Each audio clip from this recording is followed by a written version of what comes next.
I'd like to call this meeting to order for the regular meeting of February Board of Education. Ms. Bowie, will you please call the roll? Good evening, Ms. Adams. Here. Mr. Bullier. Here. Ms. Justice. Here. Mr. McManus. Here. Ms. Walker.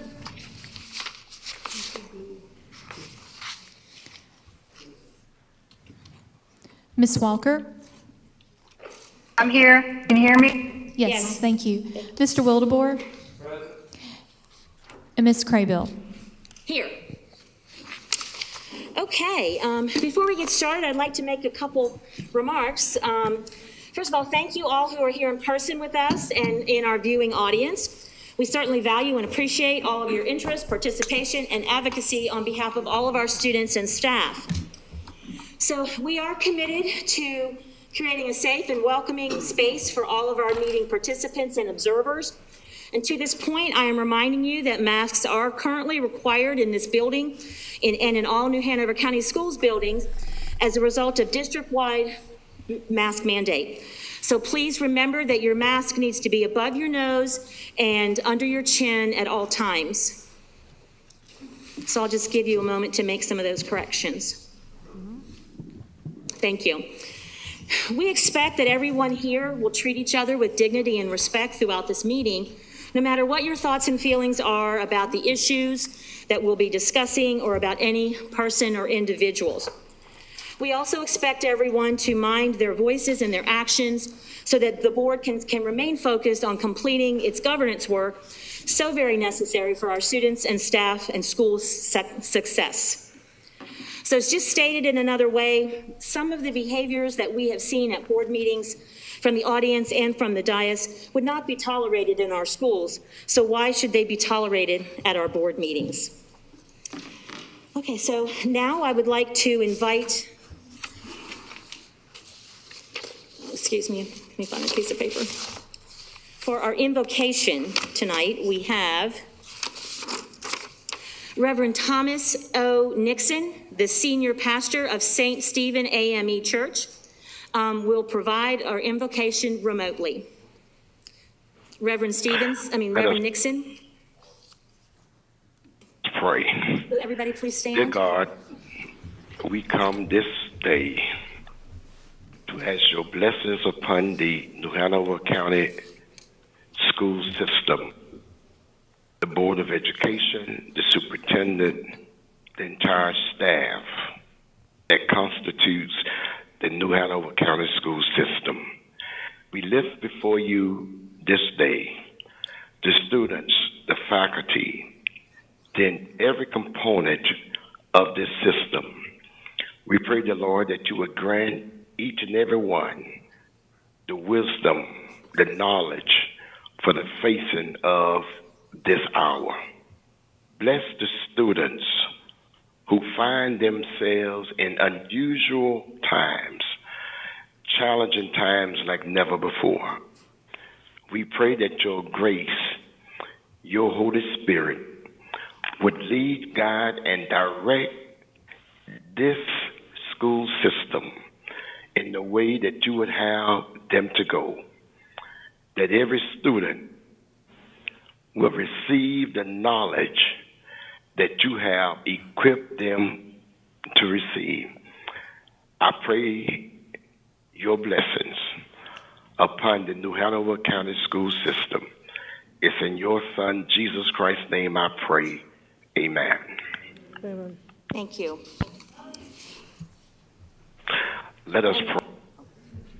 And now we will have the presenting of the colors by Laney High School Air Force Junior ROTC Color Guard under the direction of Master Sergeant Bruce C., retired, and under the direction of Colonel Thomas Smith, also retired, who can't be with us here this evening.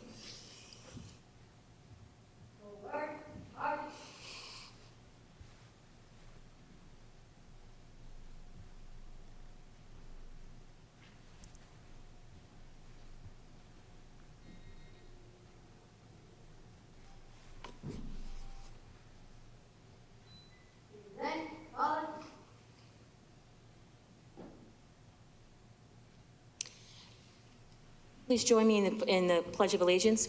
I pledge allegiance to the flag of the United States of America and to the republic for which it stands, one nation, under God, indivisible, with liberty and justice for all.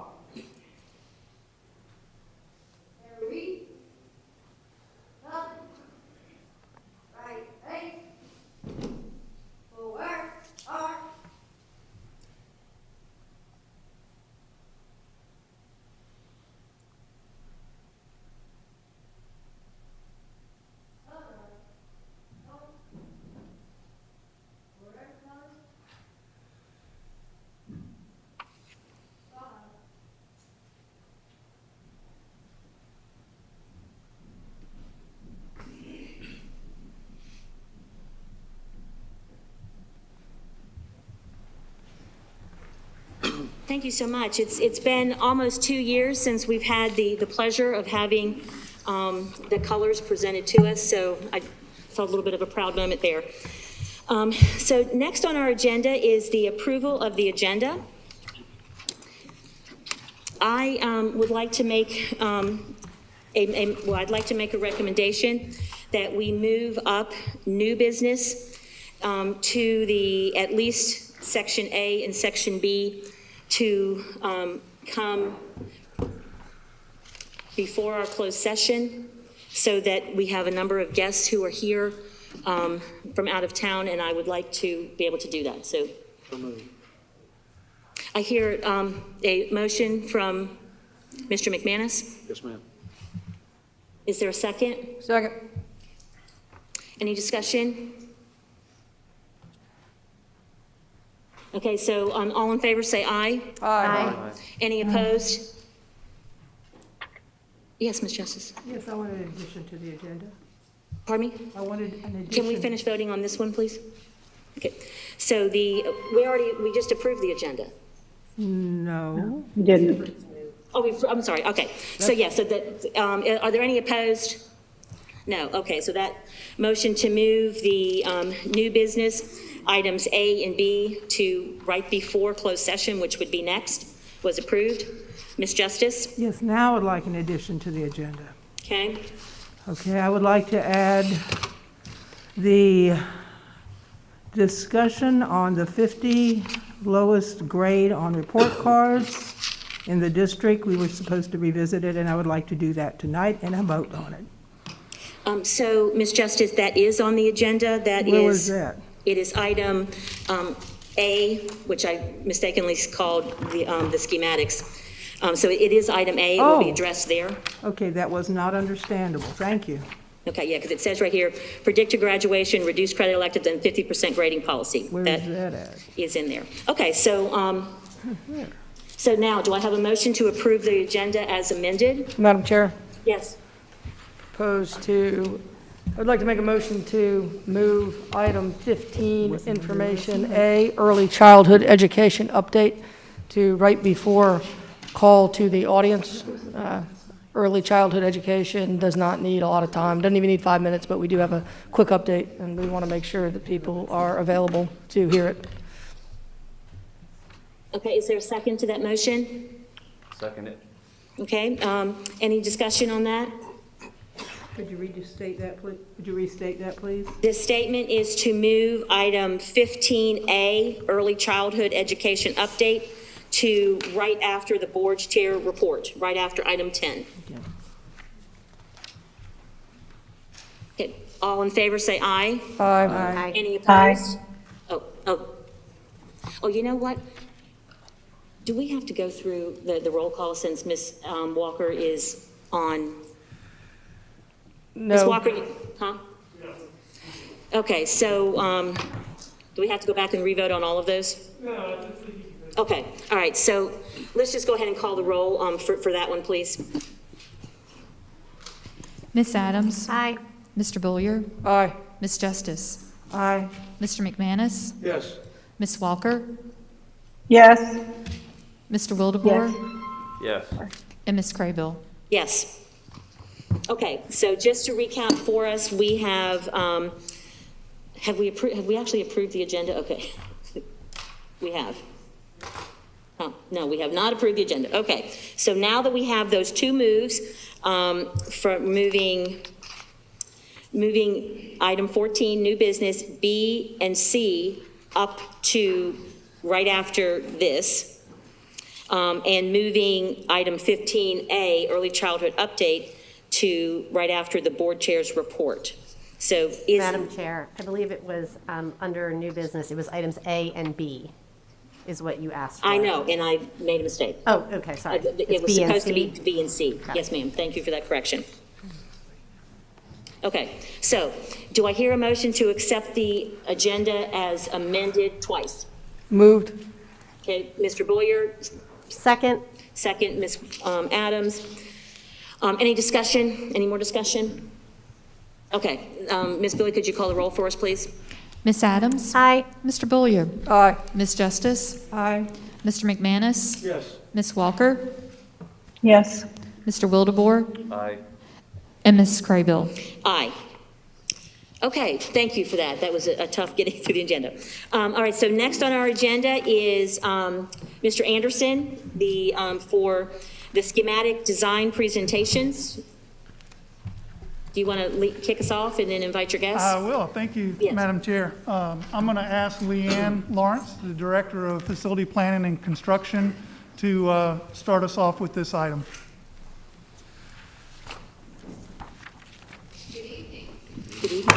I'll let Anita get it loaded for me. I'm very pleased to be here to make the presentation regarding the schematic designs for River Lights, Pine Valley, and Mary C. Williams. And I would like, if I may, to take a moment to introduce three of my stellar team members who are here today. Irene Suturio, who's the project manager for Mary C. Williams. I called them wallflowers earlier. They're hiding in the back. Irene is the project manager for Mary C. Williams. Kim Gordon is the project manager for the River Lights project. And Bobby Thomas is the project manager for Pine Valley Elementary School. So they're here with me, and we are also joined by our architects. And I'll be calling those folks up here momentarily, and each of the architectural teams will make the presentation for their specific project. And they are here, as well as myself, to answer questions through the duration of the presentation or following the presentation. So we're excited to get started with this. And when we met on the 15th, what we discussed was the budget. So we brought a budget update to you, and then we told you that at this presentation we'd be bringing what we call the pretty pictures. So we'll be looking at preliminary site plans, floor plans, and three-dimensional images of our two new elementary schools for your consideration. And is there a secret? Is it off? Do I have to turn it on? Oh, thanks. Thank you. Thanks for Anita. And if we didn't have Anita, where would we be? I'd be standing here pressing buttons. But before I introduce the architectural teams, what I wanted to do was take just a moment to talk about what the steps that we took to get us where we are today. Of course, about a year ago, you, as well as the county commissioners, authorized us to proceed with new designs for the two new elementary schools, as well as the schematic design for the Mary C. Williams renovation. But that process, starting in March of last year until today, is a very involved process, and I wanted to just touch on that because it's not just simply the facility planning and construction department hiring architects and engaging in design, but instead we've gone through a very interactive design process, engaging district leaders from all departments. And hopefully they've enjoyed this process as much as we have. But to kick off the process, the first step was the visioning phase. And we held a workshop in June of last year, engaging district leaders from all departments. We had members of senior staff. We had curriculum, instruction, EC, technology, maintenance. The principal of the year was there, Dr. Skipper, who graciously hosted us because the workshop was held at her school, C-Tech, a very out-of-the-box program and a space that we hoped would facilitate some out-of-the-box thinking for our visioning workshop. So you see from the picture there that we were in the lobby of C-Tech, and the theme of the visioning session was to reimagine the elementary school of the future. So this visioning session was very much focused on Pine Valley and River Lights. It was a very interactive meeting where we sought to draw from the expertise of the leaders within our district of what the elementary school of the future should be. So you could liken it to having a suit made. If you go to a tailor and you have a suit custom made for you, it's different than having a prototype design, right? So you have a prototype design that has been used in the past, and you kind of take that educational process and you make it fit within that school. Well, our goal was to take the education of the future. What's the vision for the future? And let's design a building around that. So it's a little bit of a reverse than we've done in the past, and it's a very exciting process. We had such engagement and involvement from district leaders, and really pulled from their expertise to establish what we call some design drivers. And these are points that we are utilizing to lead and direct the design for these two new schools. And you can see that list. And 20th century indoor-outdoor learning environment. The outdoor learning environment was something that really stood out among the district leaders that we met with, focusing on high-performance design. So looking at the building envelope and how it functions from energy efficiency standpoint, creating flexible, adaptive, and multi-use space. When you're designing a building that is focused on not only meeting the needs of today, but the future. So how do we design a space that can adapt to the needs of the future? Maybe needs we don't even know about yet. And the culmination of that was a vision statement, and this is our guiding light that we're utilizing to direct our steps in the design of the new schools. I won't read all of it, but I'd like to read the last paragraph because I really think it highlights and kind of brings together our vision. The school designs will unite the concept of high-performance construction techniques, emphasizing energy conservation with that of high-performance educational protocols supported by flexible, adaptive, and multifunctional environments, facilitating high levels of collaboration that foster enthusiastic engagement in both the process of teaching and learning. Following that vision statement, we built on that. If visioning is at 30,000 feet, the next step was programming. If you could imagine it, maybe at like 15,000 feet, we engaged with the administration and staff of each of our campuses to talk with them about the specific needs of their buildings. We utilized our education specifications that we've developed many years ago.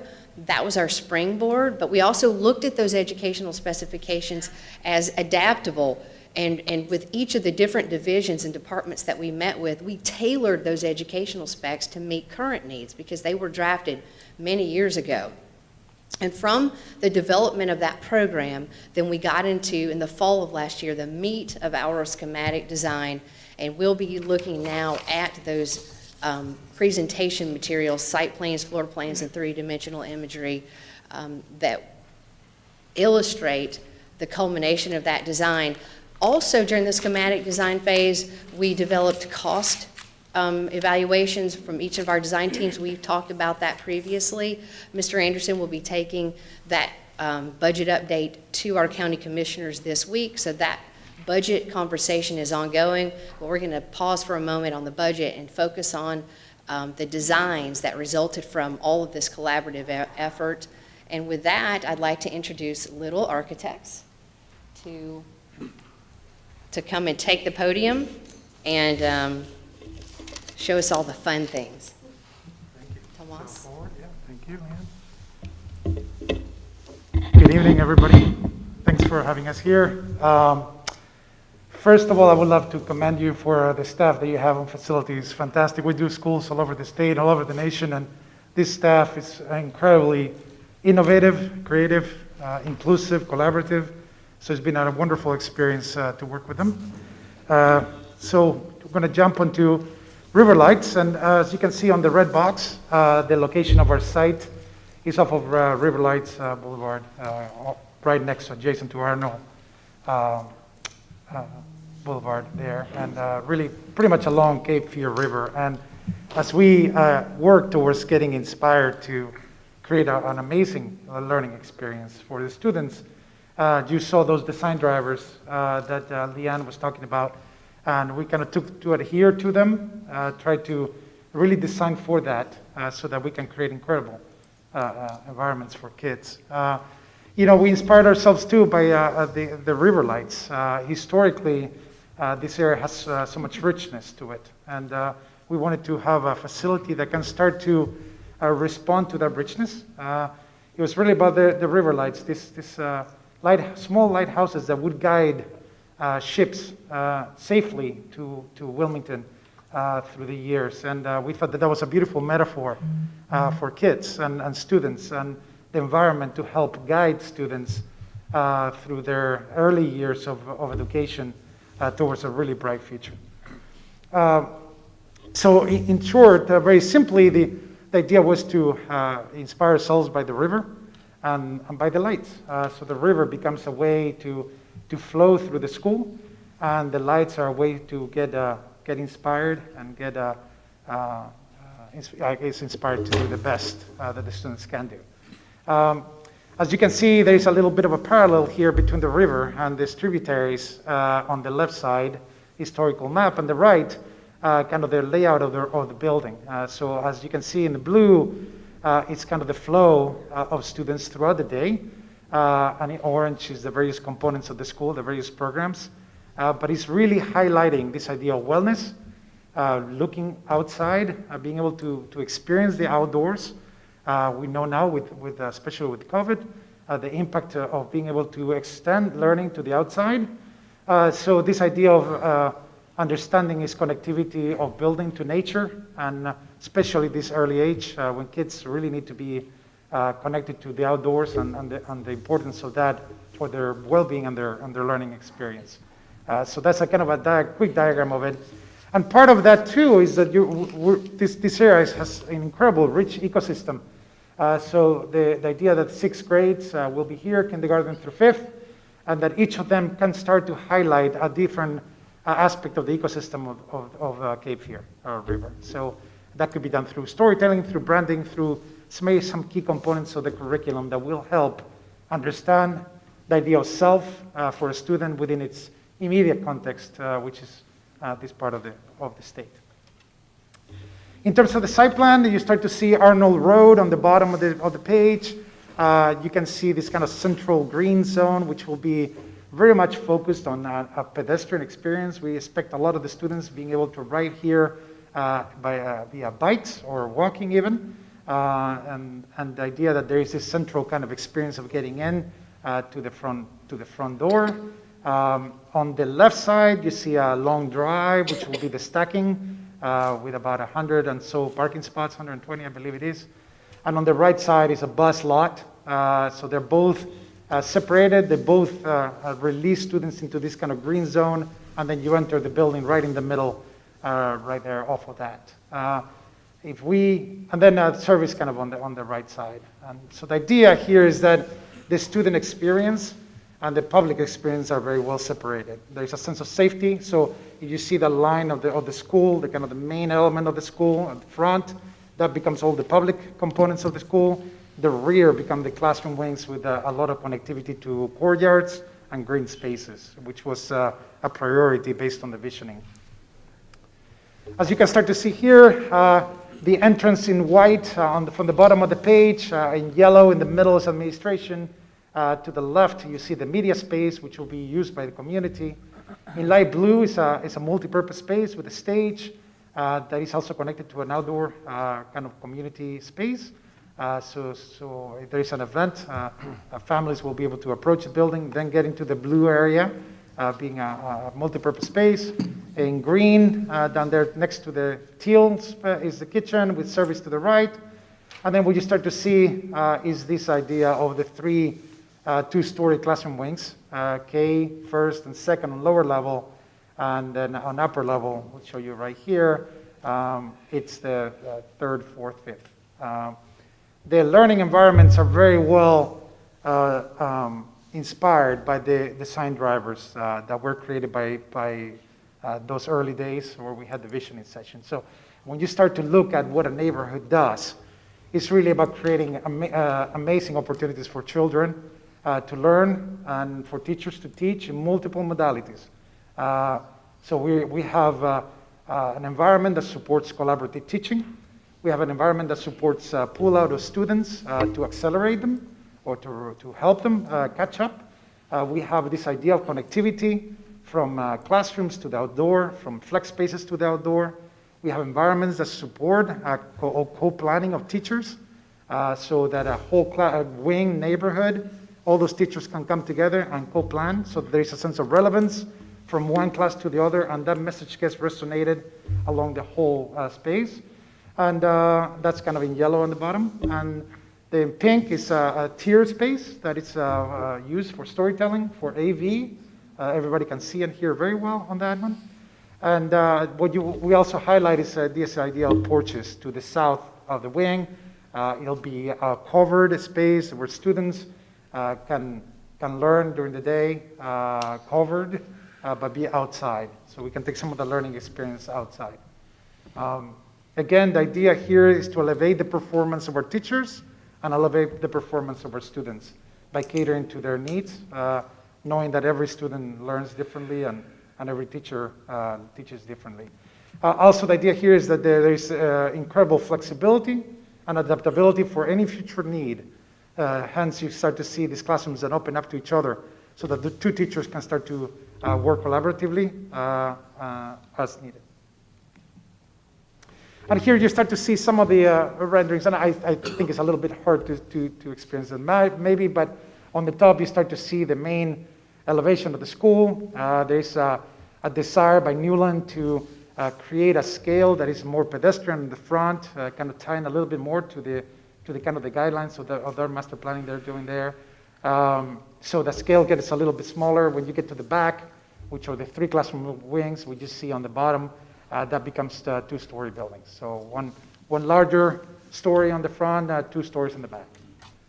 And you start to see here kind of the idea of openings and kind of this idea of porches as you start to see on the bottom one, where classrooms, neighborhoods can go out into these porches and learn outside.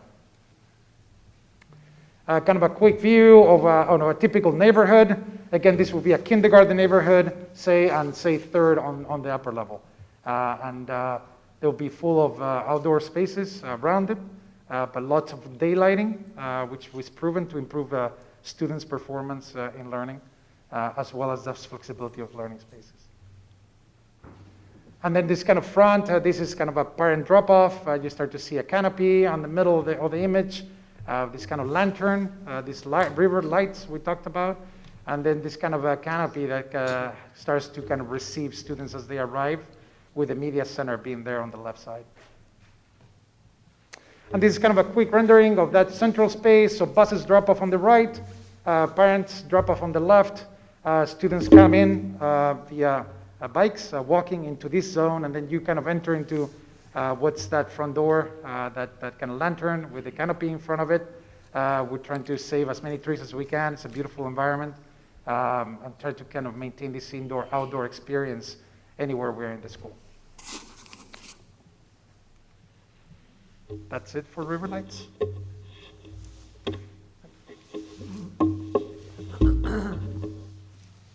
Thank you, Tomas. So Ms. that Lawrence, before you continue, Yes, ma'am. I'd like to make another request, please, for the folks that have their masks around their chin and who have already been spoken to. They need to put those masks up over their nose and over their mouth, or they're going to be asked to leave. So please don't make me do that. I'll wait for just 1 minute.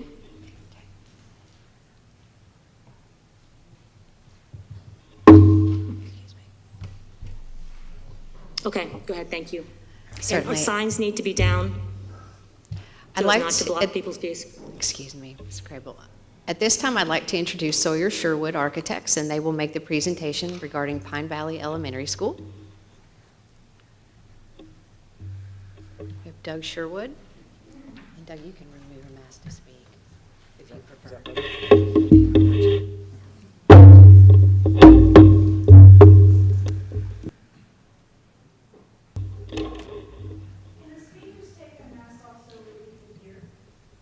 Yes. Would you prefer that?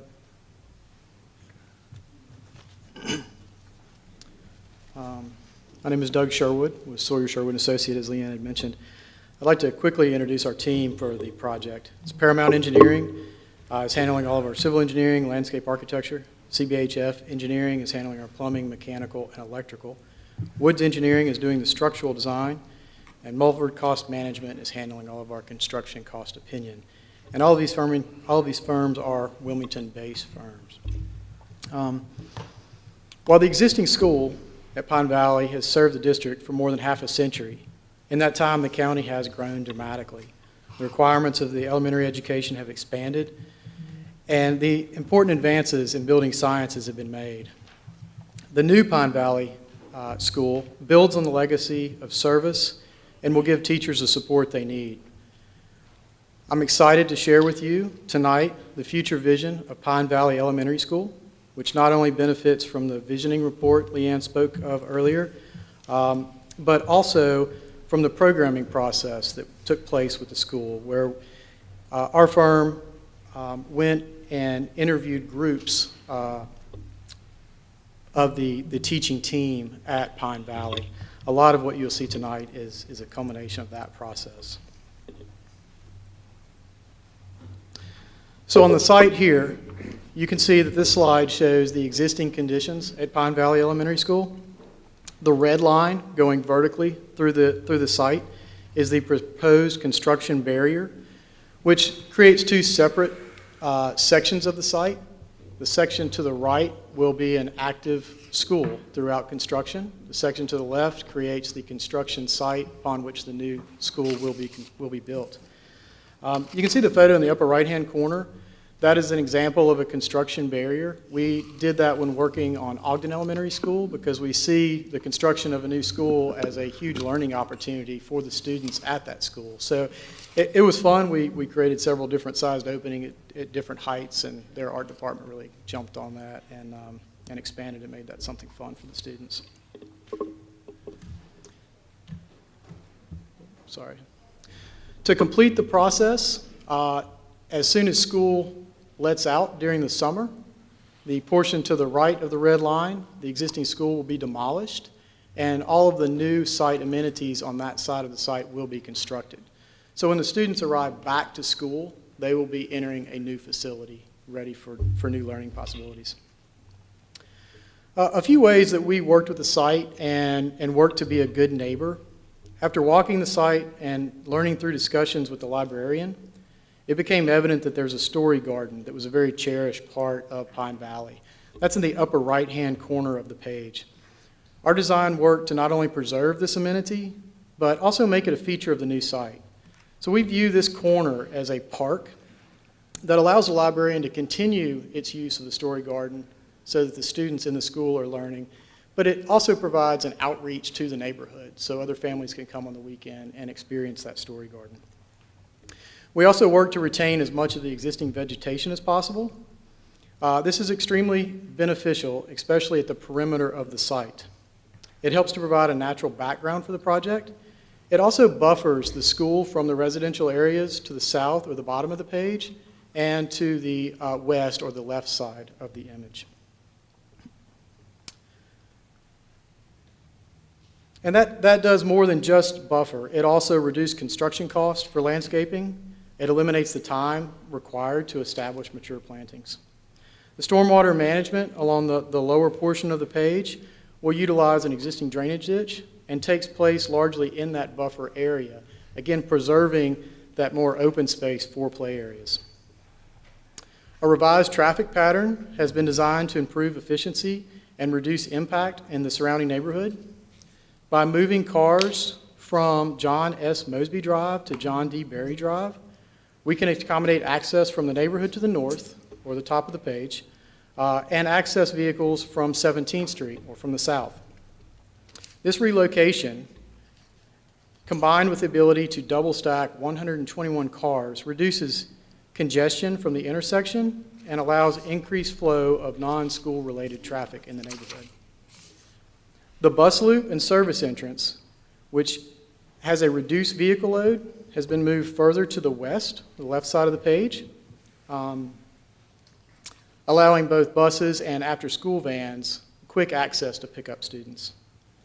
The bus loop, used for roughly 30 minutes in the morning and the afternoon, doubles as a plaza for learning and play throughout the day and sets up a courtyard around which the entire school has been organized. Working with the Pine Valley Elementary School staff to create a building suited to their needs. The building itself, which is the blue portion, it consists of 3 bars, has spaces grouped together based on similar levels of noise and activity. So the first bar, the northern bar at the top of your page, along John S. Mosey Drive, contains the livelier multi-purpose spaces that's used for physical education, arts, and food services. The physical education space is conveniently located for orderly dismissal of car riders, and the cafeteria provides easy access to the buses and after-school program vans. The next bar, which is the center bar, it's a little shorter, is a calmer space. That's the administrative functions, the student support spaces, as well as the media center, and that's conveniently located in the center of the school. Finally, the classrooms are grouped in a bar at the site interior, a quiet location calculated to minimize distractions and foster learning. Play areas for the older children are located to the east, or the right side, where there are fewer windows, effectively separating classrooms from outdoor noise and visual distractions. This concept of zoned activities was derived from our programming discussions with school staff, creating a better understanding of the needs for classrooms to provide a quiet space to aid not only in their daily learning, but also in their test taking. This slide gives us a little closer image of the building itself. We're going to continue with the bar process. So the first bar, the active bar at the top. The traditional cafeteria PE stage relationship has been reimagined in the school, with art spaces connecting to a flexible area for dining, performances, and even a makerspace. So the typical stage, which you can see in the red portion at the very center and top of the drawing, that is actually a level platform now, or not a platform. It is level with the floor. So that space responds nimbly to changing needs throughout the day and school year, with a large window into the kitchen and sinks to the opposite side of that space. It could easily support a culinary STEM class one day and be converted to a performance space for a Thanksgiving play on another day. Physical education, as we mentioned, is the yellow block to the right, and that is located for easy double use with car dismissal. Music and arts are grouped together, and with that grouping, there is a back access into that performance area. All have an easy access to the covered outdoor learning space and bus plaza beyond. The portion between bar 1 and bar 2 is a connector that contains a covered entrance providing separate access points for students and visitors. The generously sized student entrance allows easy, efficient entrance and exit at the beginning and the end of the day, but it is locked while school is in session. A secure vestibule, separate, located to the right, provides the secure entrance for visitors directly into the receptionist area to continue with that controlled access throughout the day. Restrooms and a glass wall with views to the courtyard and access to a covered learning space complete this connection. The second bar, which is the more calm bar, the administrative portion is located to the right. That's the green area. That portion of the bar is the face of the school. It addresses both drives. It allows views from the primary offices to see all of the comings and goings throughout the day on site. The media center, accessed from the main hall, opens to a shared learning space. This wall, along with a centralized clear story, fills the space with natural light. With room for both group learning as well as quiet space, the media center is completed with a makerspace that's located to the right, that small orange box to the right side. Along the west side of this bar is the student support services, such as mental health and speech therapy, to name a few. These spaces are decentralized from the administrative suite and made more convenient to the student population. The secondary hall provides a sense of privacy for the students, and easy access to the outdoor promotes walk and talk sessions with counselors. The connection from the second bar to the third bar contains a glass wall that opens again to another covered outdoor learning area to the west and an EC classroom to the east. The third bar, which is our quiet bar, that's the classrooms, and the hallway in this area has been reimagined to provide not only access to the classrooms, but also collaborative learning spaces within that space. The grades are grouped into teams, with each team having access to a collaborative learning space, a teacher's workroom, a conference room, and a storage room. Kindergarten and first grade have outdoor learning spaces directly off of the classrooms for ease of use of small children.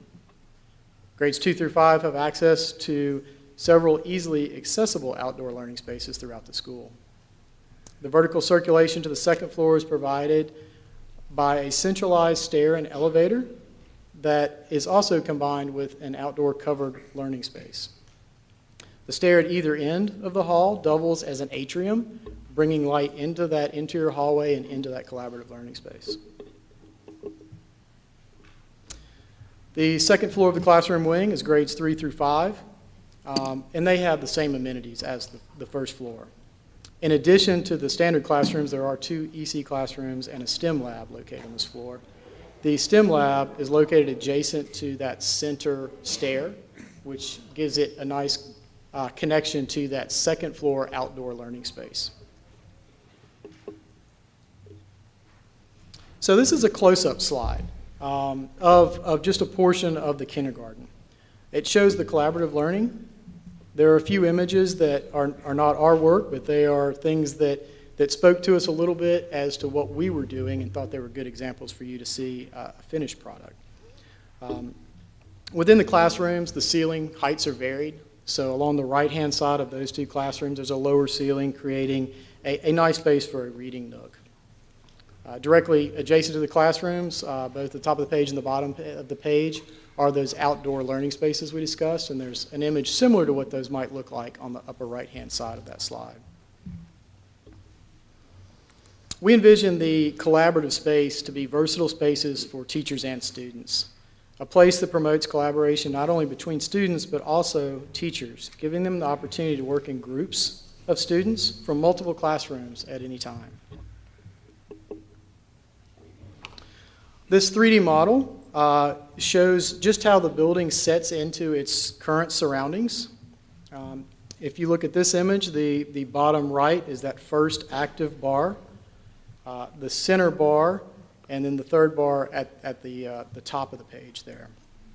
So the 3 bars, with all of their long sides facing north and south, allow for large windows in the classrooms and high windows in the large spaces, providing generous daylight throughout the building interior and saving energy.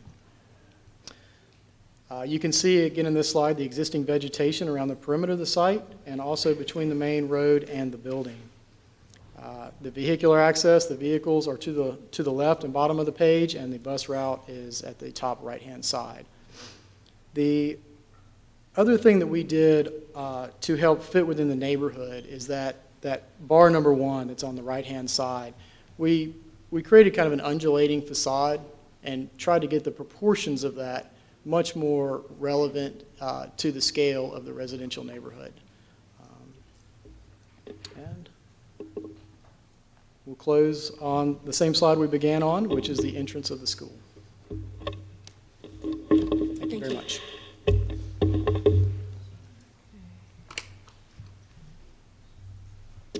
Thank you, Doug. And now we will, I'll introduce the design team for Mary C. Williams Renovations. And of course, we've looked at the 2 new elementary schools. And Mary C. Williams, we were tasked with evaluating repurposing of that campus, because as you know, once River Lights is completed, the students and staff from Mary C. Williams will relocate to the River Lights new school. And Mary C. Williams will be utilized for a different purpose, and it will have a multiple uses. It will serve as the central office for the pre-K, and we'll have a pre-K component on site. There will be professional development on site. We're looking at a child nutrition catering kitchen that would be on site. as well as some EC functions that work hand in glove with pre-K would also be accommodated on site. So it'll be multiple uses, and the building itself lends it, the overall campus lends itself well to these multiple uses being in different pod configurations. And what we're proposing is to do a major renovation of those, and the budget will come into play as we talk about how much scope we'll be able to implement based on the funding available. But what we're going to present today would be like a full build out, our perfect world of how we would like to utilize this campus. And I'd like to introduce BMH Architects, John Murray. And is Daniel joining you? Just John? I think I'm going to solve Okay. I'll hand it over to you. Good. How do you advance? Just press the button to the right or to the left. Okay, And good. you can take your mask off to speak. Okay, good. I'm John Murray with Bowman Murray Hemingway Architects. Thank you for having me. So our assignment was a bit different than River Lights or Pine Valley. Instead of dreaming what an elementary school could be, we were asked to look at what Mary C. Williams could be with a new use. We are looking at 5 primary user groups: pre-K, exceptional children, professional development, child nutrition and catering, and bilingual parent liaisons. And the way we approached this was twofold. The first was a series of meetings with all of these different user groups where we could find out what was working well for them in the system, what was not working well, really understand their programs and how they work, and try to determine what we could do as designers to make their programs work more efficiently and better. And the second component was to look at the building itself. This is an older building, it's 47 years old. It's been in the system a long time, and we wanted to take a careful look at all of the components: plumbing, mechanical, electrical, architectural, code issues, so we could report back to the school system and find out exactly what was going to be involved to bring this building up to code and up to the use that we need it to be. The team in this project is composed of my firm, Bowman Murray Hemingway Architects, Haggett Engineering for civil, CBHF engineers for plumbing, mechanical, and electrical, Don Woods for structural, and Big Sky Design for interiors.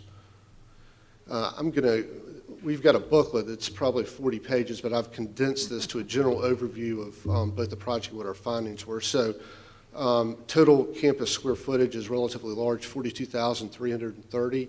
The school is concentrated, and we look at the site plan, you'll see it's concentrated in 9 acres of a 19-acre site. About half of the site contains either playground or Airhead Park, which has got a Frisbee golf course on it. The project was constructed in 1975 with 6 classroom pods and 1 administration building.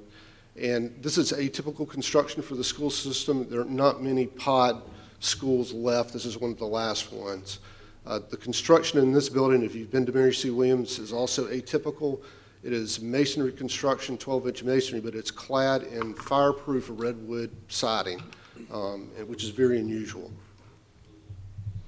The summary of our findings, unfortunately, almost all the systems within the school are at the end of their useful life. So we believe it's going to require a complete replacement of plumbing, mechanical, and electrical systems. The bathrooms, when they were designed in the 70s, don't comply with current ADA standards. Those are all going to need to be reworked. Most schools that are not sprinkler carry a 1-hour rated corridor. This school used a demountable partition system that doesn't carry that rating, so most of the interior walls are going to have to be replaced with 1-hour rated firewalls. This school is on an old septic system. There are 2 septic fields, which I'll try to point out in the site plan. Fortunately, CFPUA finally has sewer that's available for this site, and it's close to it, so part of our recommendations are a connection to CFPUA. Parking is somewhat limited, but the current plan is to keep the parking as currently structured. The red line outlines the total site area. Most notable part of this is you see the drive coming in can facilitate both bus drop-off and parent drop-off, which is going to be important for this school's use. The area to the south in this plan is the wooded area that's currently used as Arrowhead Park. This is a plan of the existing buildings. You can see they're composed of 6 classroom buildings, 1 administration building.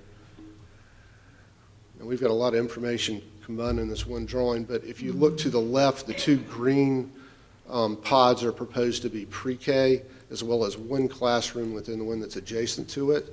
The 2 blue classrooms containing that 3rd pod are proposed for exceptional children with exceptional children support above.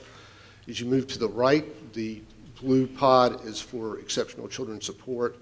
The main admin building will be used for also for pre-K assessment, bilingual parent liaisons, and the pod that's slightly south of that will really be the administrative portion of pre-K with the principal and the other functions you typically find. The two yellow pods to the right are professional development pods. One of those pods contains 2 rooms that are approximately 1,500 square feet with support for professional development. The second pod has two rooms of approximately 850 square feet and 2 of 500 that also have support for professional development. So one of the main concerns as we talked about this site was how to maintain security, which is an important issue for Hanover County schools. And it's hard to see, but there's a fence which comes down from the administration building and separates the school portion of the site from professional development, which is not secured. So everybody that's coming in, whether bus drop-off or drop-off by parents or visitors, would come in a secure vestibule in the center, which would grant them access to the rest of the school campus. The existing cafeteria would continue to be used as a large meeting area at some instances for professional development, but it would also be an area that would receive these students where they could be escorted back to their classroom pods by teachers. And that summarizes our schematic plan and our findings. I'll be happy to answer any questions you may have about this project.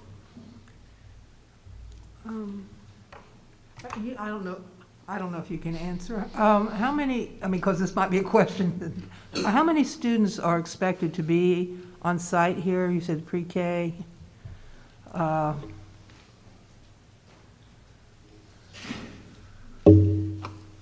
Ms. Justice, I don't recall from exact memory exactly how many students, and I apologize for that. We've got the 4 classrooms per pod and then 1 extra. I believe that we have a couple hundred students that are going to be accommodated. But I can get you, and I apologize, I don't have that exact number, but I can provide that for you. Okay, follow up to this meeting. I could add that there are non-pre-K classes, and I think the number is 18. Is that right, Dr. Smith? 18 per class, and then there are 2 EC pre-K classes that are there as well. And Mr. Anderson, can I ask you this while you're answering questions? I understood when many times I love this school because of the old concept, because I'm not young. But part of the concern has always been that all different entrances, and that was the reason we have knocked down, lack of a better word, deconstructed other schools along these lines. This doesn't seem to move us away from that concern because we've got these standalone classrooms, these pods again, with the same kind of challenge. I'm not sure, especially with it looks like the cost of renovating them is going to be pretty extensive.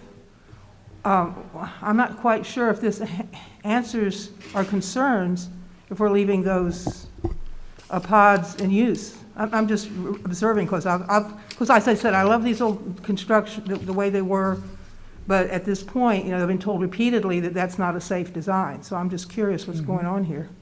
You're exactly right.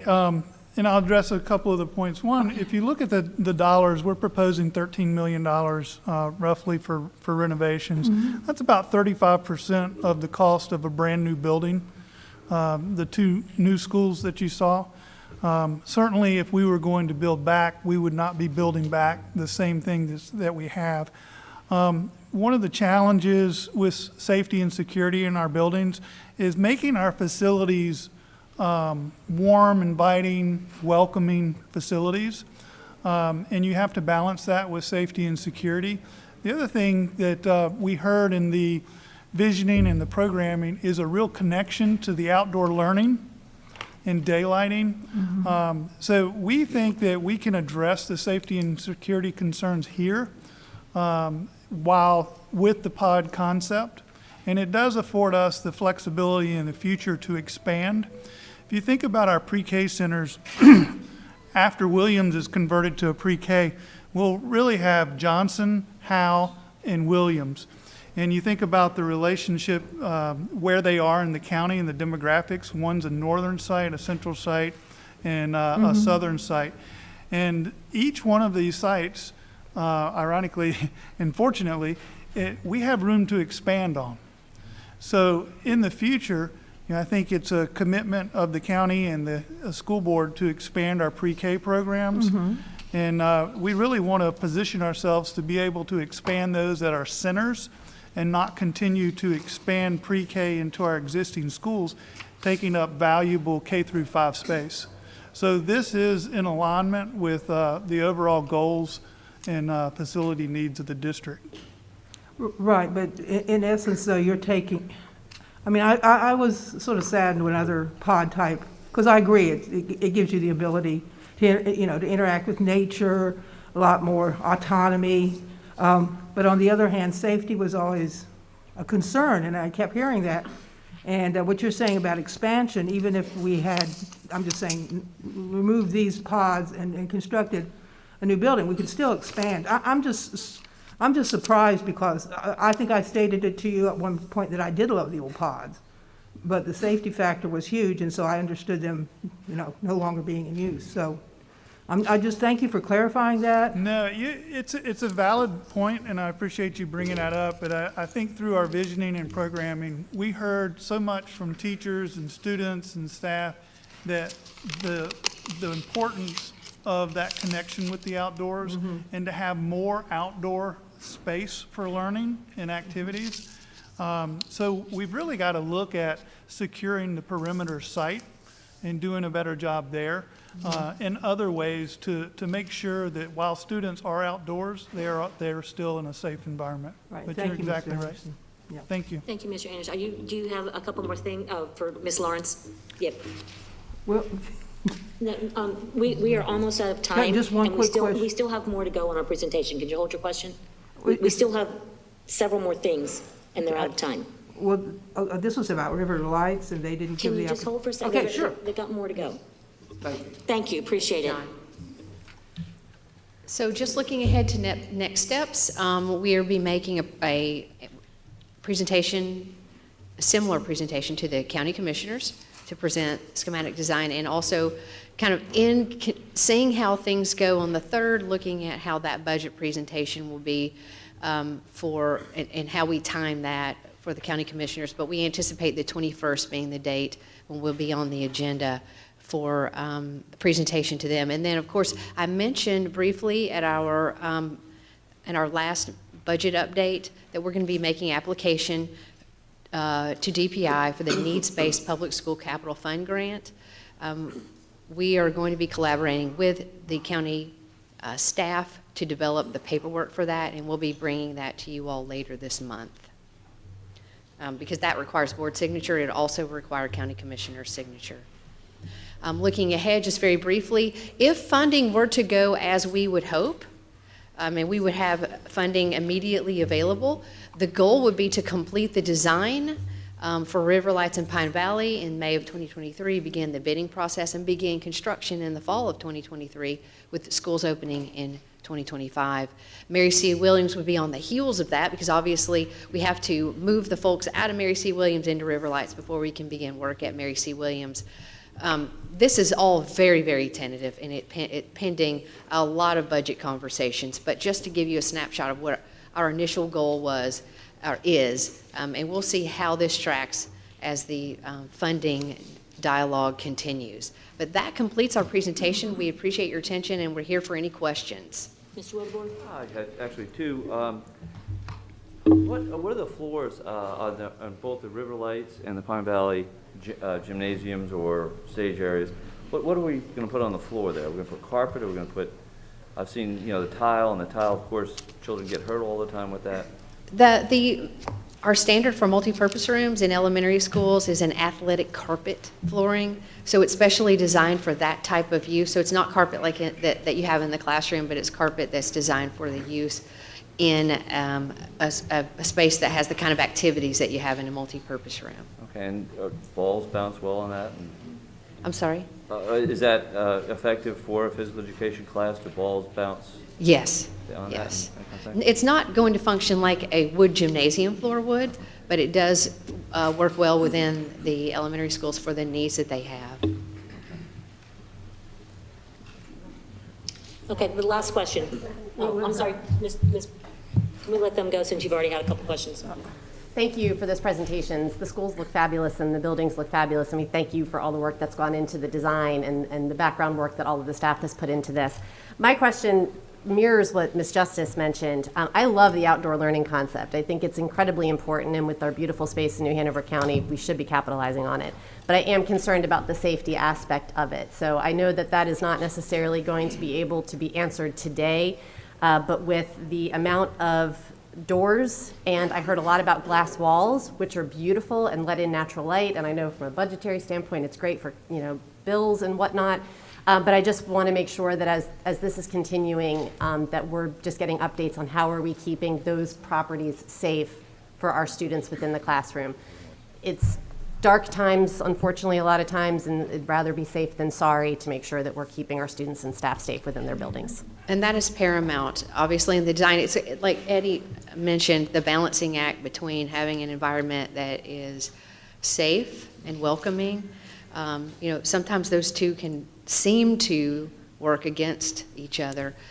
We're involving our director of safety.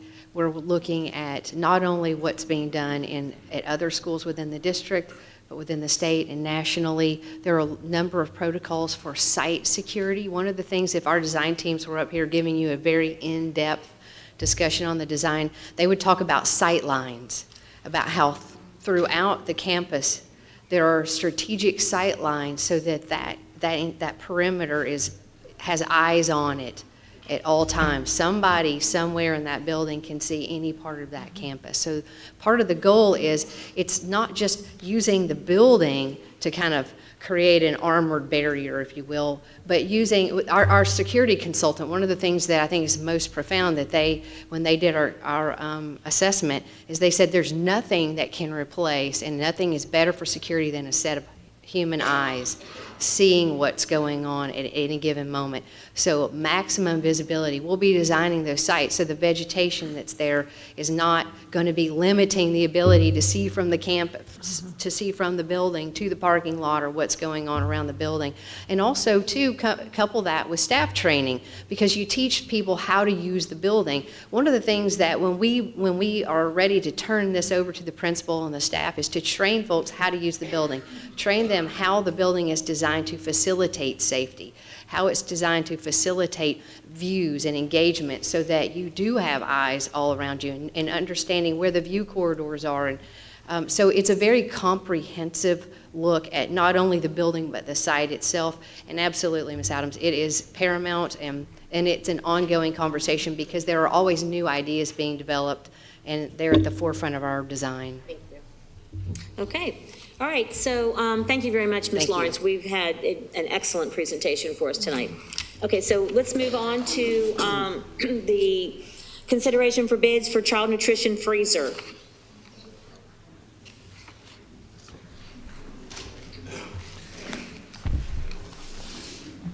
Yes, thank you, Madam Chair. Tonight I ask for your approval to award the contract for freezer cooler repairs to Paramount Building in the amount of $354,000. This project is funded through ESSER funds. The scope of work is consistent with what was approved, and our bids are within budget.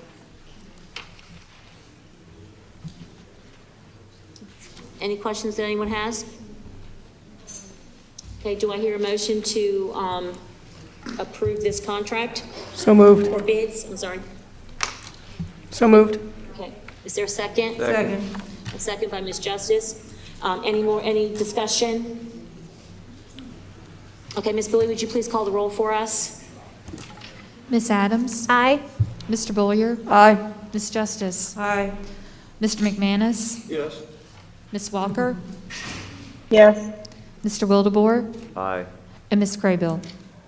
Oh, aye. Okay, so that passes 7-0. All right, so next on our agenda is our closed session, and, oh yes, I'm sorry, the early childhood report, Mr. Bullier. Yes, thank you, Madam Chair. So right now, Our New Hanover County Schools Early Childhood Education Program is taking applications for our 3- and 4-year-olds, and we'll be doing so until August 31st, 2022. Our application process is digital, or you can get in touch with us via email, but our applications are on the website. You just scan and apply. If you have a 3 or a 4-year-old, we're doing a lot of great things, and we look forward to updating you on those things in the coming months. So that was the update I wanted to give.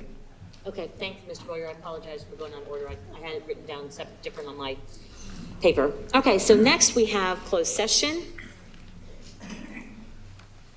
And so Ms. Bowie is, do I hear a motion that we go into closed session pursuant to the information that was posted online and that is on the agenda so that we can talk about personnel and confidential matters? Moved. Motion made by Mr. Boyer. Is there a second? Second. Second by Mr. Wildebohr. Ms. Bowie, could you please call the roll? Ms. Adams? Aye. Mr. Boyer? Aye. Ms. Justice? Aye. Mr. McManus? Yes. Ms. Walker? Yes. Mr. Wildebohr? And Ms. Craybill? Yes. Okay, we are now in closed session.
So you can do it, I think, in 12 different languages. Each team is given a region in the world and then a topic. So you can choose from 3 topics. This year, I think it was climate change, education, and health. And then you had to produce your project based on that region and that topic. So all of the projects were unique, and they were unique in their language. We got assigned education in the Middle East. And so within your topic, you can choose like kind of a subtopic. And so we chose education for women in Afghanistan, since there's a lot of turmoil in Afghanistan, and we thought that it would be a good topic to cover. So we decided to do a website. That's because we wanted to show as much information as possible. On the website, the main thing is to really display what your information, your research is visually. So we made sure to make a lot of different infographics, and we had to make our own infographics, so we couldn't find them off the internet. With our research, we made our own infographics, different pie charts, and different bar graphs, and just scatter plots. We all had like separate parts, so Ava worked on the essay, Lillian worked on the website, and I translated everything. And I also made sure that like the websites were in French, and I added some French sources. And it felt really good to win, because I know we put a lot of work into it. I think it was like very well deserved, and they did an amazing job. Yeah, I think I'm really proud of us, and yeah.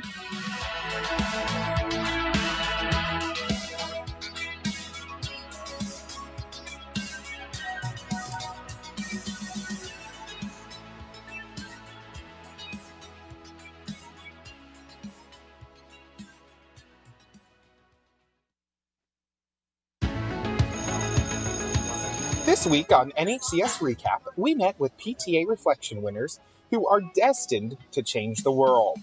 This year's PTA Reflection Contest theme was, I Will Change the World by... Keep watching to see how these Stingray students plan to change the world. Helping people when they're sick, because I love this world and to help it be a better place. I chose someone giving another person a flower. Make the world a better place. We were raising money for the animal shelter and giving supplies to them, and we decided to take pictures there too, so the more people can have more pets. That can hurt the environment a lot. Reduce, reuse, and recycle. Try to use less plastic and use more reusable objects. It's the little things that count, and I just did all the little things that even children can do to help save the environment. Turning off the lights or any playing outside, or just turning off the TV when you're done. And also making sure that you do recycle. You can stop pollution. You can recycle. You can save energy. Some of us find little pieces of trash outside and we go throw them away. Recycle, turn off lights, turn off water, replant trees. I tell them if you see any trash at recess, then you should pick it up and throw it away if it's not recyclable.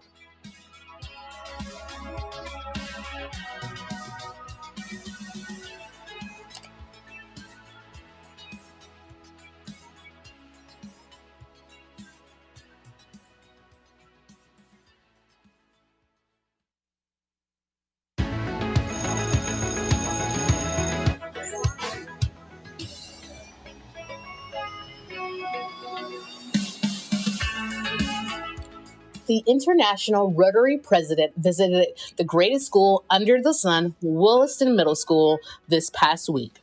Rotary International is a service organization whose purpose is to bring together business and professional leaders to provide humanitarian service and to advance goodwill around the world. First, I would just like to thank everyone for coming and just welcome you to Williston. Our hope is that you find everything that is needed and continue to just be a part of our community for our students. And again, just thank you for all the work that you're doing and the support that you're giving to our school district. Your work is very much needed and appreciated.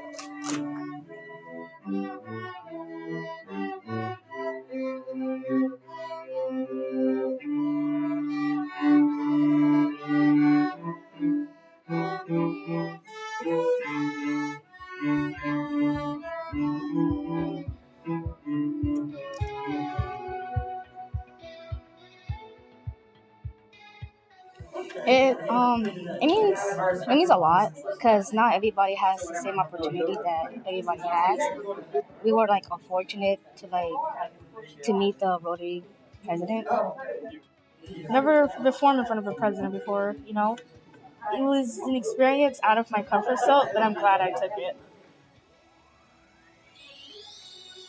My parents even congratulated me, even though they really weren't here. Like it was amazing for me. Same, it was amazing, and like wow, we met the president of the Rotary Club. I mean, it's a lot.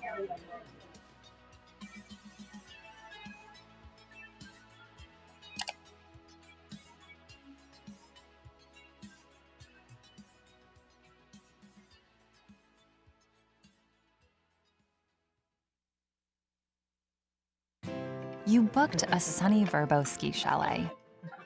With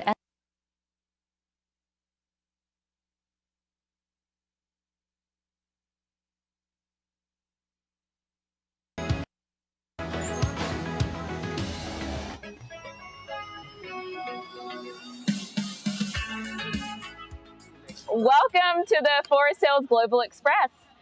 This is Forest Hills Global event where we take all of our families through all the continents of the world and show them how everyone is celebrating the winter holidays.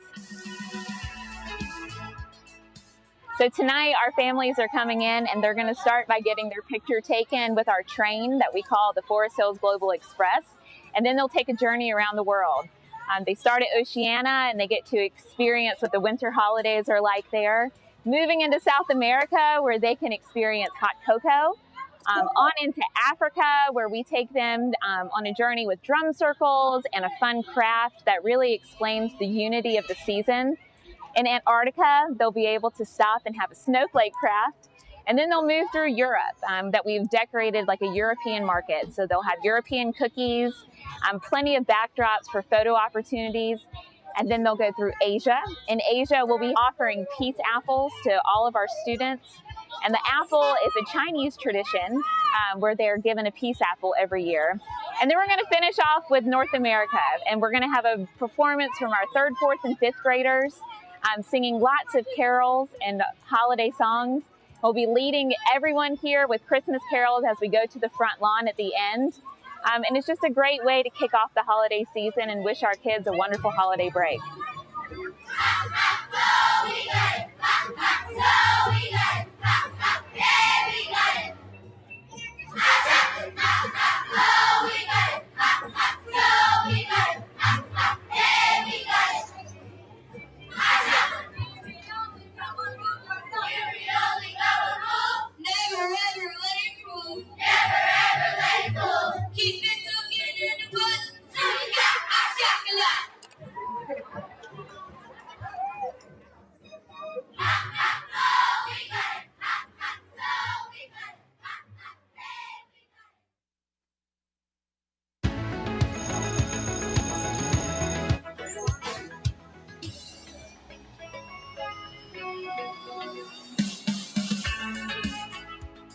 If you have the opportunity to give to other people, it means the world. And you can just tell on their face like how grateful they are that someone is going out of their way to help them. Because a majority of the time, those families, their life has just been people stepping on them over and over again to the point where they can't pick themselves back up. So if one person, 2 people, or like a whole school can help bring them up just for one day at a time, I think that could change someone's life. So we did actually a toy drive competition between our English classes. And it was whatever English teacher as a whole got the most toys, they would get a hot cocoa party. So it kind of created an incentive for kids to donate more toys. And we ended up getting, I would say, 450 at Hoggard itself this year. And then we also decided to do it with New Hanover High School as well. Join the student councils, kind of like a coalition, and we had 674 toys. And I think each family got about like, depending on how many kids they have, about 20 toys each. And then those will be delivered on Monday. And then I think various toys are going to be sent to the after-school program Wire, and then the rest of them just to various things in the communities and schools. I mean, they really are just the most adorable kids I've ever met, and giving them a toy is just the happiest thing. I can imagine the smile that they're going to have when they get that Barbie that I put in the bag. And it just makes me so happy that people actually took time out of their lives to go drive to Target or drive to Walmart and get these toys. And it just makes me happy that people other than me or people in student council thought about donating to their community.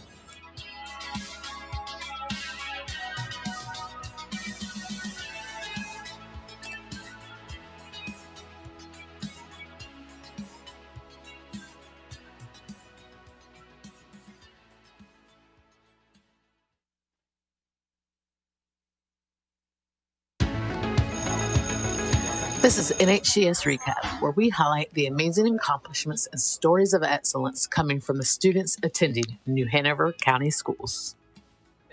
It's really cool to be a part of the first team to win a state title for soccer in New Hanover history. I think that's a really cool thing because we have won a lot in athletics before. And to bring one home, you know, for our coach, TJ Rennie, and just for everyone at the school, I think it's cool to have a soccer state title and hopefully more to come. I think the whole school really rallied around us. We had a lot of students and even staff. They're all wishing us good luck and coming out to all the games. And I think that just showed how strong New Hanover is throughout the season. And then winning the state final, everybody was just happy for us. And I thought it was just great. Each year, the historic Wilmington Foundation hosts the Impact of Preservation High School Speech Contest for juniors and seniors across New Hanover, Pender, and Brunswick counties. This year, students presented on the topic, Why Does Preservation Matter? Speeches were 5 minutes and participants could choose from 9 historic sites. This year, we're pleased to announce that New Hanover County Schools does not have just one, but 2 winners. At this time, please join me in congratulating Isaac Bear Early College High School junior Ella King and senior Nina Noble, who both tied for second place. Basically, I was able to do a very in-depth research project on the Kentuck Rosenwald School, which was the first African-American school in North Carolina, specifically for the people group. And it was honestly an amazing research project to see the origins of the building and to see how far it's come today as it's still in use. I ended up tying for second place, and I won a total of $500, and I will be able to use it for any university that I attend.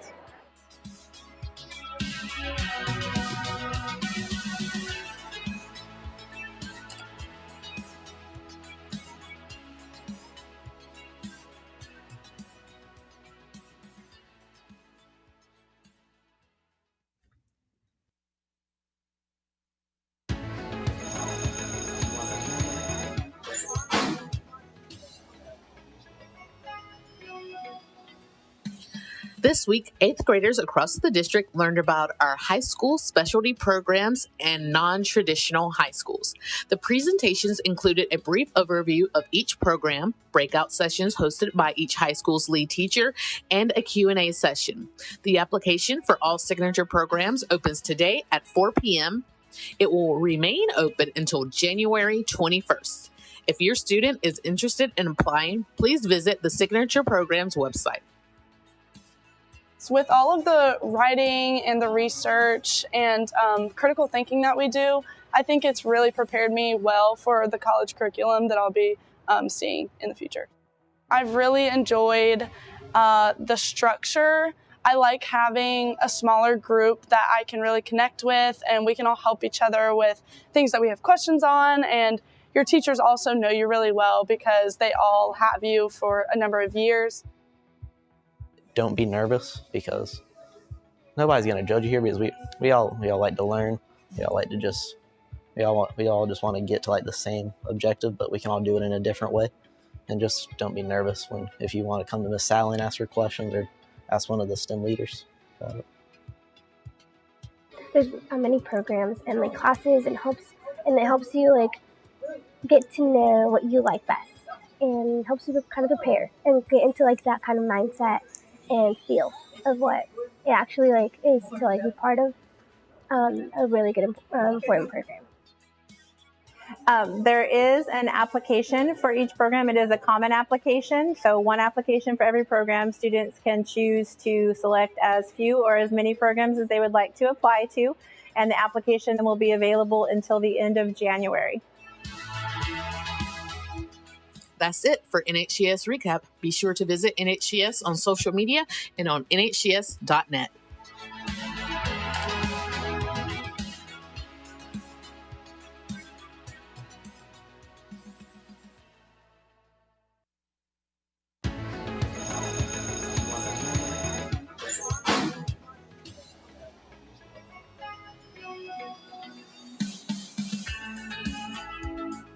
So IB dates back to the 1960s. It was a program named the International Baccalaureate Program, hence IB, that was started in Europe by a group of educators, inventors, and thinkers who wanted to challenge how traditional curriculum kind of evolved beyond. I think in the IB program, you sort of get a chance to begin almost like a college major early. So I love politics, and so I've been able to focus my studies, no matter what subject area it is, into politics in some way. So the Marine Science Academy, we have extended the program to be all 4 years. We find that supports our New Hanover County students the best. The Marine Science Academy is an 11th or 12th grade program, and we're finding that those students are really settled into their home schools at that time. It's just a really great program to be in. You get to experience a lot of cool things and get some great opportunities, so I definitely would recommend it to anyone. At the Career Readiness Academy, we are a small, non-traditional high school with a focus on personalization. I got started with the Mosley program in about middle school with the E-Academy side of things. By doing that, I've gotten pretty great opportunities like the CCP program, getting early college work done with Cape Fear, and this really great internship at Live Oak. Well, WEX is a cooperative and innovative high school, and we partner with Cape Fear Community College. Our students can graduate actually with a high school diploma and a 2-year associate's degree, and they can also graduate with some type of credential. So they have many options. The teachers there, they really do want you to succeed, so like they encourage you to answer questions and to also ask your peers questions. You know, whenever I did come into school in 9th and 10th grade, it was like I was coming to a second family almost.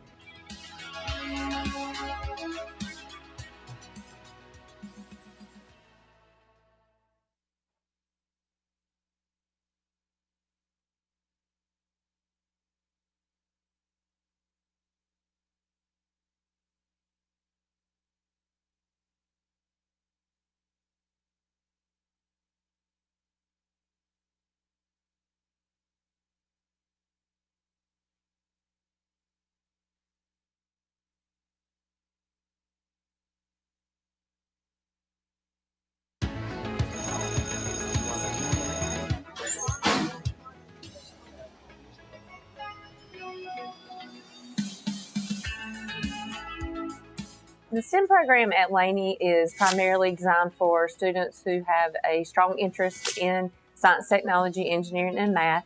We offer 5 levels of Project Lead the Way engineering courses, including aerospace engineering, and we just added architectural engineering as well, and civil engineering.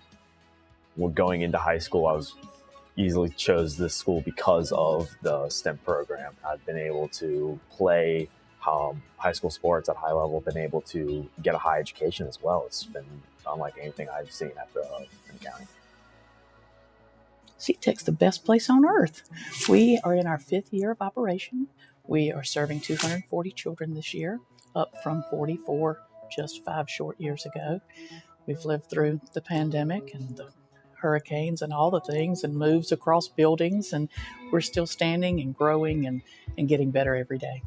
I needed that family type connection to learn better, and you're really close with like all the teachers and the other students here, that was a really big thing for me. The goal of the Lyceum program is interdisciplinary learning. It's getting our students involved across the subjects, learning both inside and outside of the building. So when it comes to AP testing, it's easier because you have a whole year to master the content and you have teachers available to help you. Isaac Berry Early College High School is part of the North Carolina Cooperative Innovative High School.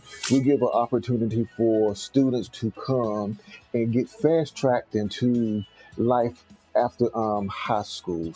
It has honestly been a phenomenal program, both in regards to the curriculum and my peers. You end up just forming a really strong connection with your cohorts. It makes you feel prepared to pursue anything you want to do.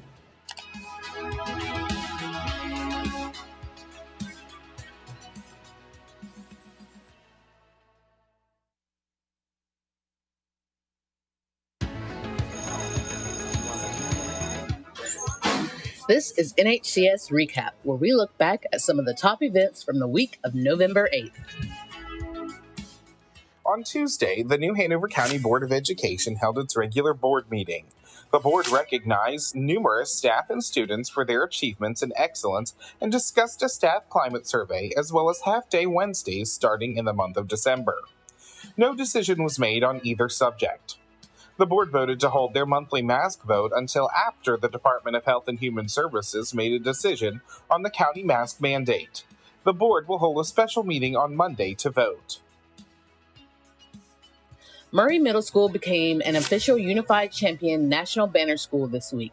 They were recognized by the Special Olympics USA for meeting 10 standards of excellence in their work to develop an inclusive school. The Murray Falcons were only one of 5 schools in the state of North Carolina to receive this award for 2021. We are proud to recognize and honor our veterans on Veterans Day. New Hanover County Schools employs a number of veterans, and we are pleased to be able to share the stories of some on our social media accounts. Thank you to all of our veterans, both staff and community members, for their service to our country and their dedication to the preservation of freedom.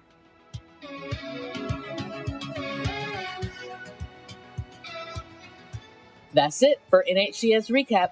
Be sure to follow NHCS on social media and visit nhcs.net.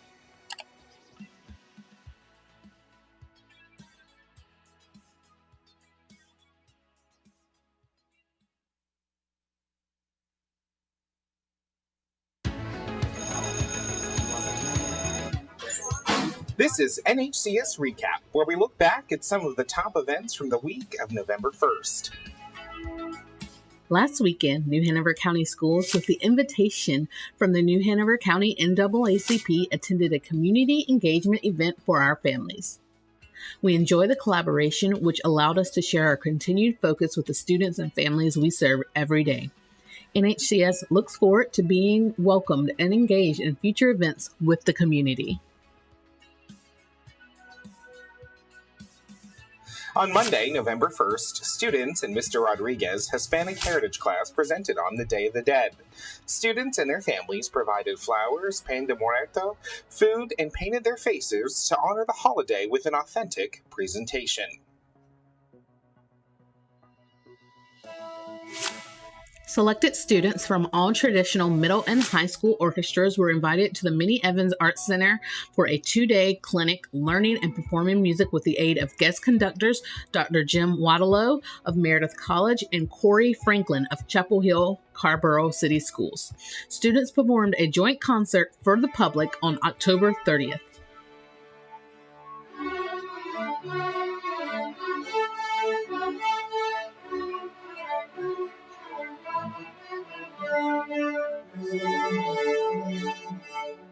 That's it for NHCS Recap. Be sure to follow NHCS on social media and visit nhcs.net.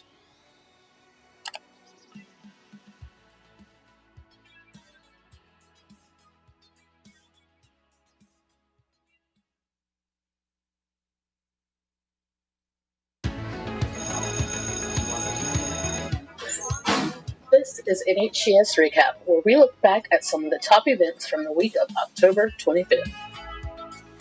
This year, our All-County Choir Chorus Clinic invited students from all of the traditional middle and high schools to 2 separate locations to spend a day learning and performing music together as one district chorus family. High school students worked with Dr. Jonathan Seeger from Mount Olive College, and the middle school students worked with conductor Paul Flowers from Pitt County Schools.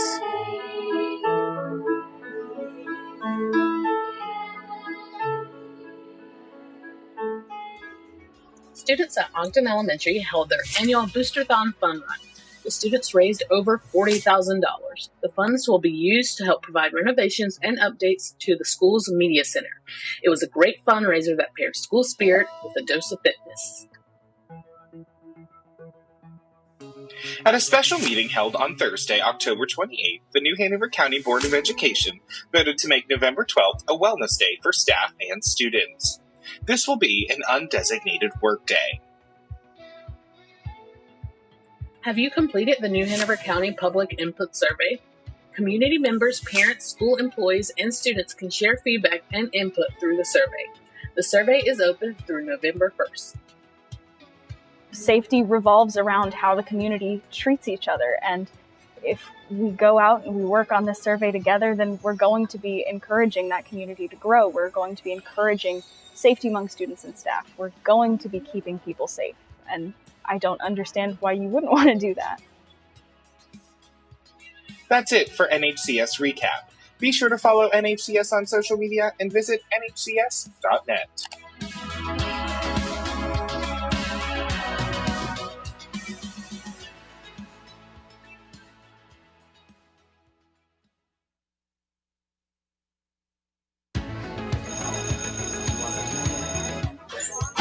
This is NHCS Recap, where we look back at some of the top events from the week of October 18th.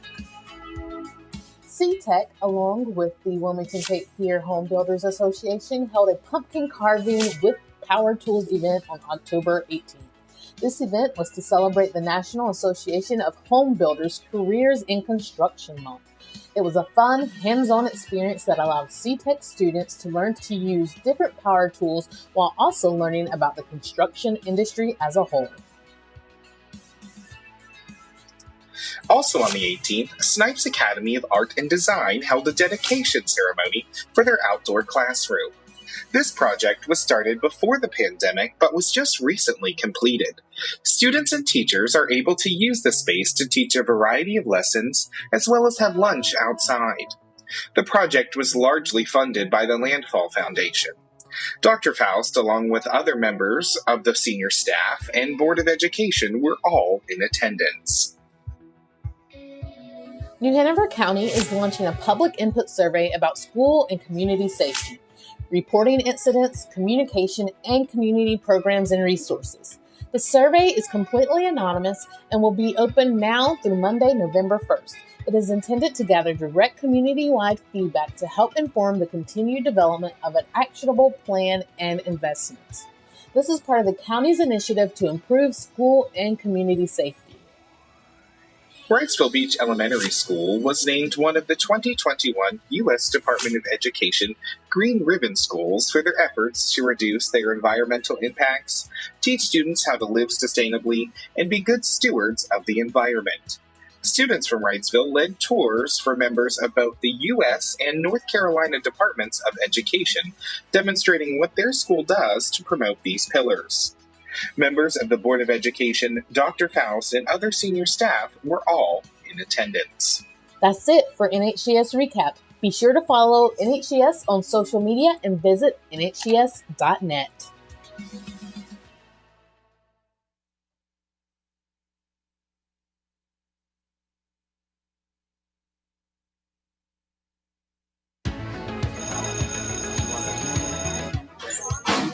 This is NHCS Recap, where we look back at some of the top events from the week of October 11th.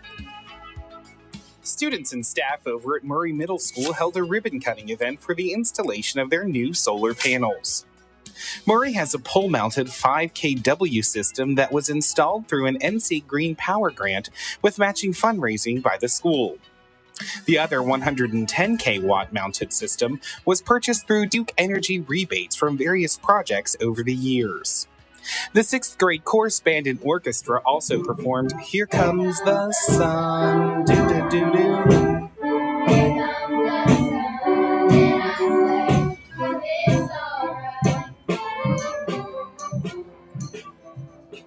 Our pre-K students were given tips on fire safety, informed about smoke alarms, and identified a meet spot at their homes. And in between their stop, drop, and roll routine, they even had a visit from New Hanover County Fire and Rescue. October is Principal Appreciation Month. This month, we honored our principals at their monthly meeting with a video presentation. We recognize the hard work and dedication that they put into their schools and students. We appreciate everything they do, not only this month, but year-round. That's it for the NHCS recap. Be sure to follow NHCS on social media and visit NHCS.net.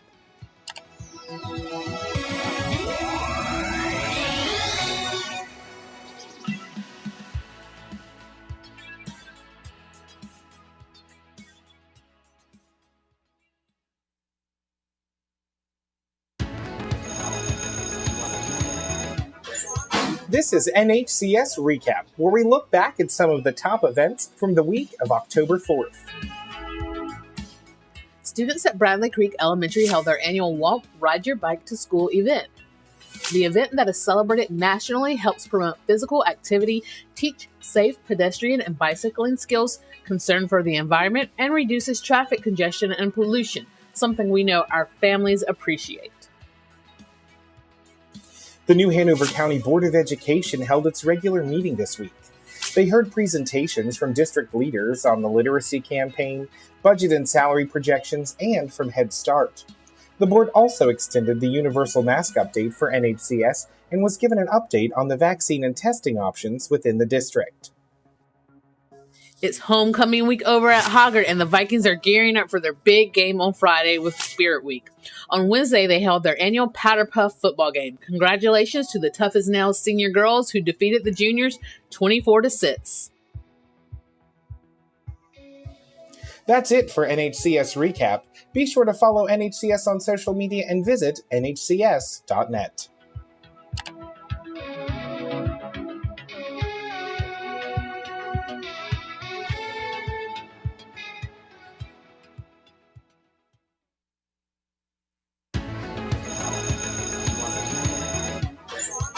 This is NHCS Recap, where we look back at some of the top events from the week of September 20th. Schools across the district have been celebrating Start with Hello Week, a curriculum and event through Sandy Hook Promise that teaches ending social isolation through empathy and reaching out to your peers. This week, we saw heartwarming scenes from Myrtle Grove Middle School where students wrote encouraging messages to each other. Every student deserves to feel a sense of belonging in our schools, and we'd love to see our educators and students working toward that goal. Wrightsboro Elementary School held a family night escape room this week. The Cool Cat school mascot went missing, and Miss Overby enlisted students and families to attend the family night to help find him using escape room strategies and hints hidden throughout the school. From teachers to tutors, HVAC repair experts to plumbers, treasurers to cooks, New Hanover County Schools is hiring with flexible hours, competitive pay, and great benefits. You can start here and grow anywhere. Join us for a career fair this weekend to get an on-the-spot interview. That's it for NHCS Recap. Be sure to follow NHCS on social media and visit NHCS.net.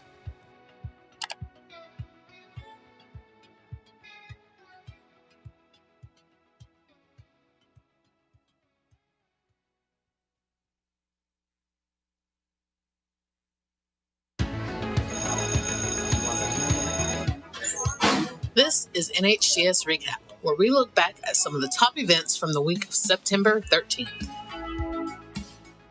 Miss Moore, AIG teacher at Porter's Neck Elementary, has coordinated a leadership opportunity for upper grades called Safety Patrol. Fifth graders are taking on roles in the morning like greeting students, putting up the flag, doing the announcements, and more. September is Suicide Prevention Month. Students and adults alike experience feelings of stress, anxiousness, disappointment, and sadness. Sometimes our emotions become more than we can handle. It's okay to not feel okay. Your emotions are valid. If you or one of your friends are experiencing symptoms of anxiety or depression, know that you do not have to go it alone. Share your concerns anonymously through the Say Something app or tell a trusted adult or school staff member. Remember that you are not alone. This week, district leaders gathered for their monthly principals meeting. Principals heard updates on career and technical education regarding pathways and viewed a presentation on fidelity in education where they were treated to a sneak peek at the district's new literacy newsletter, Read, Lead, Succeed. There was also a presentation on Gang Task Force and the SRO MOU training. Hispanic Heritage Month began this week. Over the next 4 weeks, schools throughout the district will recognize the achievements and contributions to Hispanic heritage and culture. Wrightsboro Elementary Cool Cats wasted no time in starting their celebrations. Students and staff have been showing their Hispanic heritage pride through their wardrobe and accessories. That's it for the NHCS recap. Be sure to follow NHCS on social media and visit nhcs.net.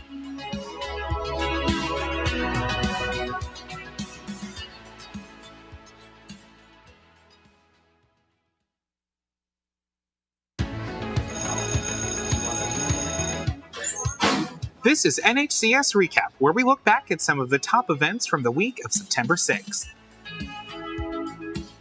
The New Hanover County Board of Education held its regular meeting this week. They heard presentations from district leaders on the career and technical education audit, literacy and math framework, as well as after-school tutoring, enrichment, and acceleration programs.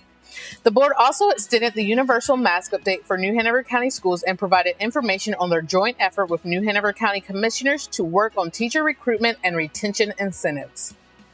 Having an open line of communication with our families is one of our top priorities as a district, and we're excited to be adding texting to the way we reach our families.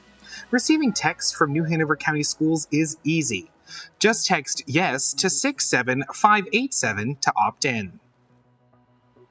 Our community has come together over the last week and a half in support of our staff, students, and families at New Hanover High School. From elementary Bulldogs to crosstown rival Vikings, New Hanover County Schools has stood in solidarity with the Wildcats. The orchestra and chorus students at Trask Middle School even put together their rendition of Lean on Me for the Hanover family.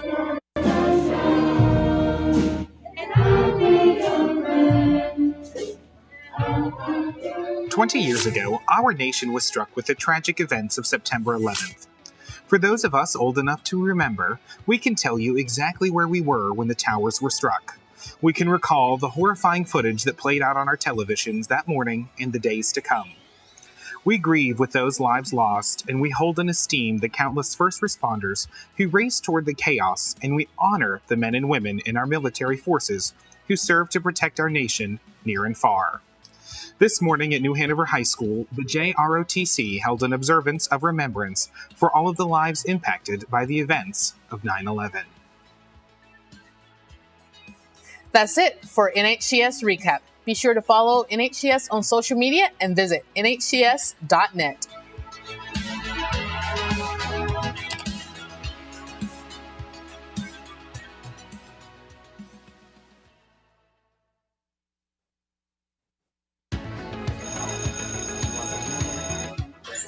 This is NHCS Recap, where we look back at some of the top events from the week of August 30th. On Monday, August 30th, a physical altercation occurred at New Hanover High School. During the altercation, a student fired shots, striking another student in the leg and hand. In the days after the incident, New Hanover County Schools has worked to provide support and resources to the Wildcat family.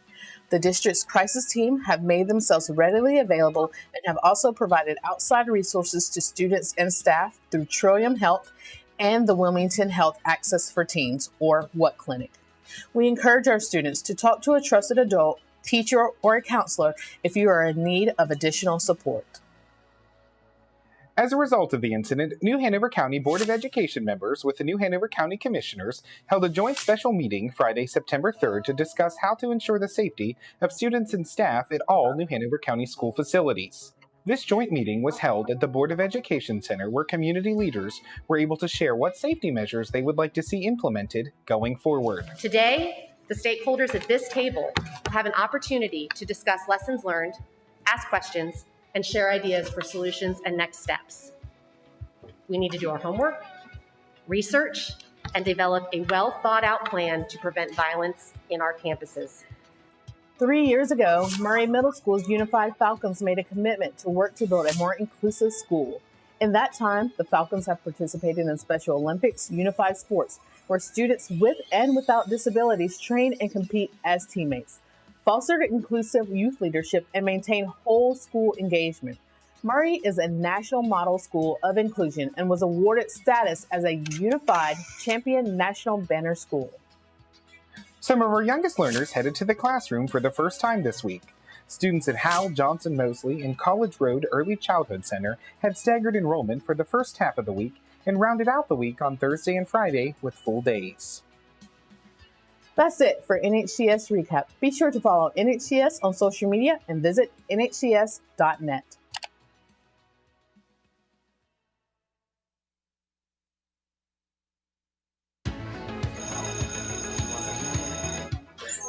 This is NHCS Recap, where we look back at some of the top events from the week of August 23rd. This week, New Hanover County Traditional Schools K-12 students headed back to the classroom for full-time in-person learning. After 18 months of remote and hybrid instruction, teachers were so excited to welcome back familiar and new faces to the classroom. The promise is to make sure that, we provide a safe, rigorous education, and that's what we're going to do. Though our K-12 students made their comeback this week, our pre-K students will return on Monday, August 30th. This week, our youngest learners attended open house where they met with teachers and toured classrooms. The district was able to fill over 800 spots in early childhood education thanks to a joint effort from the New Hanover County Commissioners and our New Hanover County Board of Education. And we couldn't kick off the 2021-2022 traditional school year without recognizing our child nutrition staff and bus drivers. The Communication and Outreach Division provided donuts to both departments.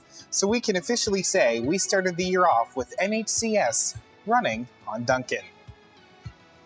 That's it for NHCS Recap. Be sure to follow NHCS on social media and visit nhcs.net.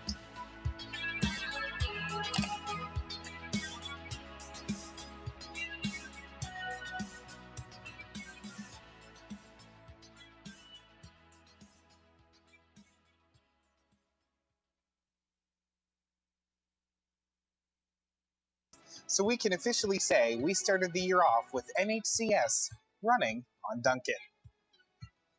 That's it for NHCS Recap. Be sure to follow NHCS on social media and visit nhcs.net.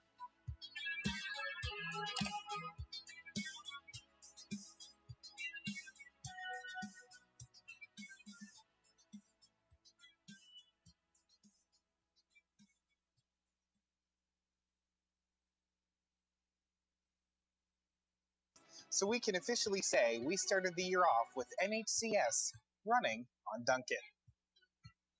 That's it for NHCS Recap. Be sure to follow NHCS on social media and visit nhcs.net.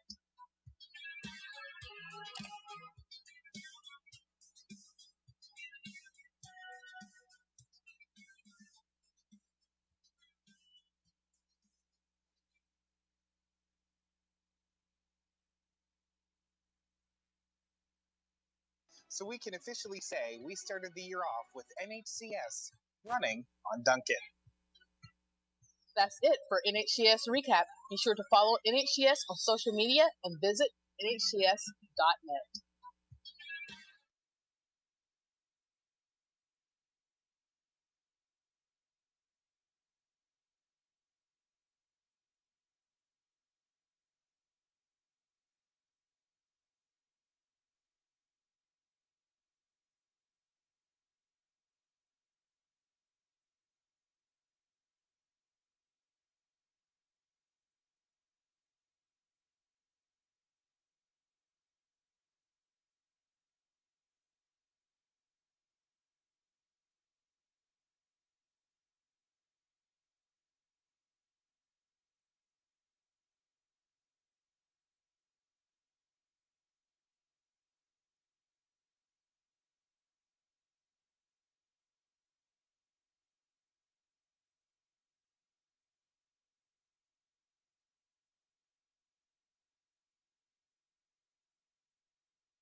See, and that's on my other side.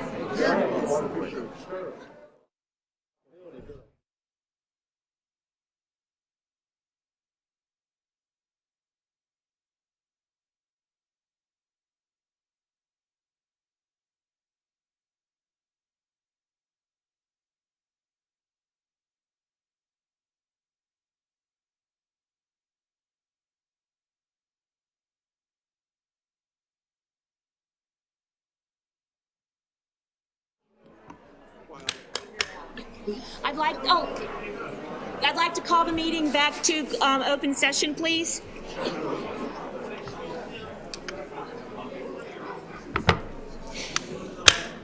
Excuse me, may I call the meeting back to open session? Okay. Hold on one sec.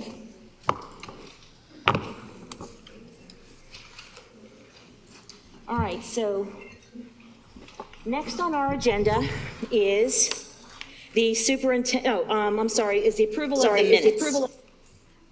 So, do I hear a motion to approve? Move to approve the meeting, special board meeting minutes from October 28th and special board meeting minutes from December 16th. Second. Is there any discussion? I have discussion over the minutes on 12/16. That where we were voting on changing the meeting from the January 4th to January 11th. And in the meetings, in the notes, it has Mr. McManus's vote as not recorded. We need to amend that to Mr. McManus voted yes.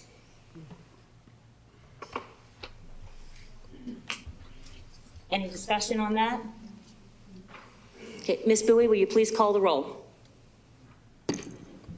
Ms. Adams. Are we voting to amend the minutes as presented? presented? Yes, we are voting to amend the minutes as presented, sorry. Aye. Mr. Bullier? Yes. Ms. Justice? Yes. Mr. McManus? Yes. Ms. Walker? Yes. Mr. Wildebohr? Aye. And Ms. Craybill? Aye. Thank you. So next up on... So I will bring my motion forward to approve the minutes as approved for both. We just amended the December 16th minutes. So now we need to go back and approve both sets of minutes. Okay. We did all that at one time. All right. I'm motion to approve the special meeting minutes from December 16th as amended and October 28th. Second. Okay, second, Mr. Wildebohr. Is there any discussion on that? Okay, Ms. Bowie, will you call the roll? Ms. Adams? Aye. Mr. Bullier? Aye. Ms. Justice? Yes. Mr. McManus? Yes. Ms. Walker? Yes. And Mr. Wildebohr? Aye. And Ms. Craybill? Aye. Okay, so that got handled. Next up on our agenda is my favorite part, where we are going to be talking about recognition. So I'd like to call Mr. Smith to the front.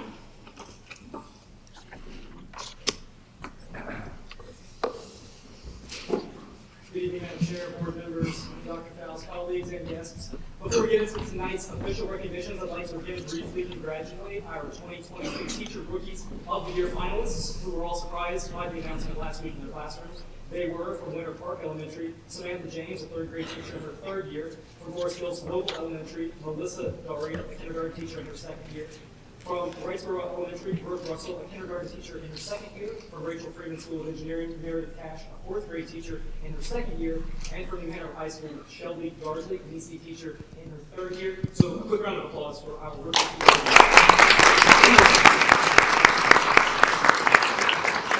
Good job. Okay. Okay, so first up this evening, we have Gracie Jeter and Caleb McKnight. As the district continues to prioritize student voices, especially in the areas of education that impact them the most, we're excited to recognize those who embody leadership, qualities, and work to drive change for their generation. Gracie Jeter and Nikayla McKnight, Ashley High School juniors, are already leveraging their leadership skills and influence to impact current social issues, demonstrate civic responsibility, and contribute to community leadership. As such, both were selected to attend the Rotary Youth Leadership Awards Conference. We are proud to have them represent New Hanover County Schools. So,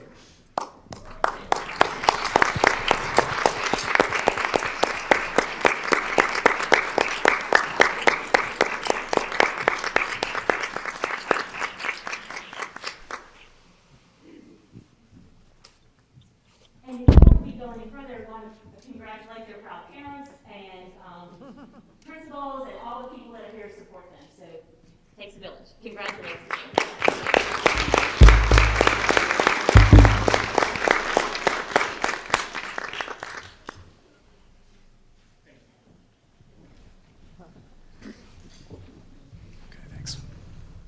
Okay, many may think the impact of an educator ends after they retire. When they turn in those classroom or office keys, their work is over. They enter a period of being known again on a first-name basis by their former students and previous colleagues. Our last two recognitions of the evening tell us otherwise. Colleen St. Ledger roamed the halls of Hoggard's second floor for decades. During the day, she was Miss Ledger, imparting on her students the importance of calculus and building on the basic math skills they had learned in grade school. Often you could see Miss Ledger was the first Viking on campus providing driver's education to eager 15 and 16-year-olds. Though she was Miss St. Ledger to many, she was Coach St. Ledger to a lucky few. In her final 2 seasons at Hoggard, she led the Lady Viking softball team to back-to-back state championships, bringing home the title during the 2021 season.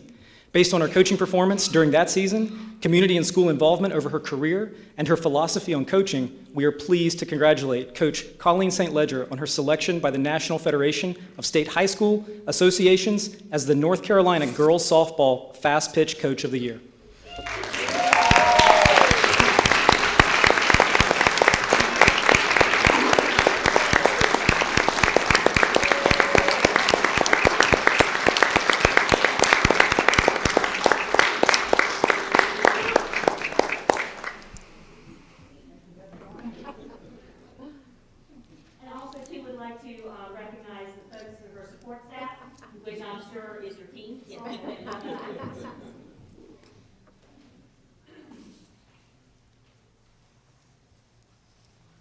Tell them who hired you, Colleen.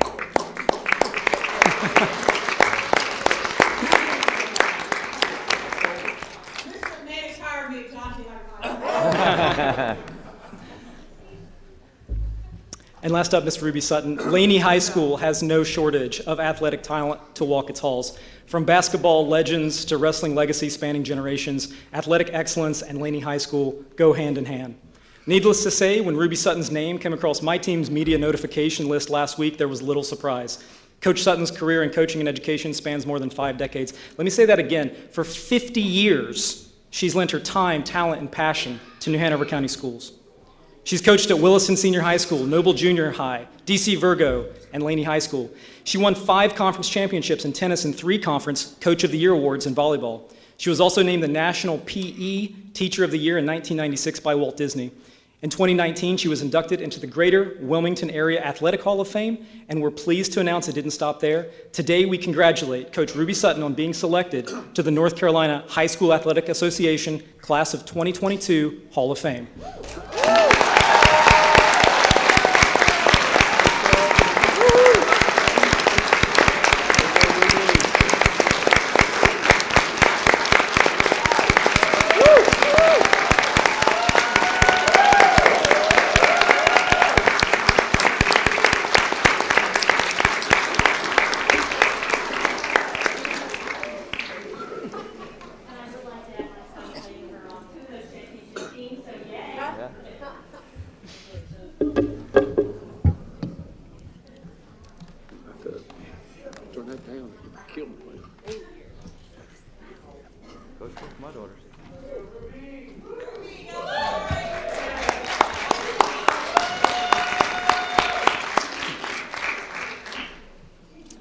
Okay, so now, next up on our agenda is the superintendent's report.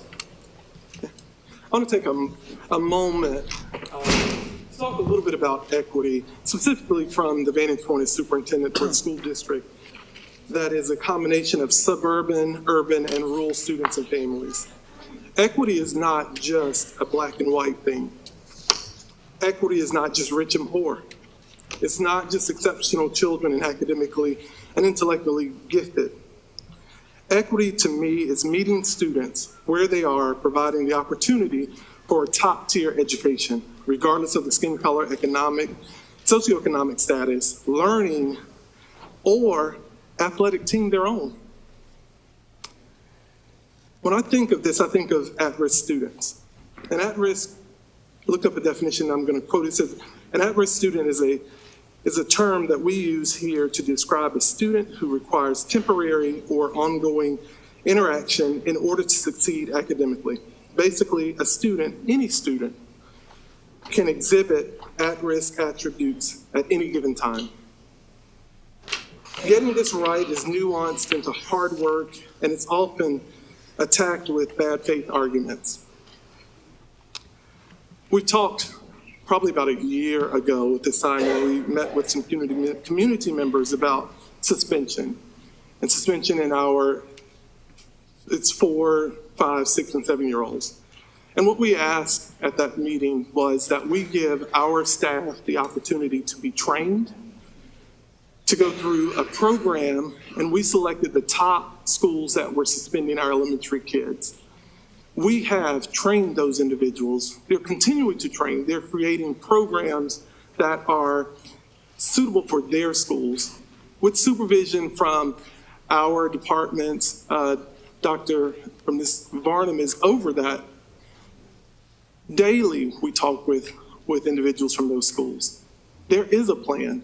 During that meeting, we asked that we are able to give our teachers, our principals, first year of training for the first 12 schools, with the remaining on the second year. We're only in the first part of the year. We're asking for you to understand that cutting off right now without giving people an opportunity as to what they're supposed to do is not right for teaching staff, it's not right for parents, but we have to have an opportunity to work together. Because we all know that at any given time, any of us can go into an at-risk status. And it doesn't matter where you come from, but you can become at risk at the drop of a hat. So what we are saying is, by year 3, we should have everyone trained and ready to go. And so what we're asking is that you also consider what is going on in our schools, what is our staff up against, what are our communities up against. We have to work together. We have to make sure that we are literally looking at the success of all of our students, both while they're with us and while they are away from us. We're also looking at how do we improve our hiring practices and to ensure that we have the right educators in front of our students.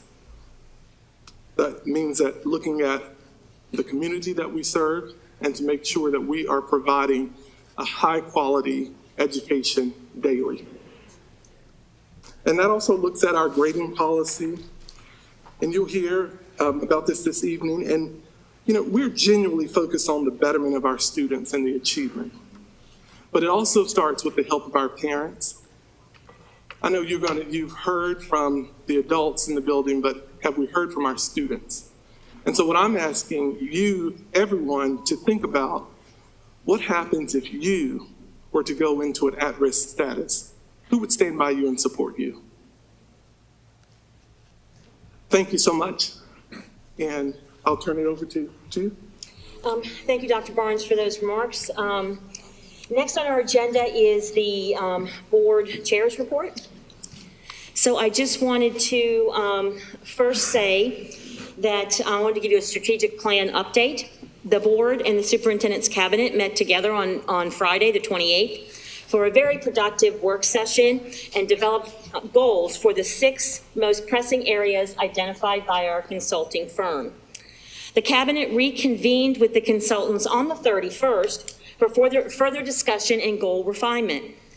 The next step is for each of our cabinet members to gather input from their staffs to drill down to more detail and to put together a skeleton plan for this board to review once again.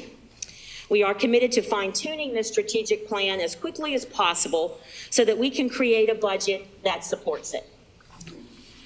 Second of all, we've had multiple presentations on the elementary and secondary emergency relief funds, also known as ESSER.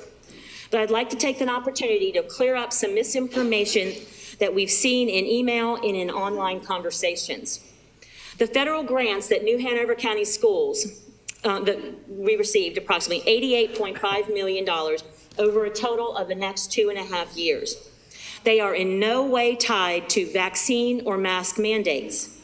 And furthermore, there are no conversations at the district level to implement a COVID vaccine mandate for students or for staff. I also, too, just wanted to reiterate what Dr. Faust said about our plan to reducing suspensions, seclusions, and other restrictive measures. We have heard from Ms. Garnham back in August about her plan to work with these 8 schools identified to train their staffs and their principals on best practices on how to treat their students with the dignity and respect that they deserve. We heard from one of these schools at our January interim meeting. They shared changes that they've made at their school in a collaborative effort, and they reported some positive and sound results. We anticipate from hearing from another school at the February interim meeting, and we are hopeful to once again see positive results from them. The district is utilizing several other resources to assist these schools in reaching their goals, and we ask that all of you help us follow the timeline, follow the measuring checks, and we will get there together as a team. So that is all that I had. All right, next is our call to the audience. So first of all, I'd like to thank you all for signing up to share your comments with the board. And as we've stated before, we welcome your engagement from our school community and from the community at large. Several items we need to talk about. At the podium, there are wipes in case you feel like you need to wipe down the podium after the speaker before you. Per our board policy 2310, the board allows up to 1 hour of public comment for call to the audience. We'd like to ask you to speak on the topic that you indicated on your call to the audience sign up. The public has asked this board and our school system to be more transparent and truthful, and we respectfully ask that you do the same with us. Like we did last month, I will call 3 names at a time to keep the flow of participation moving. The 3 we have, the front row seats are saved for you all. So I'll start off and call those names. In addition, we have the names. They will be on the board. You can see up in front. So you will be able to see where you are generally when we're moving, so you're not going to have to guess on when you're going to hear your name. Please refrain from using profanity, derogatory language, and other slurs in your remarks, or you will be asked to leave. Disruptions by any person or persons at this meeting will be subject to action, including removal from the meeting.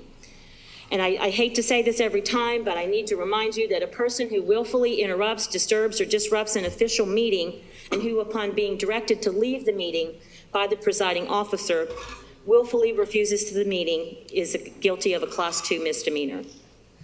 We respect the rights of all individuals who come here to address our board, as well as those who have come just to listen and learn more. Audience members should refrain from yelling out or responding to comments made after each individual speaker.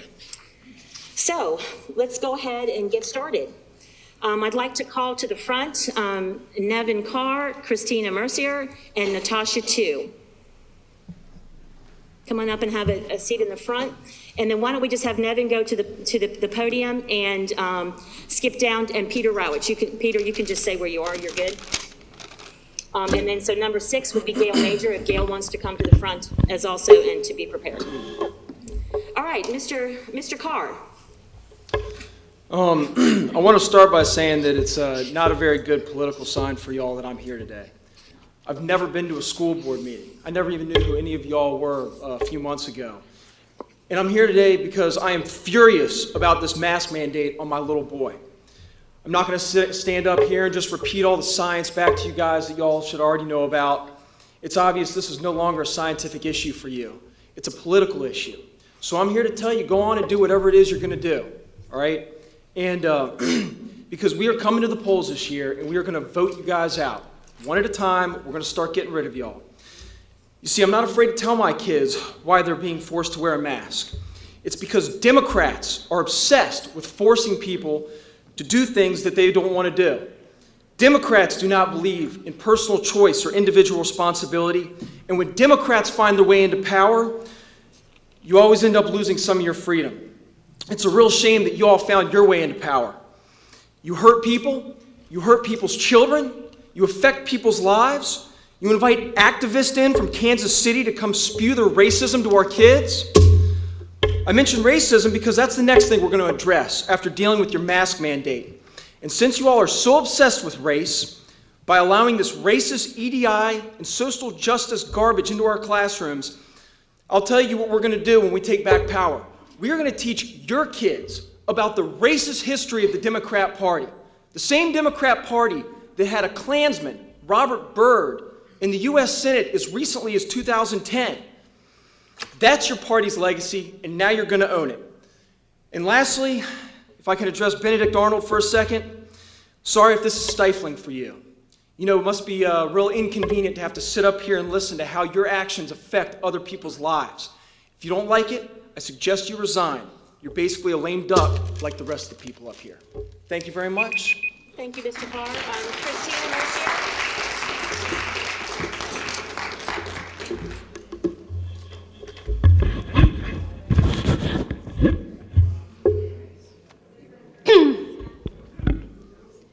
Several months ago, I stood before you and said teachers were not okay, and I think there may have been a misunderstanding concerning my focus, as I've recently heard the lament of why is the conversation about the adults and not the students. Let me clear this up. The teachers and assistants who come and speak at these meetings are worried about the students. These are people who love working with students and want to remain doing so. However, working conditions and pay are forcing them to make a decision they prefer not to have to make. Do they remain in a career they love, or do they look elsewhere? Please understand that the people who show up here monthly are telling you they need your help and support to continue doing a job they love. If New Hanover County Schools really cares about students, then you need to consider the following. Learning loss is never going to be solved by more testing. I've personally never taught a test score, but have instead taught humans, some who are affected by multiple ACEs and some not. Because I was able to form relationships with them, I could tell you who could identify the conflict in a story and who knew how to use commas correctly, and I didn't need bi-monthly testing for it. What students need now are human relationships. We need smaller groups and more caring adults who can reteach these kids how to be students and therefore give them the confidence to keep building on their core knowledge. Having teachers who have to recite like robots to overcrowded classes isn't the answer. Having fewer adults means struggling students will never get the attention they need. So if you really want to invest in what is best for students, you will invest in the adults who work directly with them. There is not a curriculum or laptop or remediation program that can take the place of an adult who loves working with and nurturing kids. That is what makes the difference and keeps students learning. Please invest in our students by investing in the teachers and assistants. Thank you.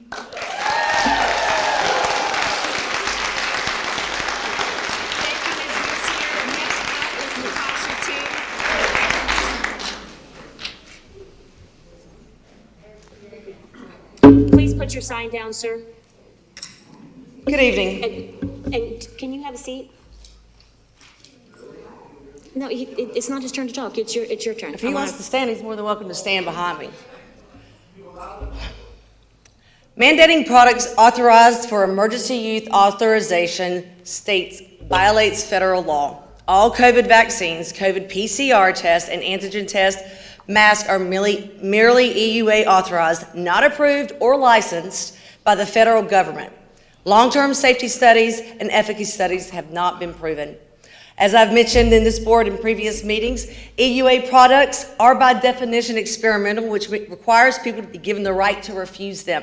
Under the Nuremberg Code, the foundation of ethical medicine, no one may be coerced or to participate in a medical experiment. Consent of the individual is absolutely essential. When contemplating your decision tonight, I ask you to keep the following statistics in mind. There's a 300% increase in teenage self-harm, 200 to 300% increase in teenage anxiety and depression. ER visits for suspected suicide attempts among our teen girls between the ages of 12 and 17 increased by 26% in the summer of 2020 and 50% last year. I can attest to that statistic. It is real and it is local. 362% increase in delayed speech developments in our elementary kids because of these masks. The survivability of COVID-19 is 99.997. Early pre-hospital treatment has always been effective and available. Faulty, inaccurate test equals false positive, which equals an inflated positivity rate. At Senator Ron Johnson's recent C19 roundtable, a recent Department of Defense document stated the stunning statistics from 2021 in comparison to the previous 5-year average. 71% new cases of Medicare population are fully vaccinated. 60% of hospitalizations are fully vaccinated.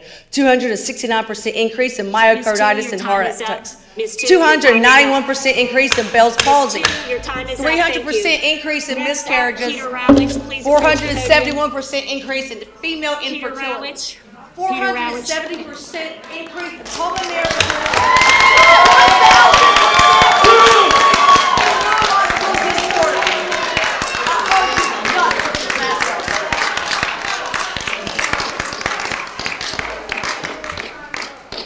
Folks, I am going to remind you, when I do the gavel, that means that you have to stop. We each have 2 minutes, and that is respectful of each other's times. Mr. Rowich, would you please approach the podium?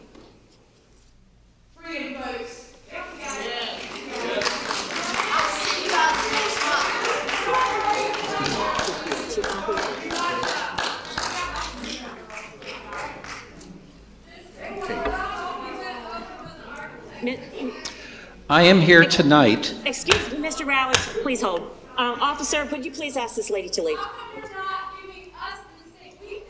Please ask this lady to leave.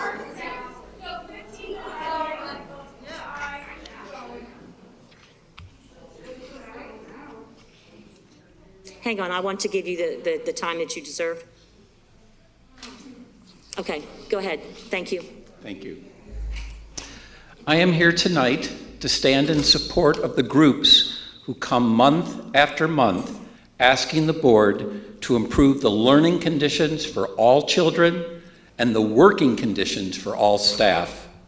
The reason that New Hanover County Educational Justice and Love Our Children and the teachers and TAs keep showing up and speaking is that the board has failed to resolve their concerns. It's time for the Board of Education to do its job.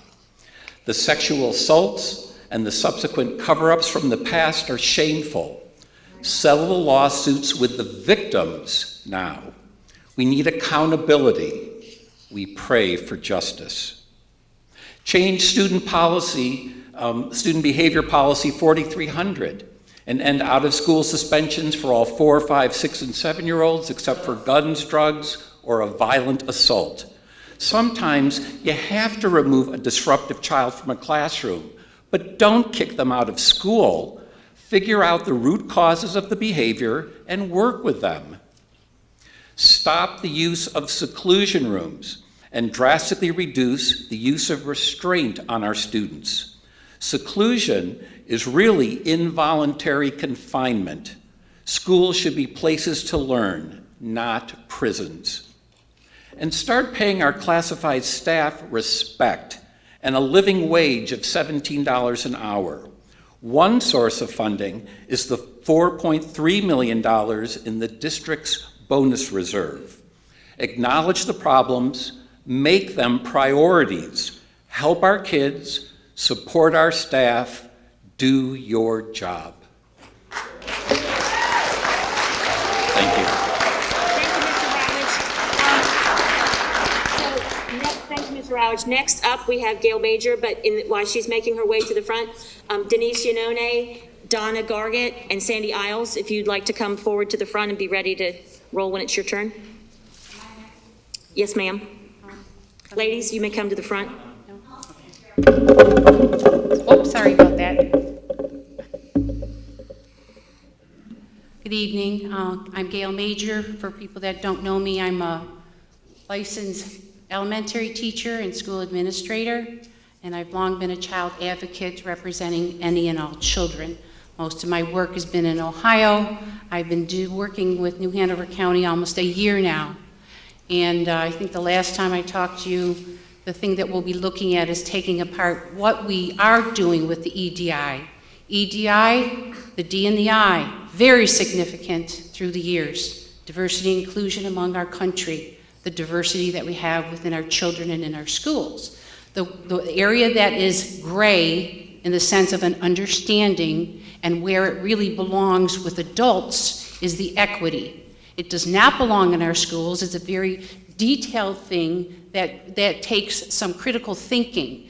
And in elementary schools and some of the lower grades and middle grades, it is a very hard concept to follow. Two things. Is it equal outcome or is it equal opportunity? I, coming from HR, working with diverse manufacturing companies, equal opportunity is how I understood it. Equal outcome is making us all the same.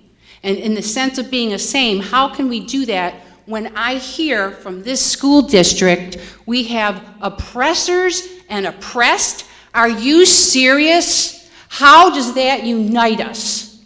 We now, I just found out just today, what do we have? Refresh and reform at Laney School? You have the poorest of the poor intentionally not going to this refresh class because they don't have any guidance from home, and now they're not getting anything in the school because we decide we want to have a refresh and reform, and it also is negligent to the Latinos who have no English speaking capabilities. They're sitting in gyms. Are you aware if they don't sign up for the 30 minutes, they sit in the gym?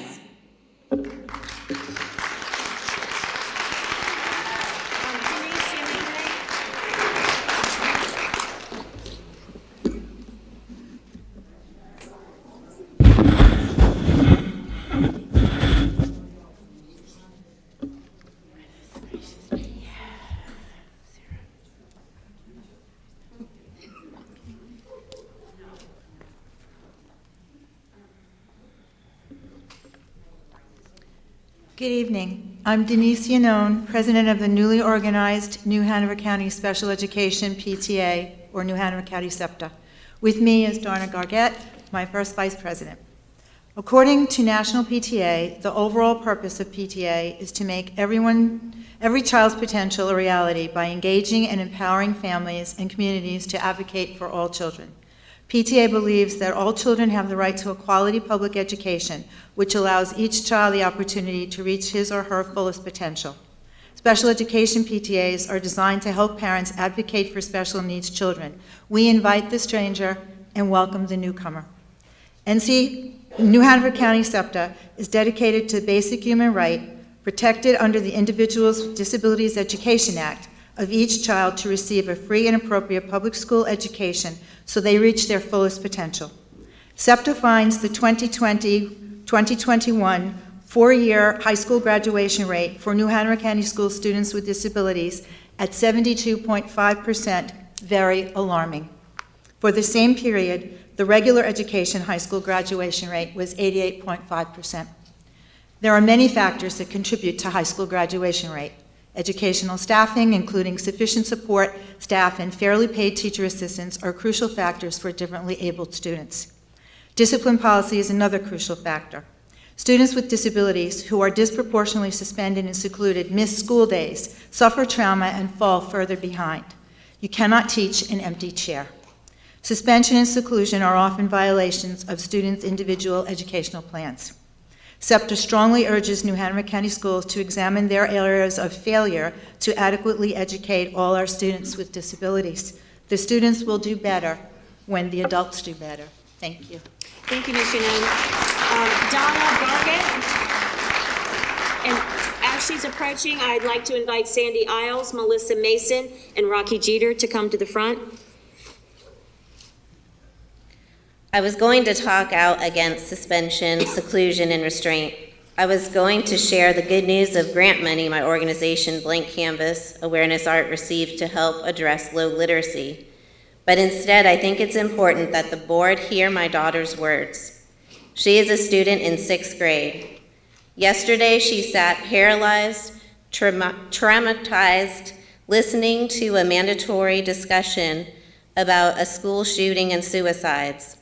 While I have experienced the good work of the Sandy Hook Project, what was done yesterday re-traumatized my daughter.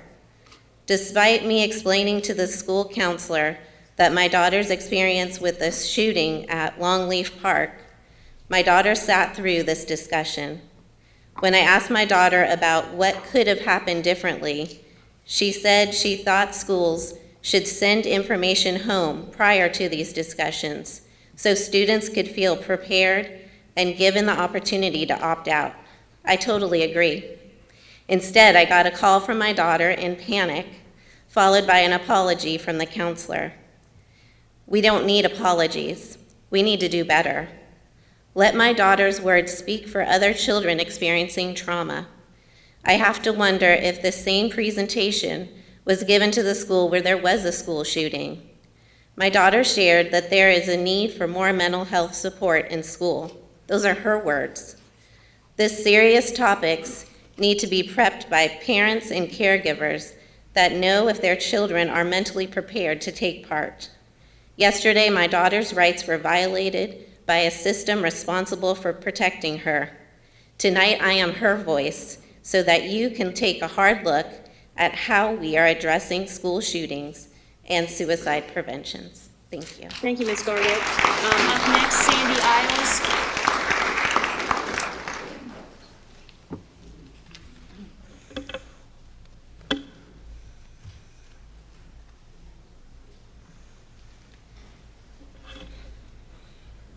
Tonight, I stand united with speakers who come to you every month with concerns asking you to do what is good for kids. Is it good for kids when their TAs make poverty wages? Is it good to suspend young kids and deny them access to their education? Is it good to lock young children in a padded cell? Ms. Crable might think so because last month she asked Ms. Walker to say something good about our seclusion rooms. Ms. Varnum said seclusion rooms are actually quite therapeutic, which sounds like a really good thing for children. Am I misunderstanding their words? Let's be clear. Seclusion is defined as the involuntary confinement of a child and is never therapeutic or good. To defend the practice as such is morally incomprehensible. The use of seclusion is a failure of our school system. I should not be surprised that I must argue that harming children is bad. After all, New Hanover County Schools spent 20 plus years denying the sexual assault and rape of our children in our classrooms. It seems you're incapable of protecting children. If we're not protecting our kids, who are we protecting? For a year, we have asked you to change our behavior practices to create a safer working and learning environment. We've asked you to put children first because when you do what is right for children, you inherently do what is right for teachers. You know our children are being hurt, but you do nothing. You truly don't care, do you? If you cared, you'd do a deep dive into our seclusion practices. You'd seek improvement and set goals to protect children. Instead, you're building a seclusion room in our 2 new elementary schools so that you can continue harming them. They say if you build it, they will come. Welcome to New Hanover County Schools, where our amenities allow you to enjoy the beach while we lock your 5-year-old autistic child in a padded room. Dr. Faust and board members, this will be your legacy. You will be remembered by your inaction and support for harming children. Shame on you. Thank you, Ms. Isles. Next up, Melissa Nason.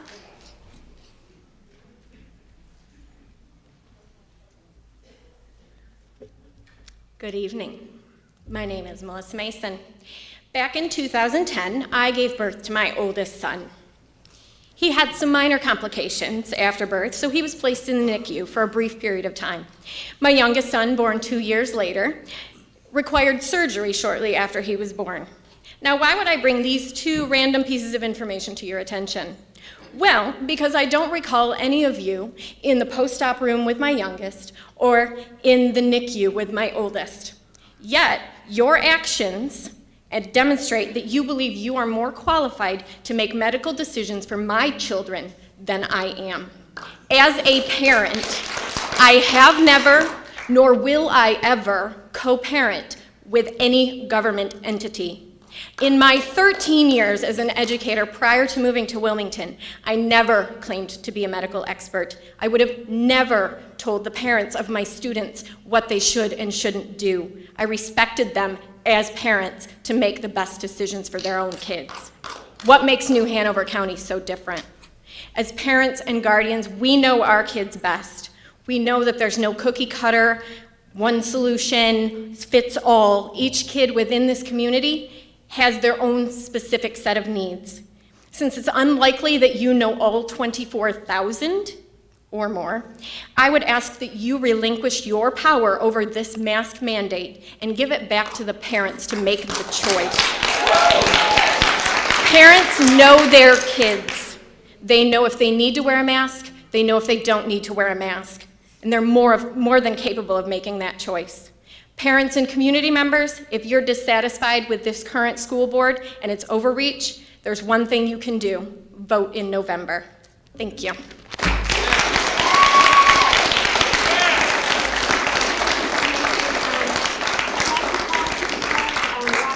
To the podium, Loretta Stackhouse, Josh Mason, and Pat Bradford can make their way to the front. Mr. Jeter Webb.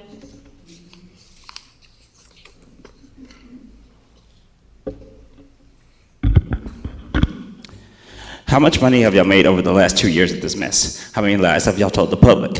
Why didn't we Hanover County sell out the health and freedom of our children for $57 million? Why has the county continued to sell out our children? Did you know that there's a list of 47 studies confirming that masks are useless in preventing COVID infection and transmission? Did you know there's a list of 32 studies confirming the negative health effects caused by frequent mask wearing, especially for young children? This has been a growing serious concern in recent months as the dangerous health and emotional effects, especially on children. The use of face masks, either by infected or non-infected people, doesn't have a significant effect on influenza transmission. In the last 2 years, Congress passed 3 stimulus bills that provide nearly $279 billion as relief aid for education through the Education Stabilization Fund. Where's the money going? It's going anywhere and everywhere but to education. We want answers, and we want them now. Keep the shots out of our schools because they will kill our children, take the mask off of our children, and give the power back to the parents and the people.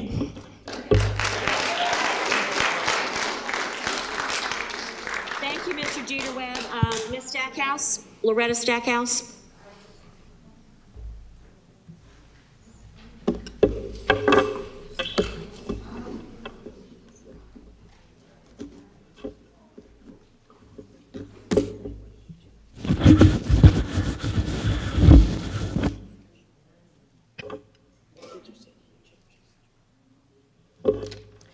I am here tonight to stand in support of the speakers who come month after month asking the board to improve the learning conditions for all children and the working conditions for all staff. Children are sent to school to learn. The climate in New Hanover County schools does not provide good learning conditions. New Hanover County schools policies and procedures seem to be to suspend them and send them home, even though they're only 4, 5, 6, or 7 years old. Restrain them and lock them up in seclusion rooms. Look the other way when sexual assaults occur. The staff is overworked and underpaid. Trauma, trauma, trauma. People who work with our children should not have to work 2 or 3 jobs to pay their bills. Our classified staff deserve respect and a living wage. The jobs they perform are just as important as the ones you perform. Your lack of action appears like you do not care. Show you care. You ask for the job, do it. Thank you.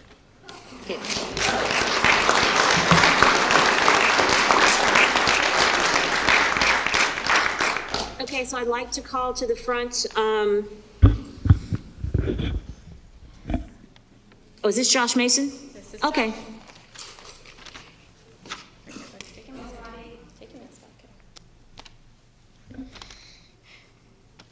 Good evening. My name is Josh Mason, and I'm in middle school. I feel like seeing other people's faces is more important and comfortable for me because I can see them smile. Wearing a mask is a distraction for me because all of my teachers are asking me to pull up my mask. It's hard to hear people. Some teachers don't have to wear them, but students do, and that's unfair. It's hard to breathe in them, and for some kids, it fogs up their glasses so they can't see. Thank you for listening to my opinion.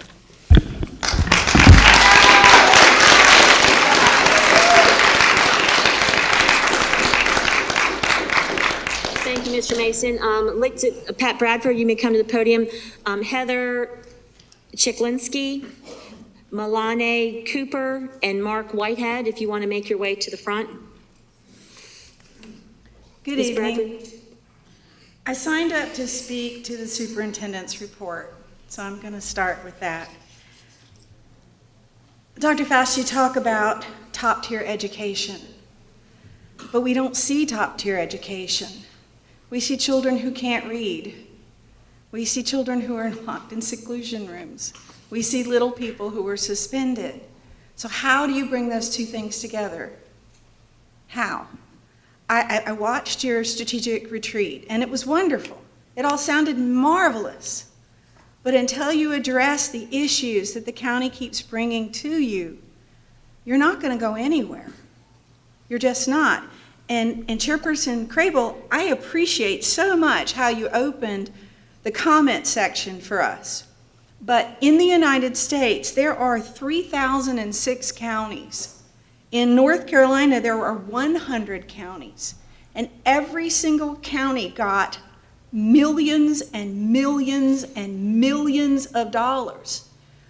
New Hanover County got between $88 million and $99 million to implement the CARES Act, COVID-related, and yet we're fixing gym floors, and we're doing all these things.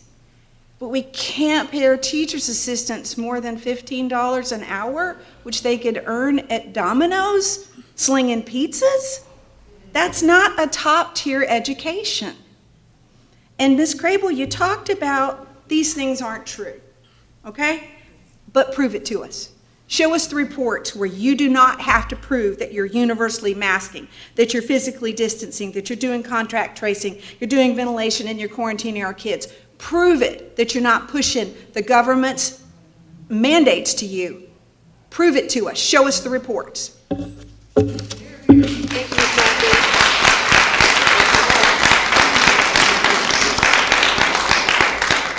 Okay, I'm still looking for Heather Chiklinski, Milane Cooper, and Mark Whitehead. Are those folks with us tonight? Okay, are you Heather or Milane? Milane. Okay.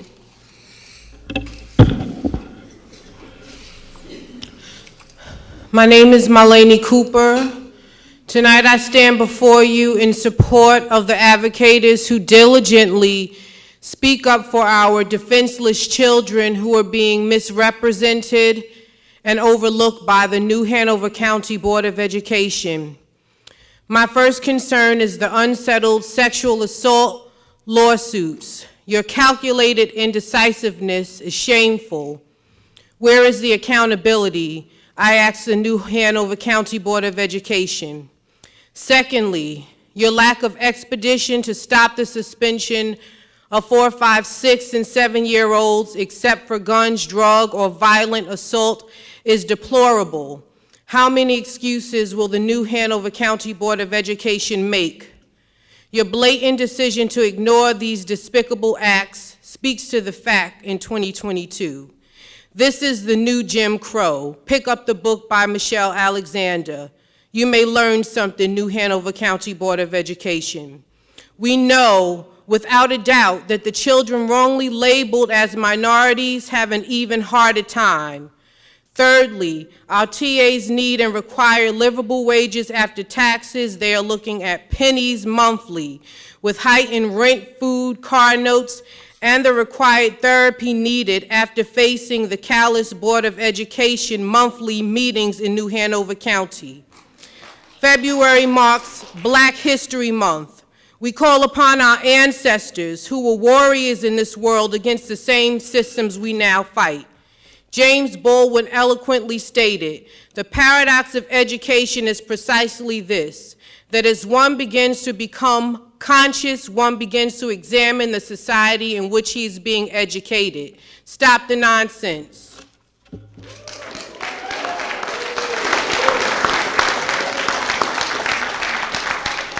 Thank you, Ms. Cooper. Is Mark Whitehead with us? Okay, is Barbara Garrow? So Barbara, come to the front. Robert Bellamy. Is Robert with us? And is Yolanda Hernandez, is she with us? Okay. All right, go ahead, thank you. I'm here tonight to stand in support of all the speakers who've been coming routinely to ask you to improve learning conditions for all the children and working conditions for the staff. Here are my specific concerns. Please settle as quickly as possible the sexual assault cases. Do not further scar the students involved, cost additional funds, and further give the school district a bad name. Speaking of scarring children, why would anyone want a child kicked out of school? Keep them in school building, perhaps working in a different classroom with a counselor or community health worker or another teacher. End out of school suspensions for 4, 5, 6, and 7-year-old students, except for guns, drugs, or violent assault. Out of school suspensions are traumatic. It is rejection. Trauma is an adverse childhood experience per our community leaders, even our district attorney, and other educators. These traumas lead to violence and feed the school-to-prison pipeline. Did you know that 70% of the prisoners in New Hanover County jails are high school dropouts? Why do teachers and principals need a mindset change to keep 4, 5, 6, and 7-year-olds in school? Without further explanation or data, it's not comprehensible to me. If the school board changes the policy, and then the employees will need to follow it no matter their mindset. Out-of-school suspensions are not a deterrent. It should not be used as retribution. Make it a policy now, implement it at the beginning of the 2022-23 school year. Thank you. Thank you, Ms. Garrow. Yolanda Hernandez. And then on deck, we have Alicia Ogundelli, Angie Caney, and Aaron Cogan. Pardon me? Okay, I didn't see you, sir. Come to the podium.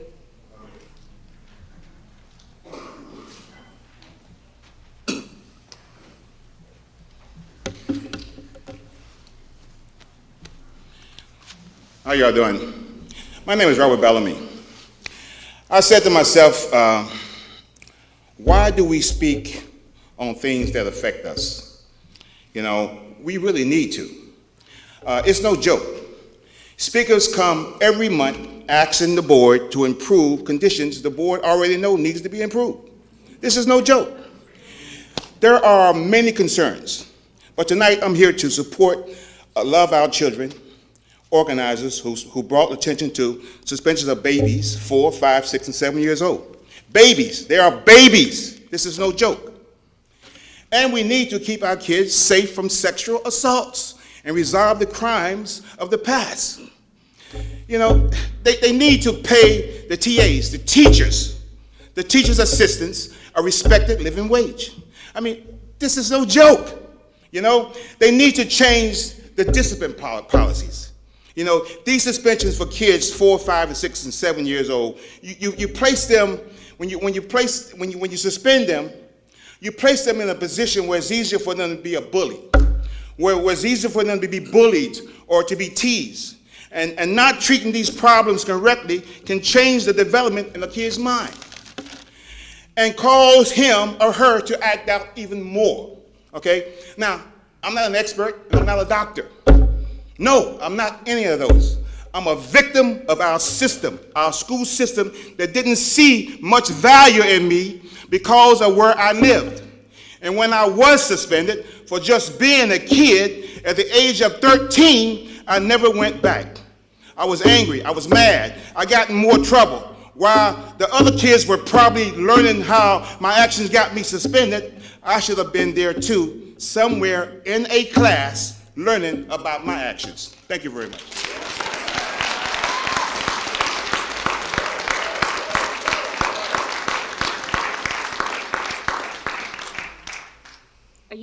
Are you Ms. Hernandez? I am. Okay, and Alicia? Okay, and then Angie Caney? Is she with us? Okay. Thank you.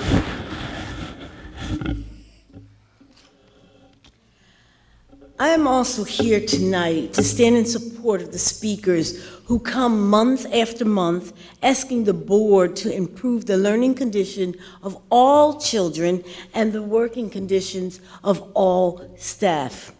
Here are 4 of my concerns. Number 1, settle the sexual assault lawsuits now.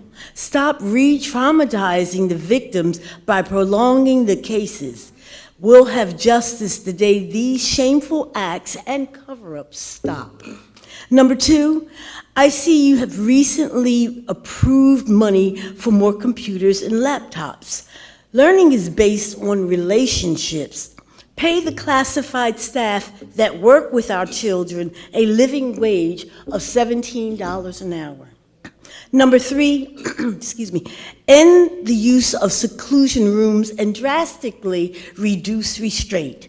Review every reported use of seclusion and restraint, and there should be a follow-up meeting with parents and staff to identify strategies to reduce challenging behaviors. Number 4, 21 years ago, New Hanover County Schools ended corporal punishment. There was no special training for staff or staff development involved. The harmful practice just stopped. You could do the same with ending out-of-school suspension for 4, 5, 6, and 7-year-old babies. And if you stop that harmful practice this month, you'll give schools 6 months to adjust before implementing it in August of next year.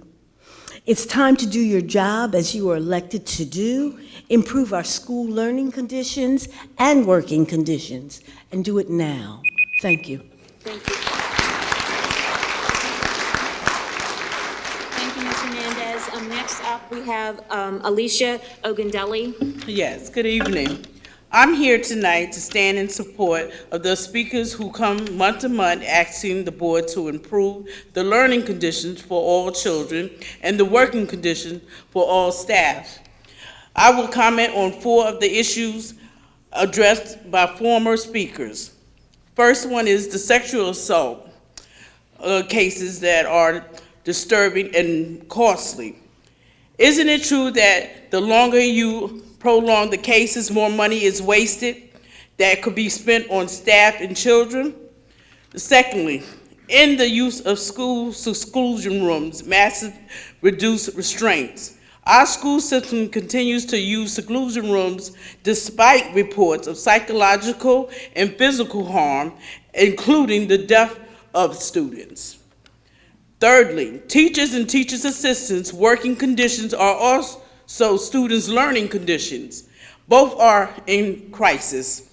Action is needed now to improve mental well-being of our educators and our students as well. I heard that you don't suspend 4-year-old children because it's the law. If that is true, then why not make that a policy?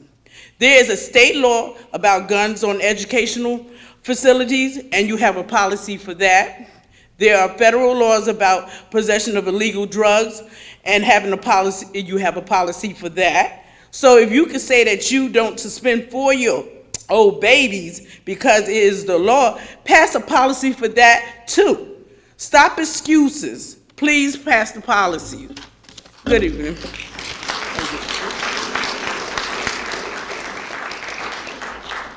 Thank you, Ms. Ogundelli. Angie Caney, on deck, we have Aaron Coogan in the front row.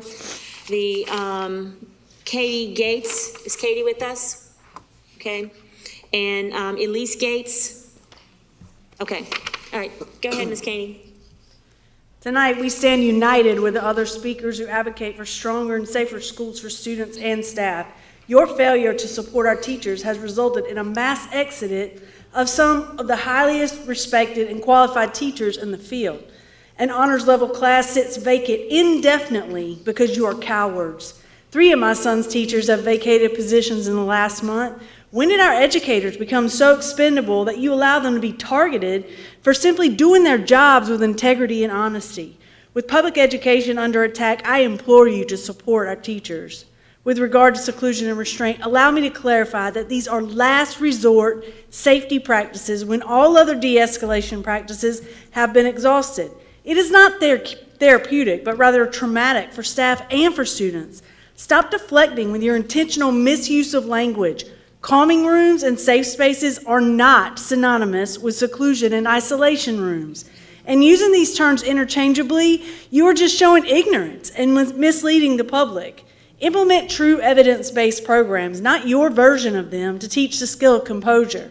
Be transparent and reduce seclusion and restraint, and end suspensions for 4, 5, 6, and 7-year-olds with safer and more effective discipline alternatives. We're still here asking you to stop re-victimizing survivors of sexual assault and searching for loopholes to escape accountability. Why does a board who claims they want to do the right thing jump at the chance to dismiss the victims of a convicted child predator due to a technicality? You're wasting time and money on litigation for what we already know transpired by correct and negligent New Hanover County Schools leadership. Give what is owed to the victims through resolution and assurance that there are actual provisions for prevention in place. Shame on you for failing to protect children.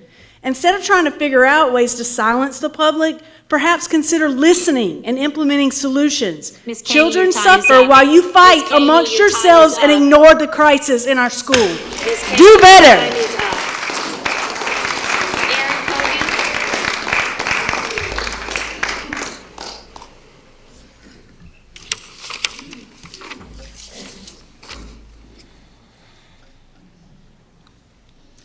I'm Erin Cogan. I'm here to ask that you stop enforcing the discriminatory COVID quarantine protocols. It only pits the vaccinated against the unvaccinated. Both can contract and spread the COVID. Only actively sick should be asked to quarantine. I also want to know what metrics are in place to calculate the long-term social, emotional, physical, psychological, and mental health impact on the students who are required to wear masks all day, every school day. New Hanover County schools are now providing N95 masks. Healthcare professionals, nurses, and respiratory therapists alike have told me they'd never recommend a child wear an N95 mask. On November 15th, our public health director, David Howard, who is not a medical doctor, credited the mask rule for COVID case numbers coming down. I found that odd, given the widely accepted rule that correlation does not equal causation. Howard admitted that cloth face coverings only mitigate some, revealing that masks are 80% ineffective.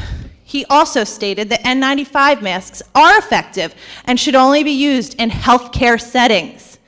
Did you listen to him? Increased heart rate and difficulty breathing are adverse reactions of N95 masks for all wearers, not just children. Hopefully tonight, David Howard and his assistant, Carla Turner, will finally tell us what the COVID case numbers are, as well as the corresponding hospitalization and death numbers, specifically for school-aged children in New Hanover County. This is the school board meeting, remember? Our health department has been asked to provide this information for the past 2 months, and if they don't have it tonight, why not? Board, I leave you with a question. Is what you're doing good for children? It's not up to children to protect adults. I still had a second, and you're gaveling me? Are you kidding me?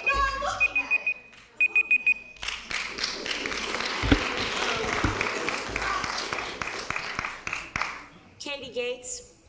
Thank you. Good evening. Recall in the Declaration of Independence, the government was instituted among men to secure our inalienable rights given to us by God that no man can take away. These include the right to life, liberty, and the pursuit of happiness. Government is not our savior, and I ask you to focus as a school board on teaching our kids a rigorous academic curriculum and let parents manage health decisions for their own children. With Omicron and its supposed subvariant, we have been gifted a best-case scenario. It's highly contagious. It'll run through the population, including the masked and the vaccinated, and it causes cold and cough symptoms. But herd immunity is now more achievable than ever. Despite you masking our kids for the last month, cases have gone up. I hope that you can see that the net benefits from masking our kids last month was negligible. Can you see the futility of mandating and micromanaging our schools and our kids by now? The virus will run its course, and we can move on. One thing I wanted to bring your attention to was that on the website, the CD website, entitled COVID Guidance for Prevention in K-12 Schools, I noticed that there is nothing mandated on that website, nothing on that CDC website. And there's nothing in this NC, the North Carolina toolkit, that says anything is mandated. Verbiage on their websites, rather, includes suggestive language like CDC recommends indoor universal masking. It recommends, not requires. They say promote a vaccination, not require. Recommend 3 feet of physical distance. Monitor. Should monitor, not must monitor. These are guidelines, not rules. Perhaps they know it's unconstitutional to mandate a medical device or a treatment without informed consent, or that it's unconstitutional to prohibit or discriminate against students who are entitled to a public education. I welcome your objective and conscientious decision tonight for masks being optional.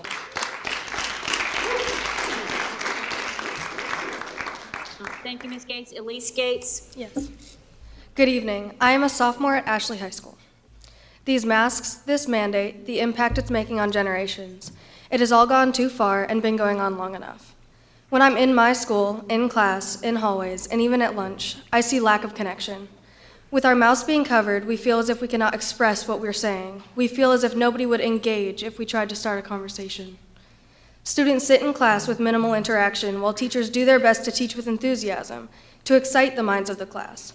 But without participation, lectures become dull, the mood in the room diminishes. We need help to bring life back to education and bring light back into our world that seems to be covered by a blanket of restrictions and expectations. Give the students and teachers of New Hanover County a choice to be comfortable. Let them do what they know is best for them. Thank you. Thank you, Ms. Gates.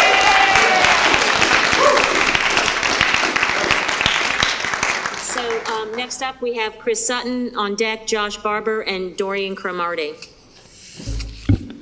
First off, Dr. Faust, do you not like puppies?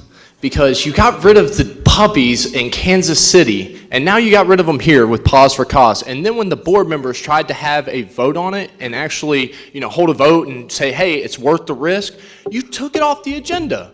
And not just that, but you keep doing that. So for instance, I brought this today. This is one of the items that I requested the board turn in a request for funding. This is one of them. A teacher, hero, Tricia Toes, saved a child's life with the Heimlich maneuver. I'm a big man. I was big in high school, fatter, okay? She could not have wrapped her arms around me. If I would have been an EC child and been strapped into a chair, she wouldn't have been able to give the Heimlich. For $2,500, we could have one of these in every single school. These save lives. Fire departments and other schools have them. This is one of the items that I had on the endowment fund that I asked y'all to put together a proposal. This item was listed on there. You removed it, okay? Past just removing items, now you broke state law, okay? And let's really go into this. You broke state law in multiple ways, Dr. Faust. Come on, eye contact if you can. Check this out. Do you know that, first off, you had to have the approval of the board to even reassign Dr. Smith, which, by the way, thank you for everything you've done for our school. You have climbed the rung. Thank you for everything. But the truth of it is that you can't even remove her without the will of the board. And now, furthermore, did you know that the assistant superintendent is considered an elected official and she is supposed to serve a term of 4 years? She's elected by the board. The board can't even remove her. You can't remove her. The only way is if she cannot do her job. This is in the North Carolina General Statute. Your attorney should have told you that. Am I wrong? It's an elected official. You continue to break law over and over, even when it comes down to our policies. Every single time that you violate policy, you violate state law. They might not care, but the people do. This next election, you're gone. And when you do, I'm going to put her in as an interim superintendent until we find someone better, because she deserves to be the first female superintendent in New Hanover County history. Your time is up. Next up, we have Josh Barber. Is Josh still here? Okay. Next up is Dorian Cromartie.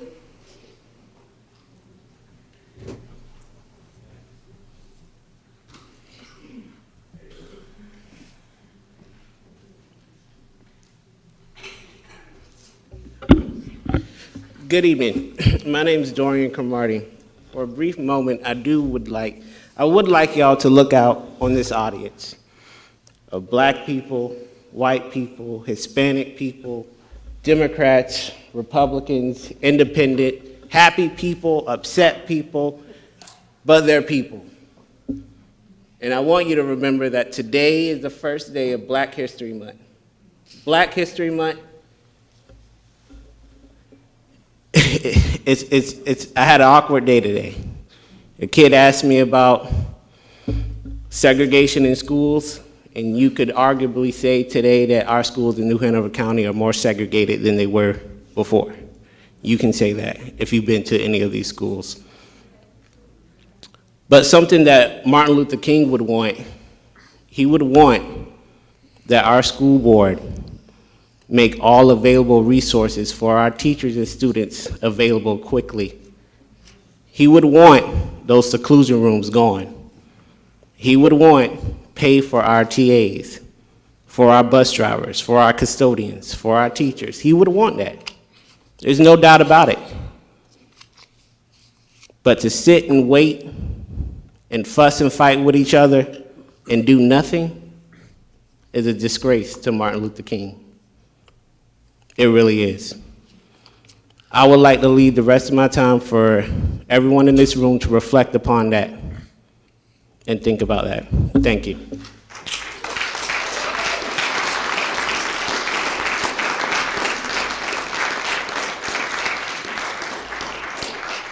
Next up on the agenda is Justin England. Is Justin with us?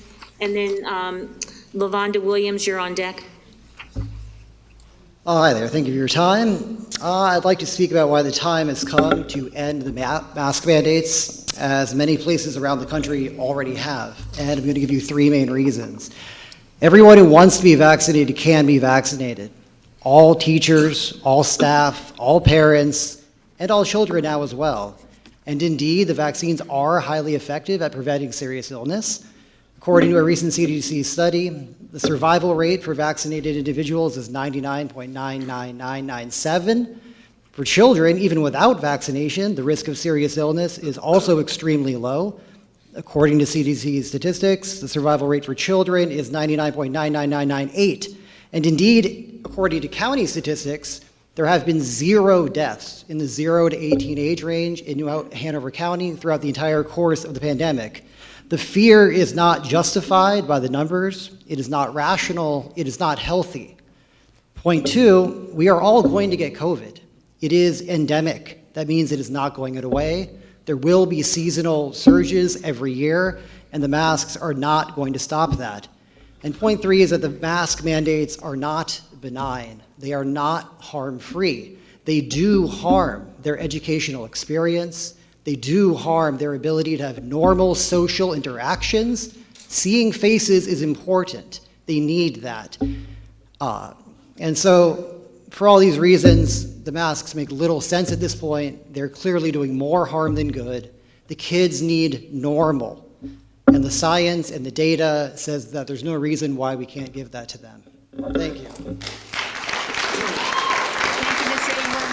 Up next is LaVonda Williams. Hello, my name is LaVonda Williams, and I am a school bus driver in the Northern Division for New Hanover County Schools. A couple of months ago, we received notice that we would be getting bonus and retro pay and a raise. And that comes after 3 years of no raise. Okay, we were told we was gonna get $1,500, $1,000 on these different dates. It has not come to fruition. I am a bus driver that come to work every day. I get up 4:30 in the morning, prepared to come to work by 5:45, 6 o'clock to crank that bus. I fulfilled all my hours of service that was asked of me and even more. Field trips, running buses cross town for maintenance, whatever I was asked to do, cleaning buses. I received a perfect attendance last year from school. I had a rave review. My evaluation was outstanding without any flaws. How does that not make me eligible for the full $1,500 bonus? I don't understand. We were cut, our bonuses were cut.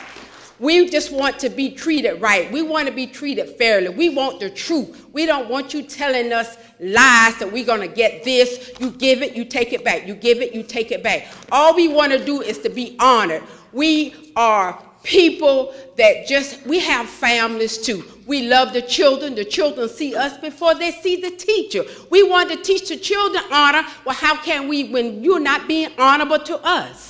We are important people. We are a great commodity. The teachers cannot teach unless we bring the children to school. We just want what's due to us. You didn't give us anything. You just put a Band-Aid on what we was due anyway. Okay? Thank you.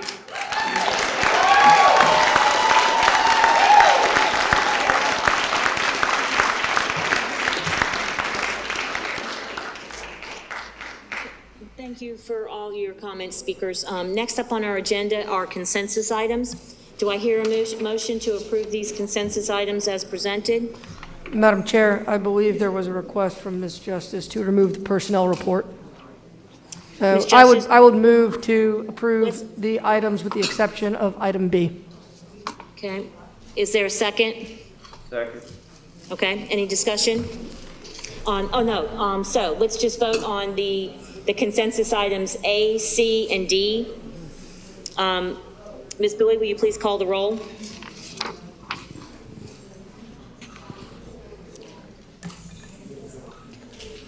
Ms. Adams? Aye. Mr. Boyer? Aye. Ms. Justice? Aye. Mr. McManus? Yes. Ms. Walker? Yes. Mr. Wildebohr? Aye. And Ms. Craybill? Aye. Okay, so that motion passes 7-0 for the consensus items. So now we'd like to, Ms. Justice, you asked to pull personnel report. Correct. What do you need to do? I don't feel comfortable approving every name on that list. Okay, so which position, are you not the name, which position are you interested in discussing separately? The curriculum position. Pardon me? The curriculum position. Okay. All right, so do you have a motion that you want to make? I move that it be named and further studied before we approve. You move what? That it be removed and it be further studied. We talk about it in the future and before we approve. I don't approve of it at this point. Is there a second to that motion?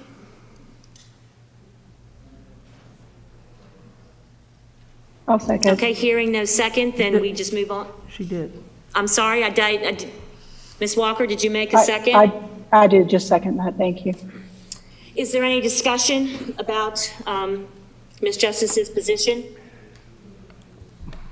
Well, obviously I do. I am concerned, but I think that we need, to me, as a retired educator and professional who's actually worked in curriculum, I think we need more of a focus on the curriculum aspect itself if you're going to hire somebody in that position as opposed to administrative aspect, even though the person has a lot of qualifications in other areas.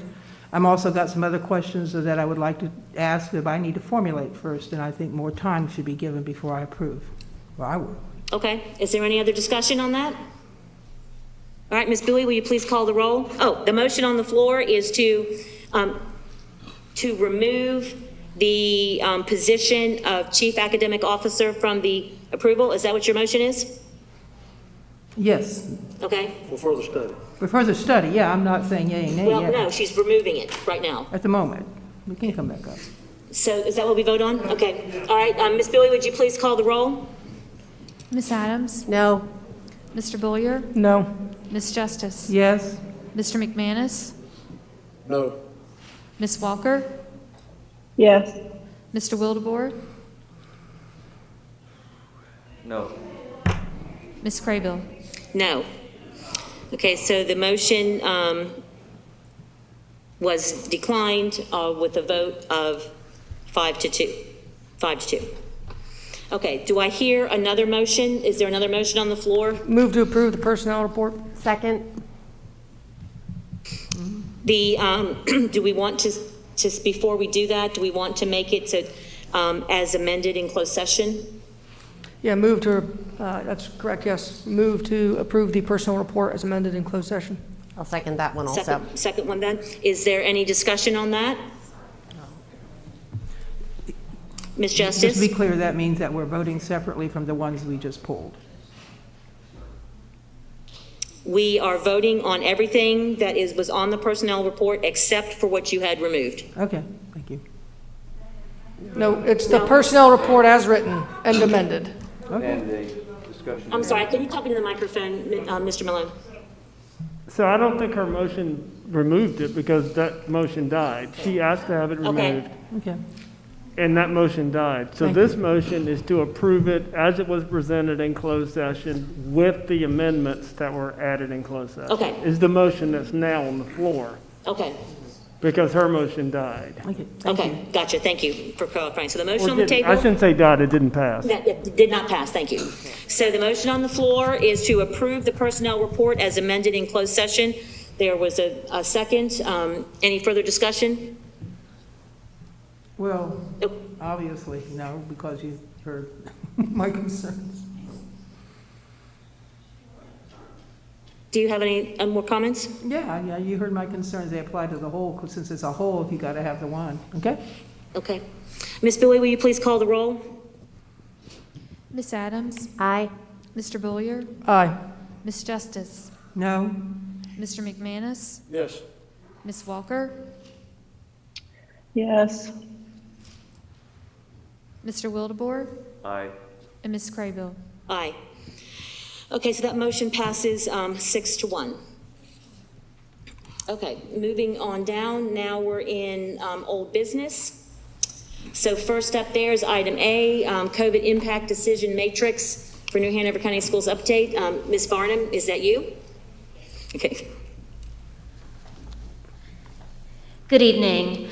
I'm going to preview with you the current impact and decision matrix information as of the week ending January 28th, 2022.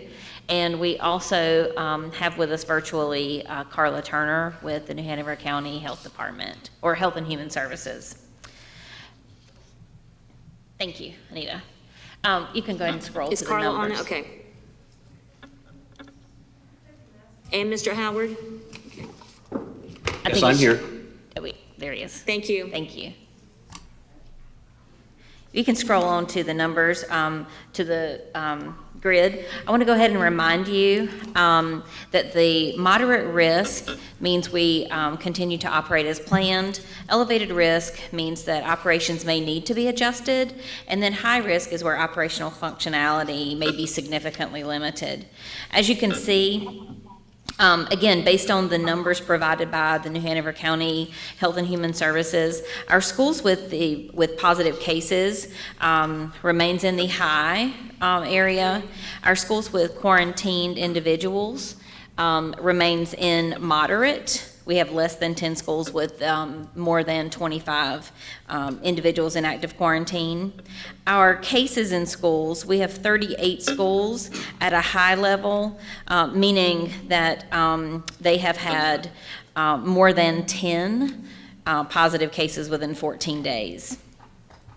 The school clusters, one clarification on clusters, these are determined only by the state and not at the local level. And so we have had a kind of a backlog of notifications, and I'm sure Mr. Howard and Ms. Turner can maybe answer more about that if there are questions. But remaining in the moderate on that one. Individuals in active quarantine, again, number of specific individuals at particular schools within 14 days due to exposure, that again remains in moderate, with the majority of our schools at less than 15. Scrolling on down, you can see our district and school operations remain mostly in moderate, some elevated, and then and none in the high range at this point in time. And then down toward the bottom, after this, I've got the community level case monitoring information that Ms. Turner and Mr. Howard will share. Thank you. Okay, whoever wants to jump in first, go ahead. All right. Hello, everyone. I will run through a few metrics, a few indicators with you, and then Carla can jump in if she would like, and then we'll receive some questions. So some of these indicators are what you might call good news. Some of these indicators seem to be not so good news. So it's a bit of a mixed bag right now. The percent positive for New Hanover County right now is 38.1% as of today. That data, though, is through the January 30th date. The statewide percent positive from the known cases is 29.8%. The hospitalizations have risen, but on the other side of that, the indicator of severity of the illness is holding steady and not nearly as severe as we saw with the Delta variant. The persons in ICU, out of the 115 patients being reported as COVID positive in the hospital, only 11 are in ICU. So that roughly estimates to about 9.5%, which is less than half of the severity level we saw with the Delta variant back last year. The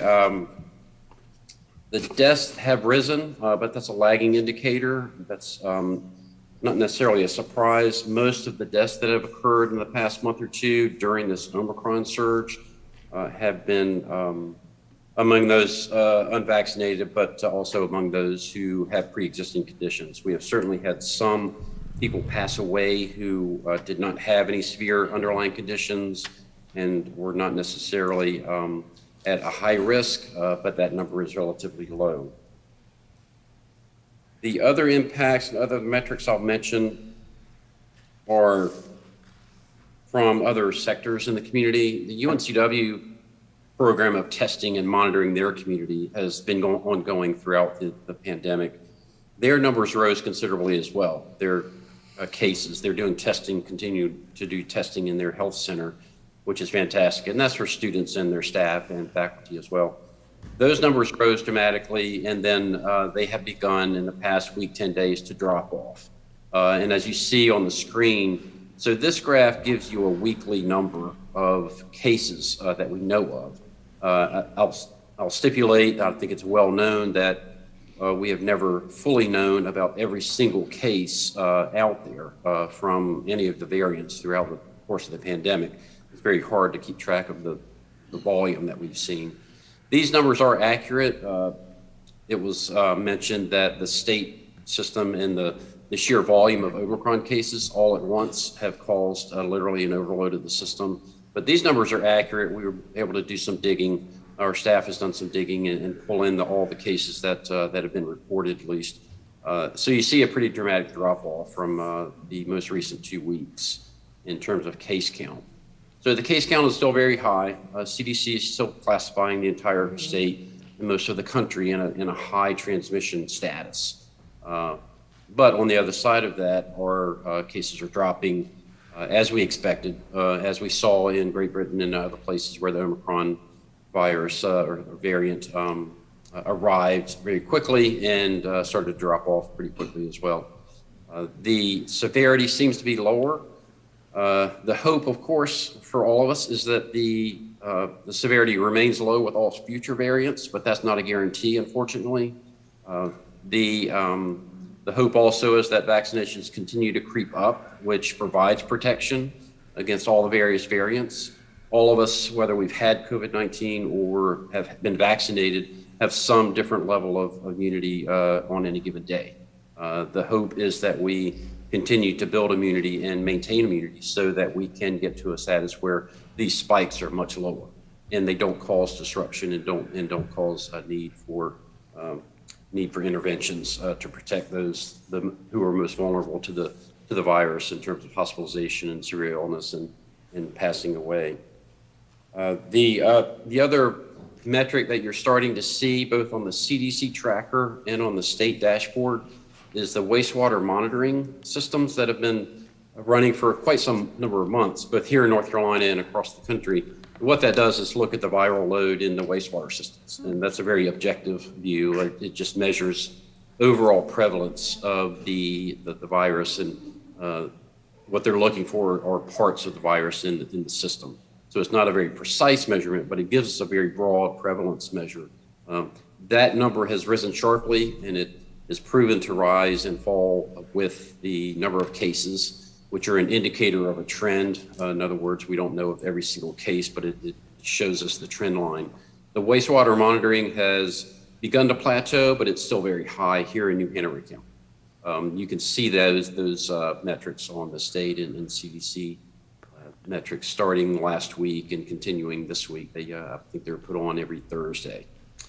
So that's the basic data. As I mentioned, it's up and down. The big reason why the different masks have been put out is the transmissibility of Omicron, and some of you may have heard about the BA2 Omicron subvariant of Omicron. That is circulating in many places. It's been detected in many places across the U.S. It doesn't appear to be behaving a lot differently than the original Omicron variant, very much related to that. Doesn't appear to have any more severity, doesn't appear to be terribly more transmissible, although it does show itself to be, indicate itself to be a bit more transmissible. But all along we've said something moving fast and not having a great impact is okay. We're just worried and very watchful of any subvariants or variants that have great impact in terms of causing a lot of illness. So that's my presentation in terms of basic metrics and indicators that we're seeing statewide and here in New Hanover County. Okay, does anybody have any questions that they'd like to add, Mr. Wildebohr? Yes, thank you. I've asked this question now. This is, I think, third month I've asked this. How many of the hospitalizations are pre-K through 12th grade?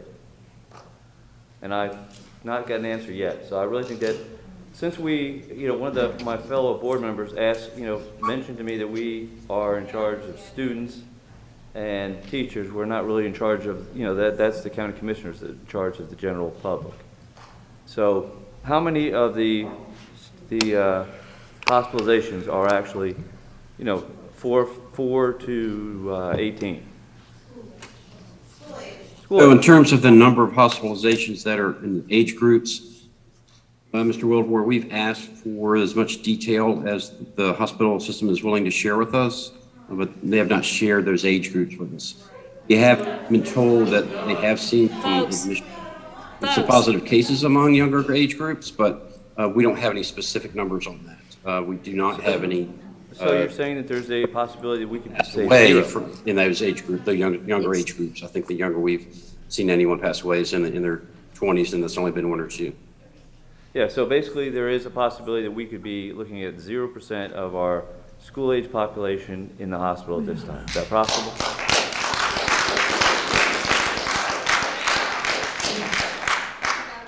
I'm sorry, Can I pause, please? Your Mr. volume Wildebohr? cuts out when the applause begins. I'm sorry. Could you repeat that, Mr. Howard? I couldn't hear. I'm sorry, I wasn't able to hear Mr. Wildebohr's I know, because the applause takes away my audio. Okay, folks, I really need you to let the conversation happen between our speaker and our board members so that we can hear. Otherwise, I'm going to have to ask you to leave. Mr. Wildebohr, did you have a question that you were trying to get an answer to? Well, so basically it could be Could down you talk into your microphone so he can hear you? I'm sorry. So, Mr. Howard, it could be down as low as 0%. Is that possible? At the 0% hospital. or you're referring to 0% for an age group, or? I'm saying for hospitalization. So basically I've asked now 3 months, I don't know why I can't get this information, but asked for 3 months to know the hospitalization. Since we're talking about school-age children, I've asked for 3 months our numbers, and I don't understand why I can't get that information. Right, so like I said, unfortunately, we're at the, we don't control that data. We don't have access to that data directly, Mr. Wildebohr, so that would be a question for the healthcare systems and their ability to share specific age group cases, hospitalizations, COVID positive, recovering. We don't have that age group data to share, that's all. Okay, and, Thank you, Mr. Howard. Does anybody else have a question before Mr. Wildebohr continues? Everybody gets a chance? Well, Ms. Justice? why don't you just let him go ahead and answer his other questions? It might be one that I was going to ask. all right, thank you so much. My other one was actually for Ms. Varnum. Am I correct that we are at 2.45% of school-age children that currently have COVID? So I have 687 out of 24,000 plus. Is that correct? Is that about right? 2.45%? Can you repeat the beginning of your question? Absolutely. Currently, just doing my math, and my math might be off, but I have 687 current cases in New Hanover County schools out of 24,000. Doing my math, I come up to 2.45% of school-age children currently have COVID in New Hanover County schools. Is that correct? So are you viewing that from our dashboard or the weekly trend? Our dashboard? Our dashboard, yeah. Yes. Okay. Yes, so that's our correct, dashboard is correct. Okay. So I can about clarify that. Just about 2.5%. Okay, thank you. Please. Oh, and go Ms. ahead. Justice? Okay, I might have missed it. I heard you gave the vaccination rate for the, what was the vaccination rate for the adults in the county?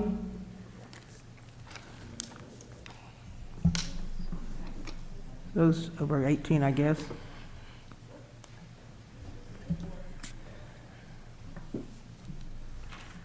We can look that up real quickly. I have total population, but if you're looking for 18 and over, look at the dashboard for that. You don't have that information right now? I have total population, Oh, just total, so that includes everybody but I can from get you five. 18 and over. So from 5 up, how many, what is it? Because that's when they can get the vaccine, if it's a total. So persons vaccinated with 2 doses or more is 146,000, which is 62%. For the whole Correct. county then, from 5 up, 62%. So that's total population, so that Okay. includes All right. all age. Okay, and you didn't give the number of deaths in the hospital. You said that the number was high last week, but you didn't give the number. How many were there? So you have the figures. So for the time period, December 1st of last year to January 8th, were 28 persons who passed away due to COVID-related conditions. 16 of those were not vaccinated, 11 were vaccinated. Of those 11 who were vaccinated, only one had received a booster shot. Okay. Thank you for that information. Okay, does anybody else have any more questions of Mr. Howard or Ms. Turner or Ms. Varnum? Madam Chair? Yes. Yeah, not a question. Just want to say thanks to the Health Department for coming here again. I mean, everybody here knows how I'm going to vote, but I do appreciate the information that they're providing us, and I know, just like all of you, they're trying to give us the best information that they can, and so I just wanted to say thank you. Ms. Crable, I do have one additional question. Yes. Are you familiar with the NC District's Test to Stay pilot program at all? Or Ms. Varnum, are you interested? Have you heard of that? Not specifically by that name, but we are participating with the Health Department and Coastal Horizons with testing projects, again, only with parental consent. But Mr. Howard or Ms. Turner might have a better answer. From what I understood, what I read in the last few days about that is that basically it would get rid of quarantines for all students. They would be tested, and if they tested negatively, then they would be able to stay in school. And there's 5 school districts in North Carolina currently in that protocol. Do you know anything about that? Mr. Howard? So, referring to the test to stay option, giving a certain amount of frequency of testing allows, as long as there are no symptoms, allows children to stay in school. I think that's what you're referring to. Yes, that is. And so that would basically get rid of all our quarantines if they did test negative or they go home. To me, that makes a lot more sense than putting them in quarantine. Do we know what percentage of students that we put in quarantine are actually test positive or end up sick? So technically, isolation is your cases who have tested positive, so they're counted as a case. And then quarantine is applied only to those who are contacts with a known positive case of COVID-19. Yes, sir, but my question is, how many? Have some figures on that. You don't have figures on, okay. All right, thank you. And also, too, for clarification, the numbers on our dashboard are students and staff, right? Not just students. So we do have adults that have been exposed, have COVID, or quarantined. Is that correct? That is correct. And so not specific to a certain name, but based on the toolkit, we do have the option for test to stay. So if there's a negative test, and again, that is all processed by our Health and Human Services school nurse staff, as our school nurses are their staff. So all of that is under their supervision, but we do have the opportunity with a negative test to stay. Of course, with following the protocols. Okay. Thank you. All right, does anybody else have any more comments before we move on to the next item? Yep. Okay, I didn't see wasn't sure if that was a hand or. I just dug it up. So I'm hearing correctly that in our staff and our student population, we're 2.42. Yes, so I haven't done the math on that, but our dashboard is correct. So the math on the dashboard is correct. I can't tell you the percentage, but I would trust Mr. Wildebor's math. Well, thank you. But and also too, these are only reported cases. There are some people who just stay home and don't report because they feel bad. I mean, I think we need to throw that in, is that, there's a lot of testing, there's a lot of non-testing, there's a lot of self-care, which is, we do have to be cognizant of that. Yes, that is also true. Okay. And the masking that we have mandated could be taken as one of the reasons that the number are low? So it has been aligned that the universal masking has contributed to much less quarantines because students aren't considered to be close contact exposures, students and staff. Okay, so let's go ahead and move on to item B, which is the state required vote regarding masks in the schools. Pardon me? I'd like to make a motion, please. Go ahead, make a motion, Mr. Wildebohr. I make a motion that we restore freedom to our students, to our schools through restoring parental choice for masking effective Friday, February 4th. This would allow those wishing to maintain masks to do so, while others have the option to unmask their children.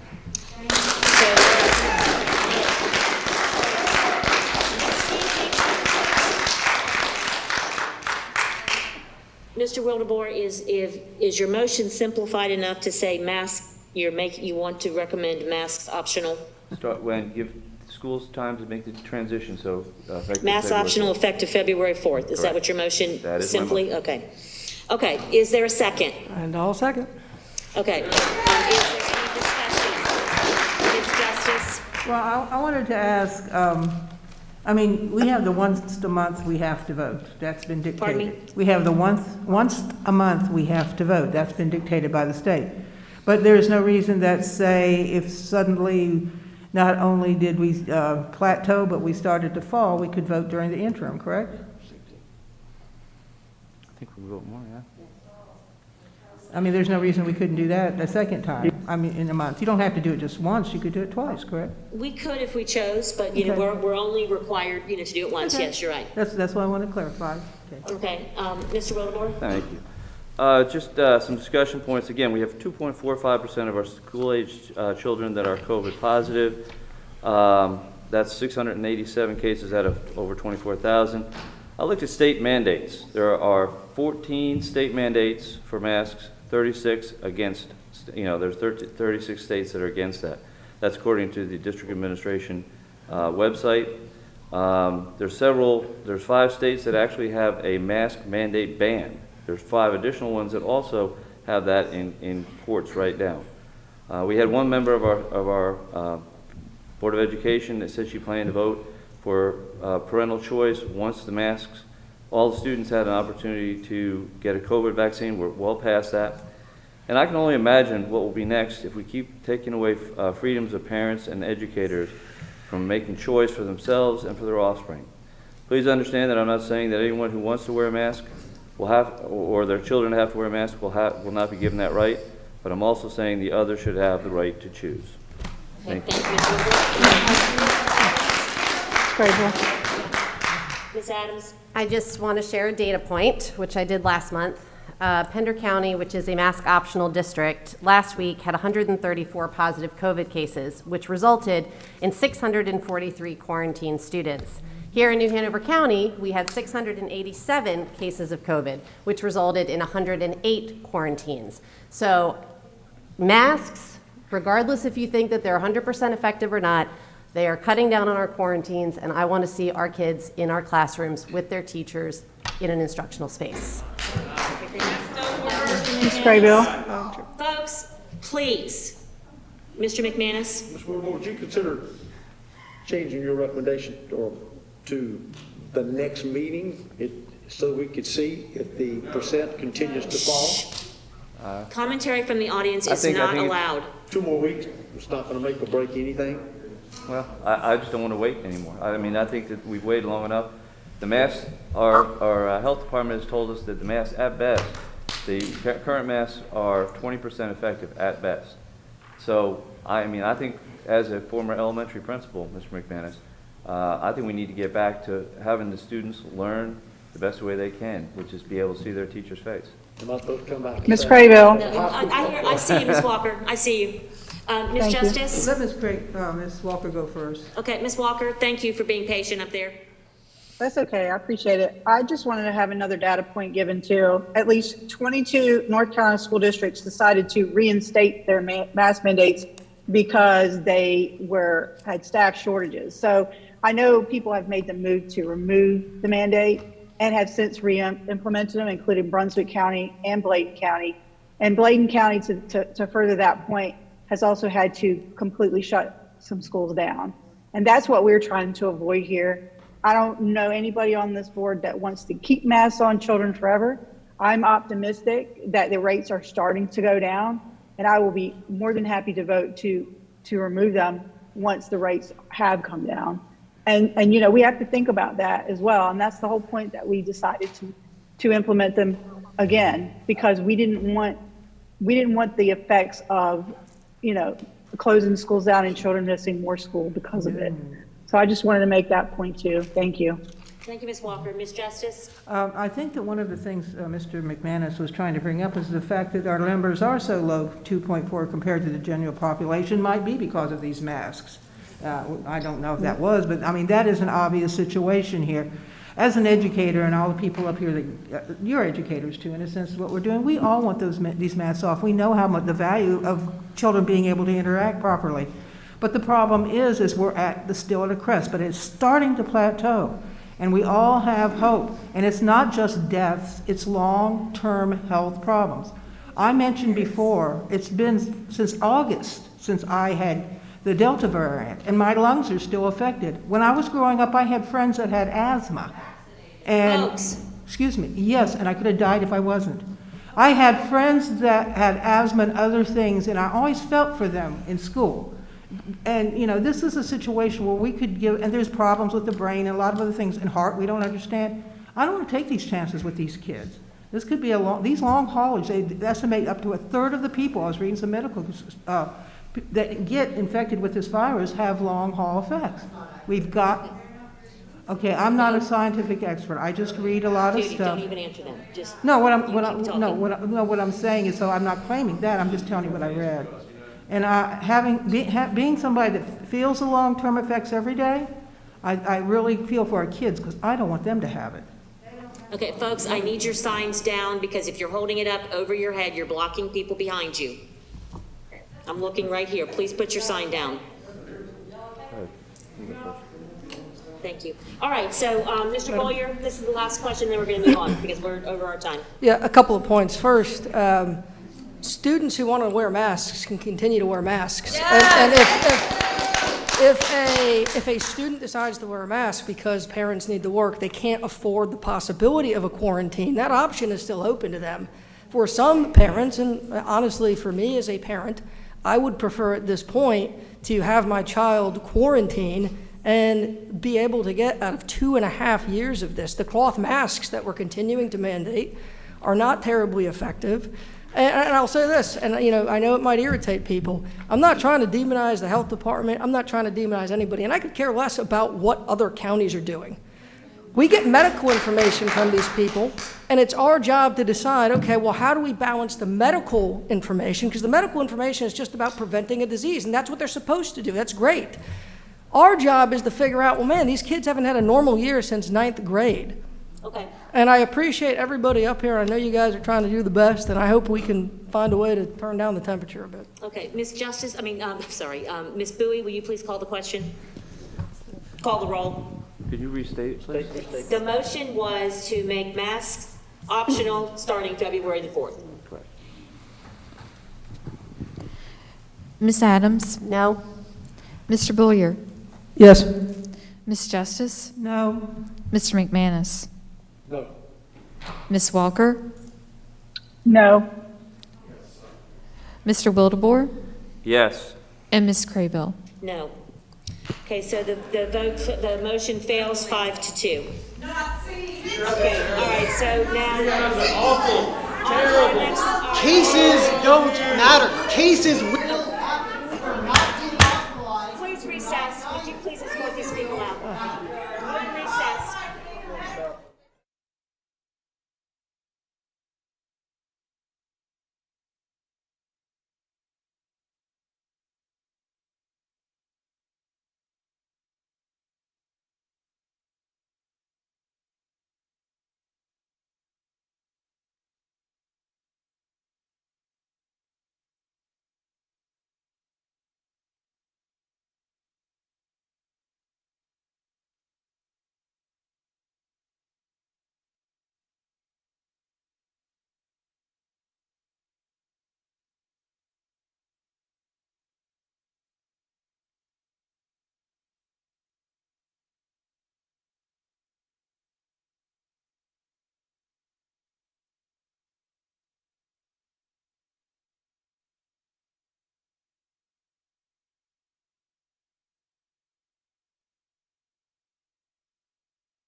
my Wednesday mornings. There you go. With you, Nick.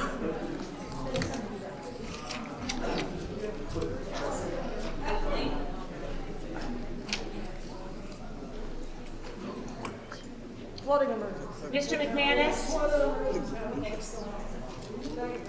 I'm gonna turn down his computer.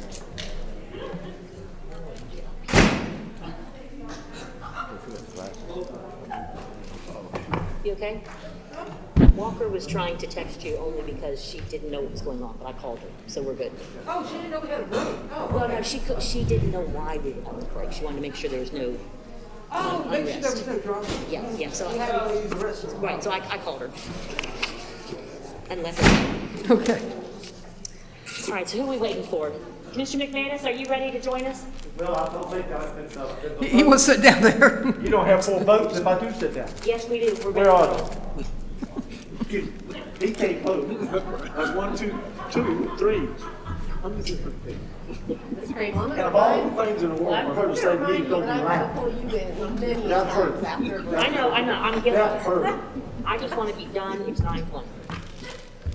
Last person in the world told me not to be loud. Mr. That Gilmore hurt. is here. That is funny. Right there, bud. Miss Walker is with us. Okay, folks, we're going to go ahead and continue. Mr. Wildebohr can join us when, oh, here he is. Okay, so next up on our agenda is letter C, policy amendments, Title IX policies. Oh, so our policy chair left us for an emergency, so I'll go ahead and lead the discussion for us. He left? He said he had an emergency at his house. Not that everybody needs to know that, but. All right, so the first one up there is Title IX policy. The several policies, all we did at policy committee was add a few words based on a clarification of definition that came out from the OCR. And so it's basically defining sex to include pregnancy, childbirth, sexual orientation, and gender identity. And then also to include in the legal references and the cross-references some more updated references. So that is what both of the Title IX, all three of the Title, well, no, let's do one. 1720, 4030, and 7235. That was the change in that one. The policy 1725, 4035, and 7236, you know, those are, because we have all the numbers because they're in several different locations. The only thing that we put in there is we updated in the letter C, the reporting of sexual harassment. We included a link directly to Ethics 360 and to Say Something app. Put that in, and then I'm just scrolling through the pages real quick to make sure we don't miss anything. And then, again, we updated, took out some legal references and added some additional legal references and cross-references. So that was that policy. And then the third Title IX policy, which is 1726, 4036, 7237. So that's the only, hey, let me see. The only thing that we changed there was on page 5 of 7 of C, number 4, when it said the burden of proof is on the school system for the production of evidence. And then I believe that was all except for legal references. So let me just, I'm whipping through real quick. Bless you. Again, yes, and then so on the last page, the updating of legal references and other cross-references. So do I hear a motion to accept these policies as amended? Motion to accept policies as amended. Okay. Is there a second, Ms. Justice? I'm trying to, okay. Are you which seconding? I'm trying to understand which policies you're referring to. I'm sorry. I know that you just went through Title IX ones. That's all that I went through. So you're on D. That's the one you're asking about. I am on C. C. Okay, I got you. And they are under, they are simply listed that way. Second. I'll go in Second, thank you, Mr. McManus. Are there any discussions, any discussion on those policies? On the amendments? Okay, so hearing none, the motion is to accept those 3 policies that I read off. Ms. Bowie, will you please call the roll? Miss Adams? Aye. Mr. Bullier? Miss Justice? Aye. Mr. McManus? Yes. Miss Walker? Yes. Mr. Wildebohr? Aye. And Miss Craybill? Aye. Okay, so that passes, how many are here? 1, 2, 3, 4, 5. 6, sorry, 6-0. Okay, the next one was policy 2125, called confidential information, and the items are listed in blue. Ms. Craybill? Ma'am?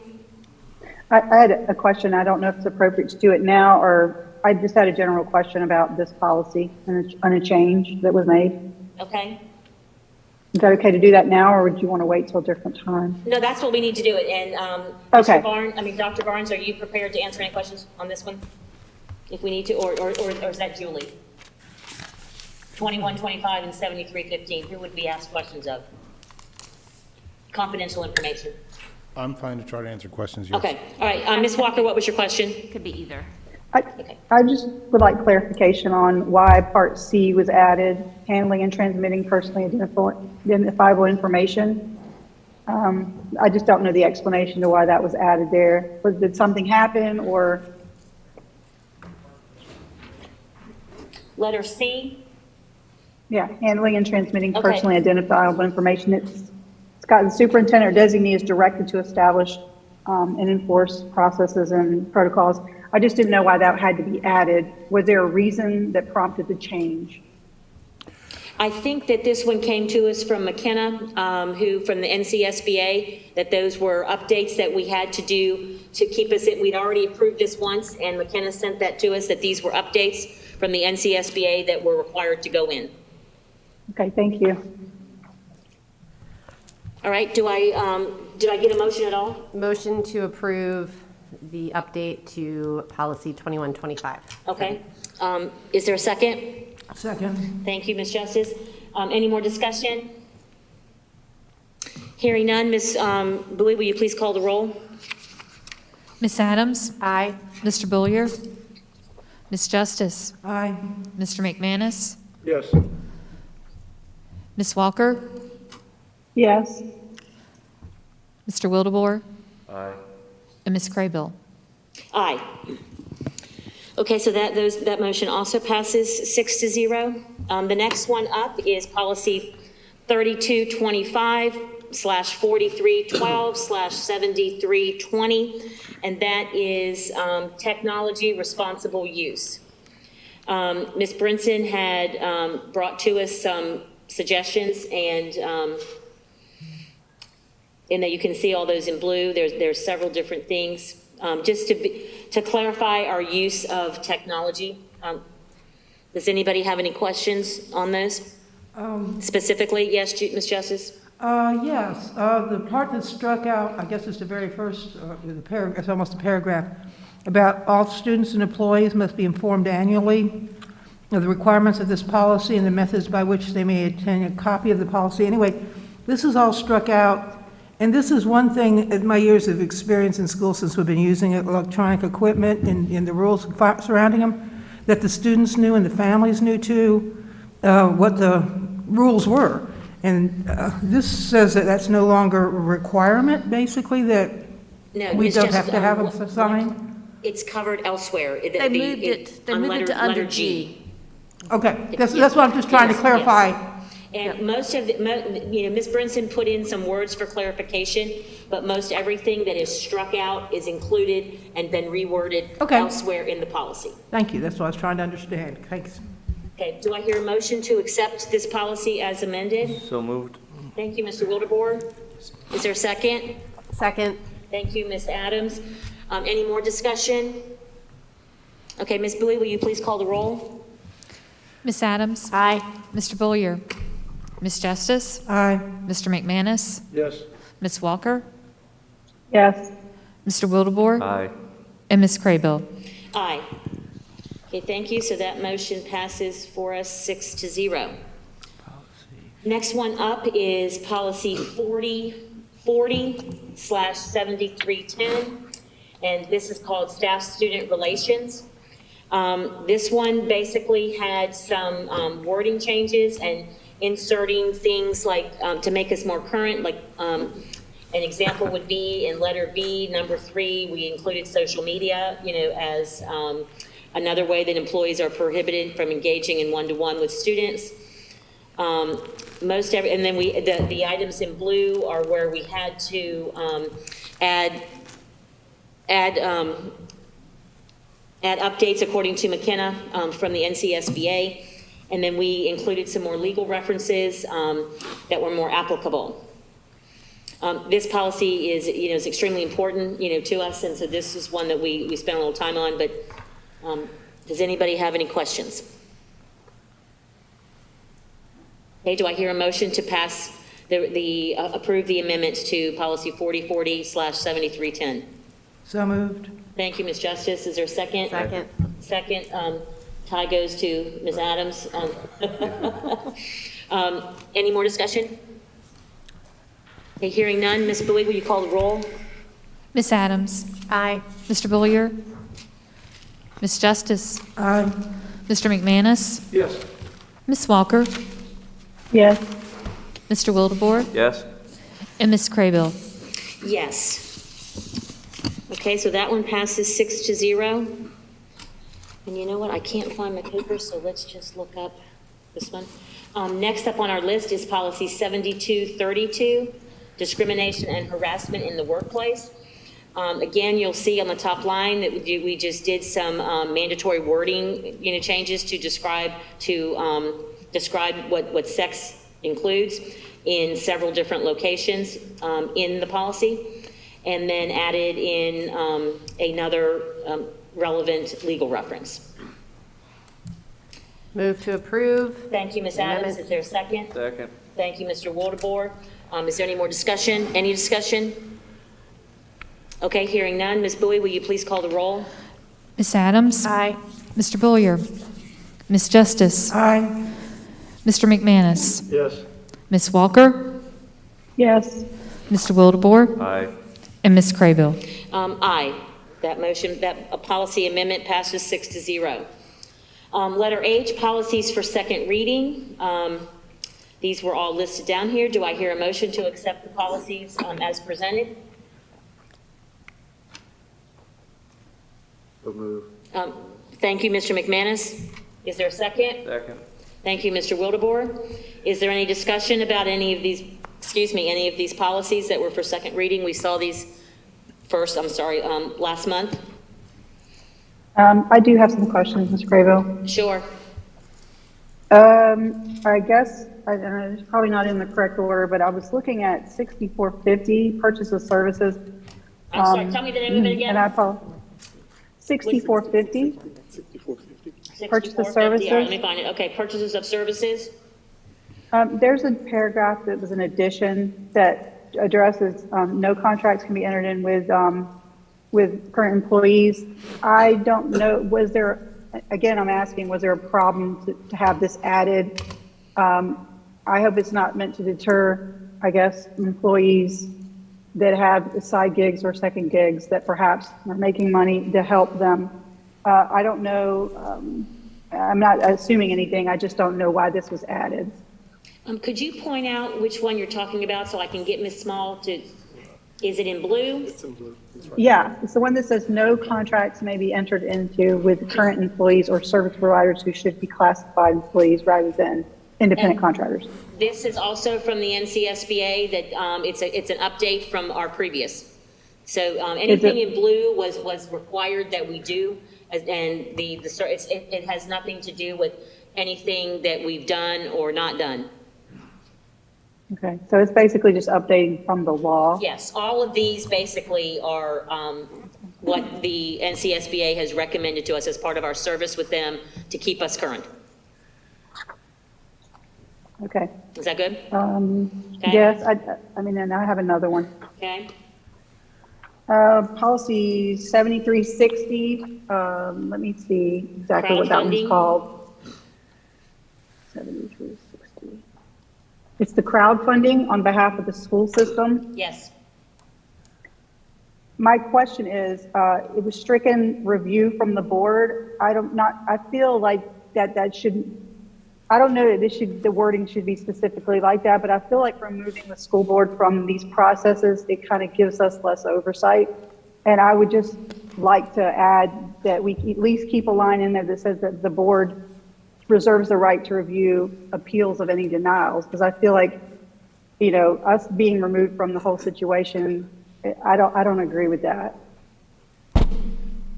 Tell me which letter and number you're talking about so we can ask Ms. Small to weigh in Okay. on it. Is it blue? So I think, no, it's highlighted with, it looks like it's highlighted with like a highlighter, yellow highlight, but it's blue as well.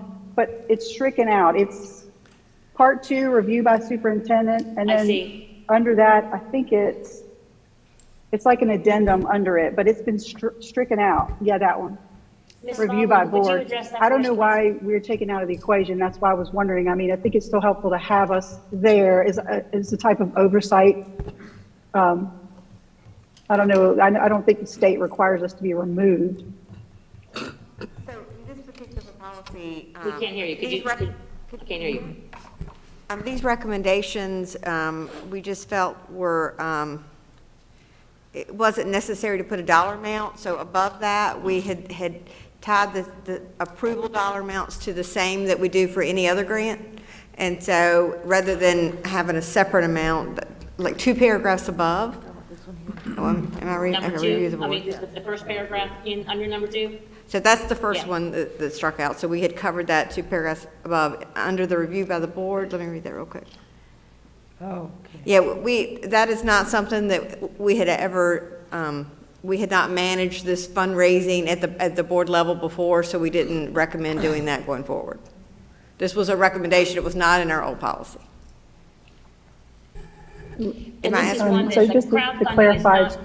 Oh, I'm sorry, go ahead. recommendation by the state or a recommendation by someone specifically? The blue came from the standard policy from the School Boards Association that we were reviewing and kind of taking our old policy in this one and trying to decide how to move forward. Actually, it was more procedure before for crowdfunding for us, not policy. So we were taking our current procedures and some of the language that we wanted. We didn't want to encourage crowdfunding, but we wanted to allow it.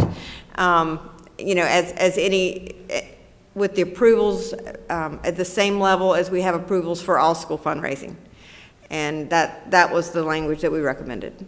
So I'm not sure if I'm answering your question, so you can try again. I guess I understand. No, I understand what you're saying. I guess for me, I would just like to have the board be at least still an option as an oversight, body. I know crowdfunding is definitely something a lot of people do now, and especially with, in the schools. I'm not talking about the PTA because I know that's separate. But I just feel like I would feel better. Is it okay if we don't want to talk about it, maybe we can pull this policy and talk about it at policy committee if that's more appropriate. But I would like to at least keep the board in there somewhere as, as an oversight for an appeals, decision process. Mr. Woodward, do you recall the discussion, any discussion around this? I'll weigh in after you weigh in. I think we had heard that, as I remember, I think we had heard that it wasn't a normal thing that we had done in the past, so why would we do it now, that kind of thing. But I do understand Ms. Walker's point, why not have an extra layer of protection or oversight? And then, and it's my recollection that we don't encourage, like Ms. Small said, we don't encourage the use of crowdfunding, but there is a specific procedure that they have to go through at the school level, that the principal has to approve and then has to get approval from the superintendent or designee to do that. So there really is, the policy is we don't really want to do it, but if we are going to do it, then we laid it out here in policy. Yeah, so This is under not one of the things- 10,000, they we don't never need even- do what? I'm sorry, under 10,000, they don't need the superintendent, but Right. over 10,000 would Yeah. need the superintendent's approval. And so crowdfunding is not one of the systems that we really want to use, but knowing that we are going to use it. So that was the discussion at the meeting. Ms. Justice. Well, I think it might be a good idea to pull it possibly and discuss further, only because we are ultimately the ones that will be scrutinized if there's anything that might come amiss. Well, hopefully it doesn't, but crowdfunding is a fact of life. I'm amazed, actually, the campaigns out there everywhere. Okay, so if I can summarize this, then we'll need a motion to accept all of the policies as presented except for 7360. Unless, Ms. Walker, did you have more?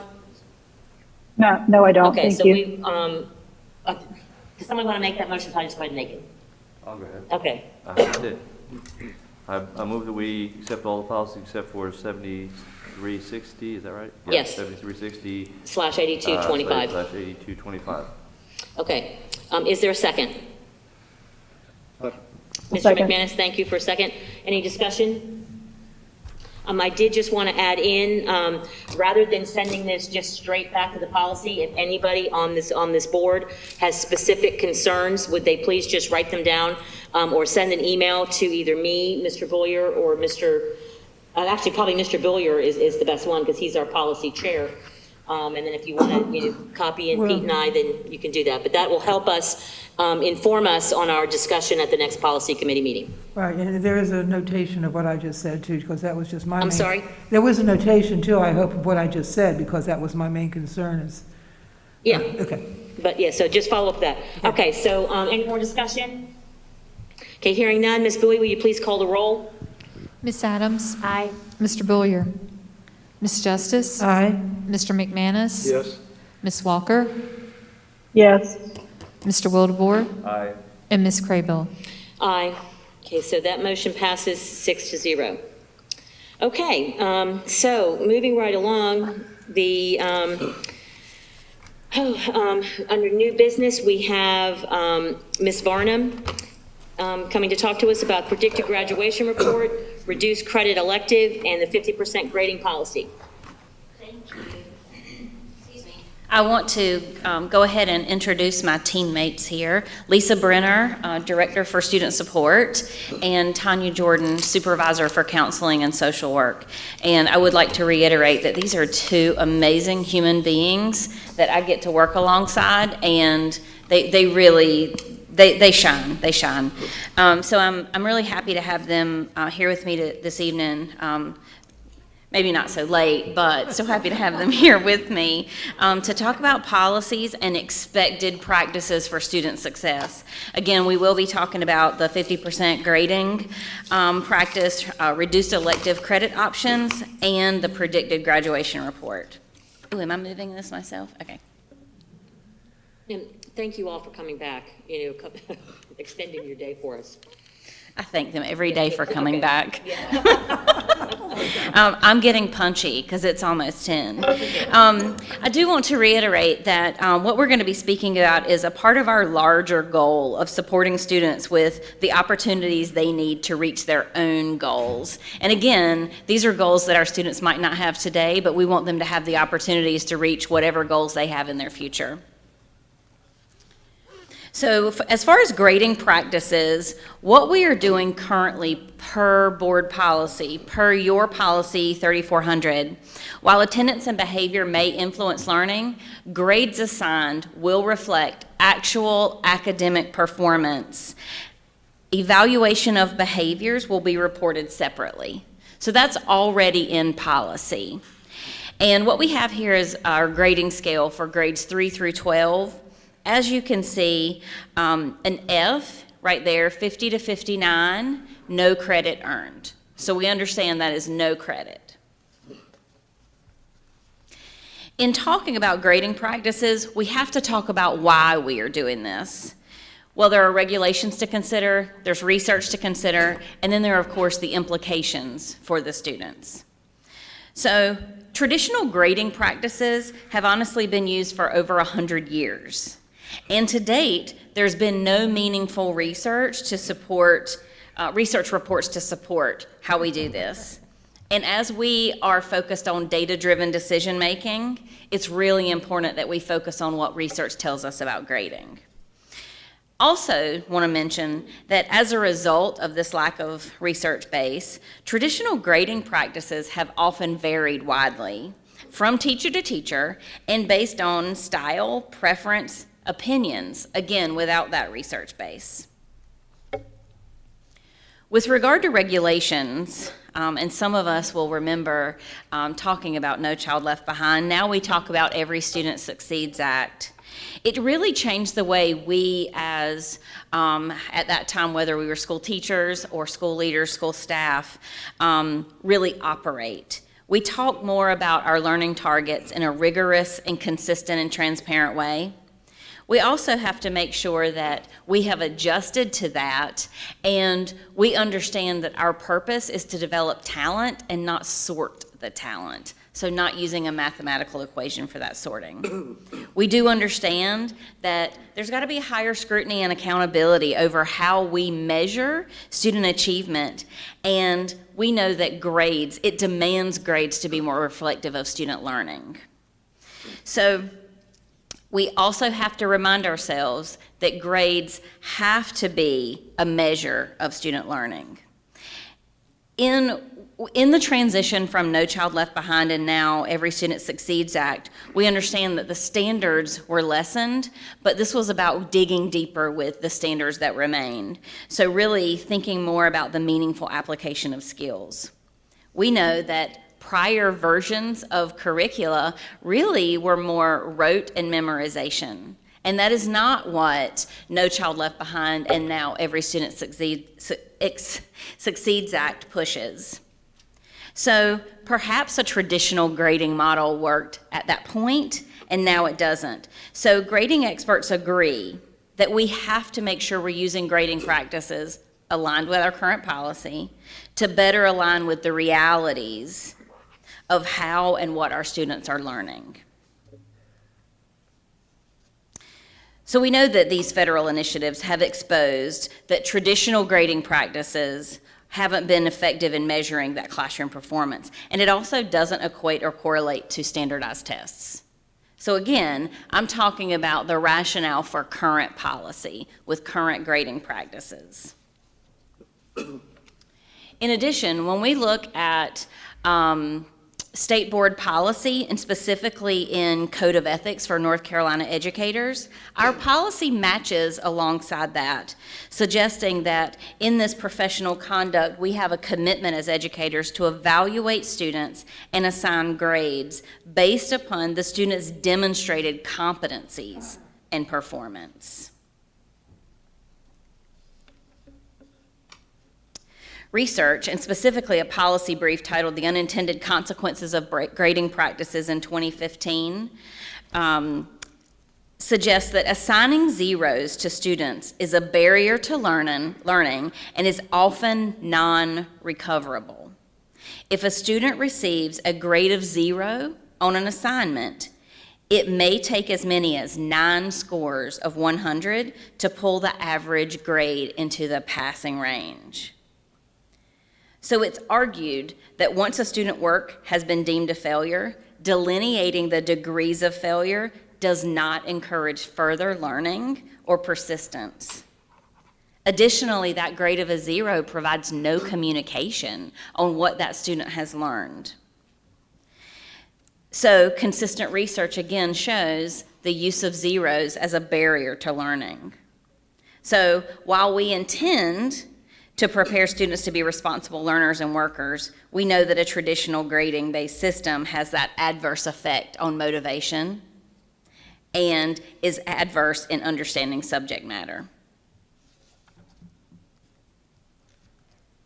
With regard to implications, current policy that exists on grading, where there is no use of zeros and the lowest score is a 50, is intended to give students a chance to recover even if they fail an assignment or a grading period.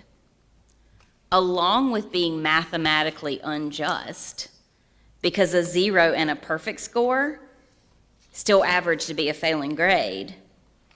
Again, a 0 provides no information about what the student has learned, and it's left as a distortion of that student's overall performance. And I think it's really important to think about when you're looking at our grading scale, grading is biased toward failure because 59 to 0 is failing, while the other grades are on a 10-point scale. And the irony in that is that we seek standardized test scores or tests to show us progress, but we want grades to show compliance. One of our favorite education researchers, Marzano, consistently reiterates that although assigning high grades as rewards can sometimes motivate students, I was one of those, assigning low grades as punishment does not encourage students to do better.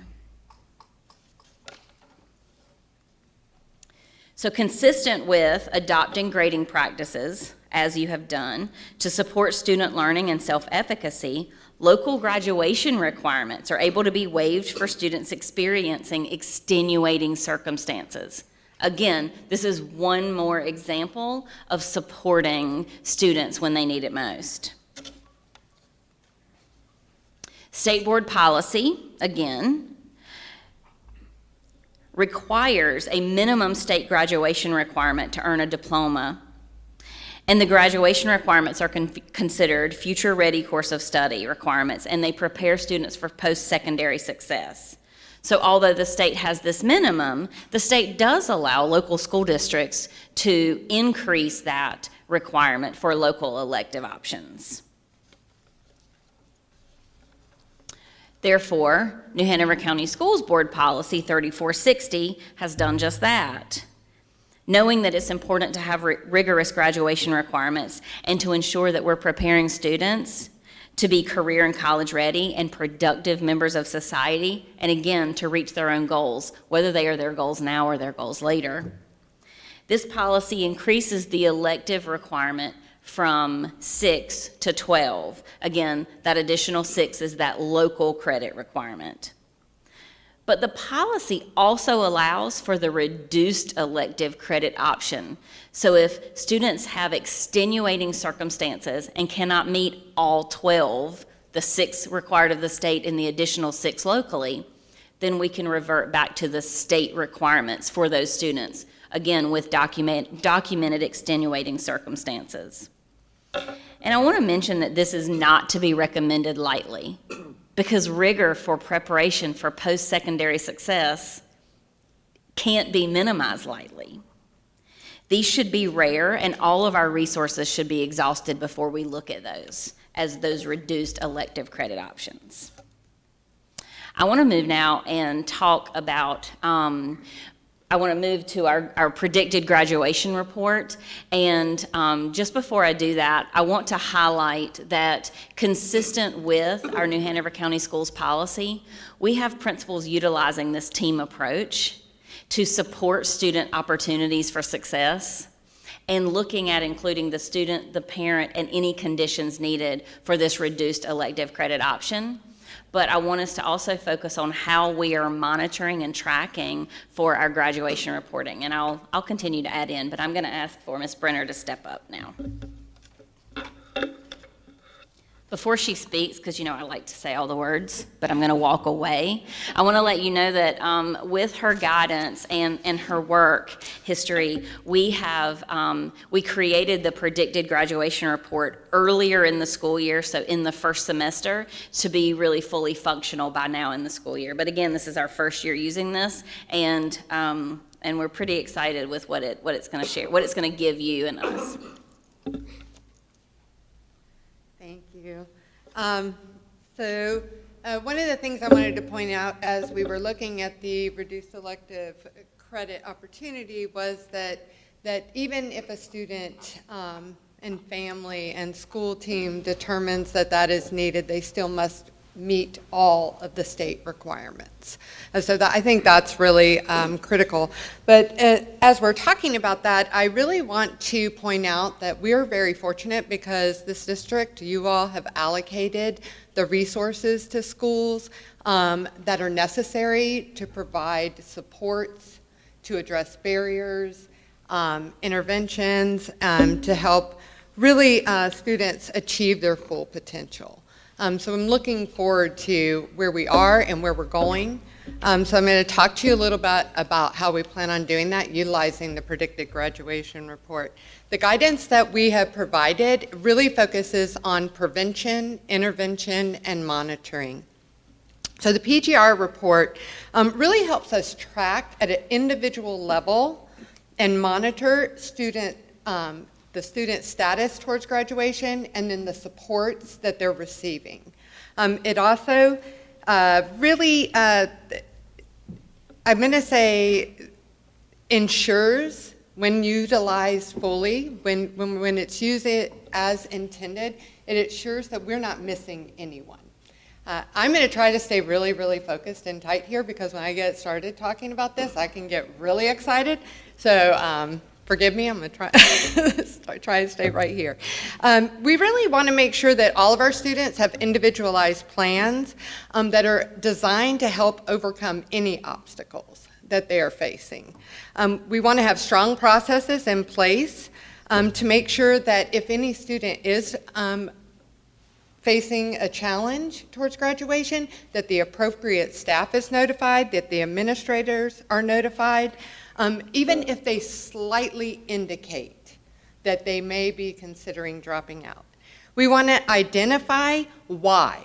Why are students choosing to leave? Why are students considering leaving? So that we can make sure we have the appropriate resources in place to meet their needs. And also so that we can step back as a district and look for any themes or our trends that we need to be addressing on a much broader level. And in the event that a student does decide to drop out of school, we want to make sure that that is not the end of their communication with us. We want to continue to follow up. We want to reach out to them. I have worked with students that have faced challenges for over 20 years, and there are times on any given day that they believe that there is no way they can finish school. But maybe 3-4 weeks later, maybe a couple months later, if you don't give up on them, they will come back. And we want to make sure that we don't miss anyone. So this predicted graduation report also makes sure that we are following up with every student that leaves our district. And our goal is to either help re-engage them, bring them back with the supports they need, or help link them with an educational resource where they can complete their education. So that is primarily what we are doing in this area, or our focus. As a district, we have honed in and developed processes and procedures. We'll continue to enhance those as we move forward that are really focusing, as I said, on meeting the needs of all students.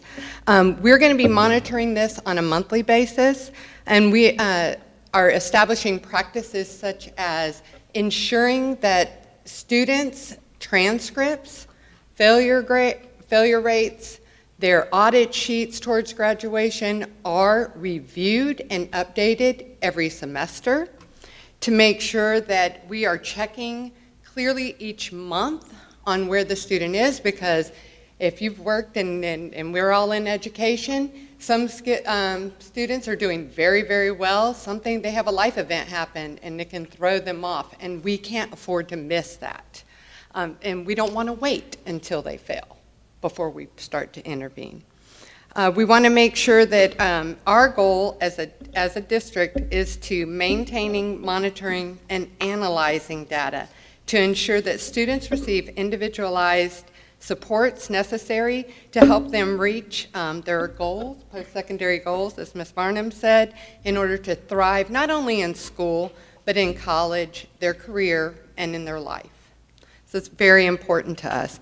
Like I said earlier, we have allocated the staff necessary to provide these supports. We have counselors in all of our schools. We have school social workers in all of our high schools. We have graduation coaches in our schools. We have strong special educators.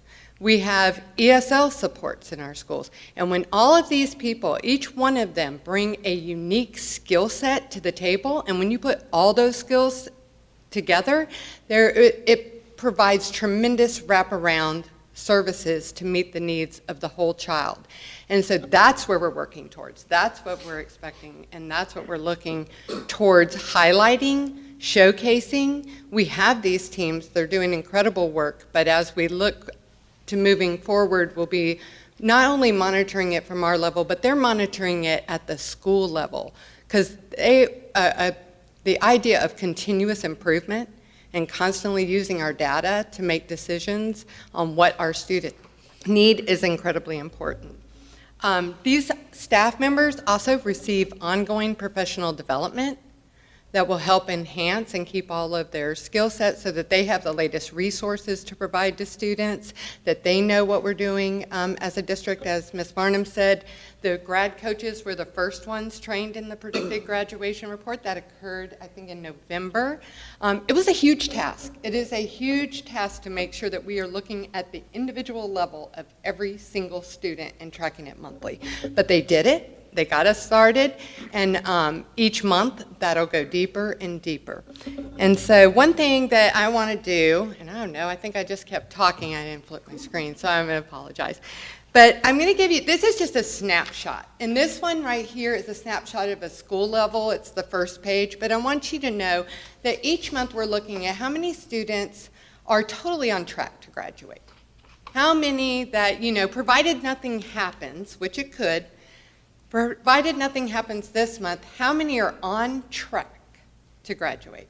How many are in low danger? Maybe they've got a little something going on, an intervention they're participating in, and if we continue that resource, we feel pretty strongly they're going to make it, but we don't want to take our eyes off. And then how many are in high danger? How many have several obstacles to reaching their goals that we really need to make sure we're providing wraparound services for?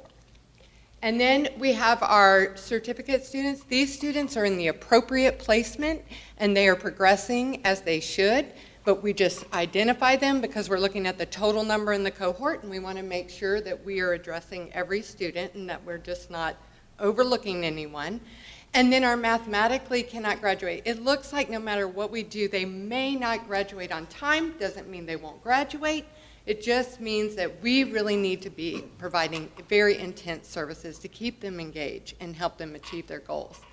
And then the dropouts. So that's what I was saying earlier. If a student leaves, we have their name, and we are going to make sure that we're following up continuously. Every single child that goes through New Hanover County Schools, it is our guidance and our hope that we are following up. And so these things are, and there's multiple things that enter into the overall graduation rate. There's how many kids graduate, and then some of the kids that go in the dropout, they may move. It happens sometimes. They may have left. They may have left and just not told us where they went, and so maybe they dropped out, but we found out later they moved to Tennessee. We can correct that, so we're constantly following up. Can we re-engage the student? Have they already re-engaged themselves, but we don't know it yet? So a little bit of private investigation, looking for, where have our students gone? But then every month, behind this page is very detailed work that is saying, Lisa Brenner, that's my name, so I can use that. Lisa Brenner is in this category. She is receiving these supports. These are some barriers to make sure that we're all following through. Because what happens is there are a lot of kids, they may be in the column A, which is on track first semester. Things happen. If they fail a major class such as an English 12 or a required course first semester, they got to be moved over.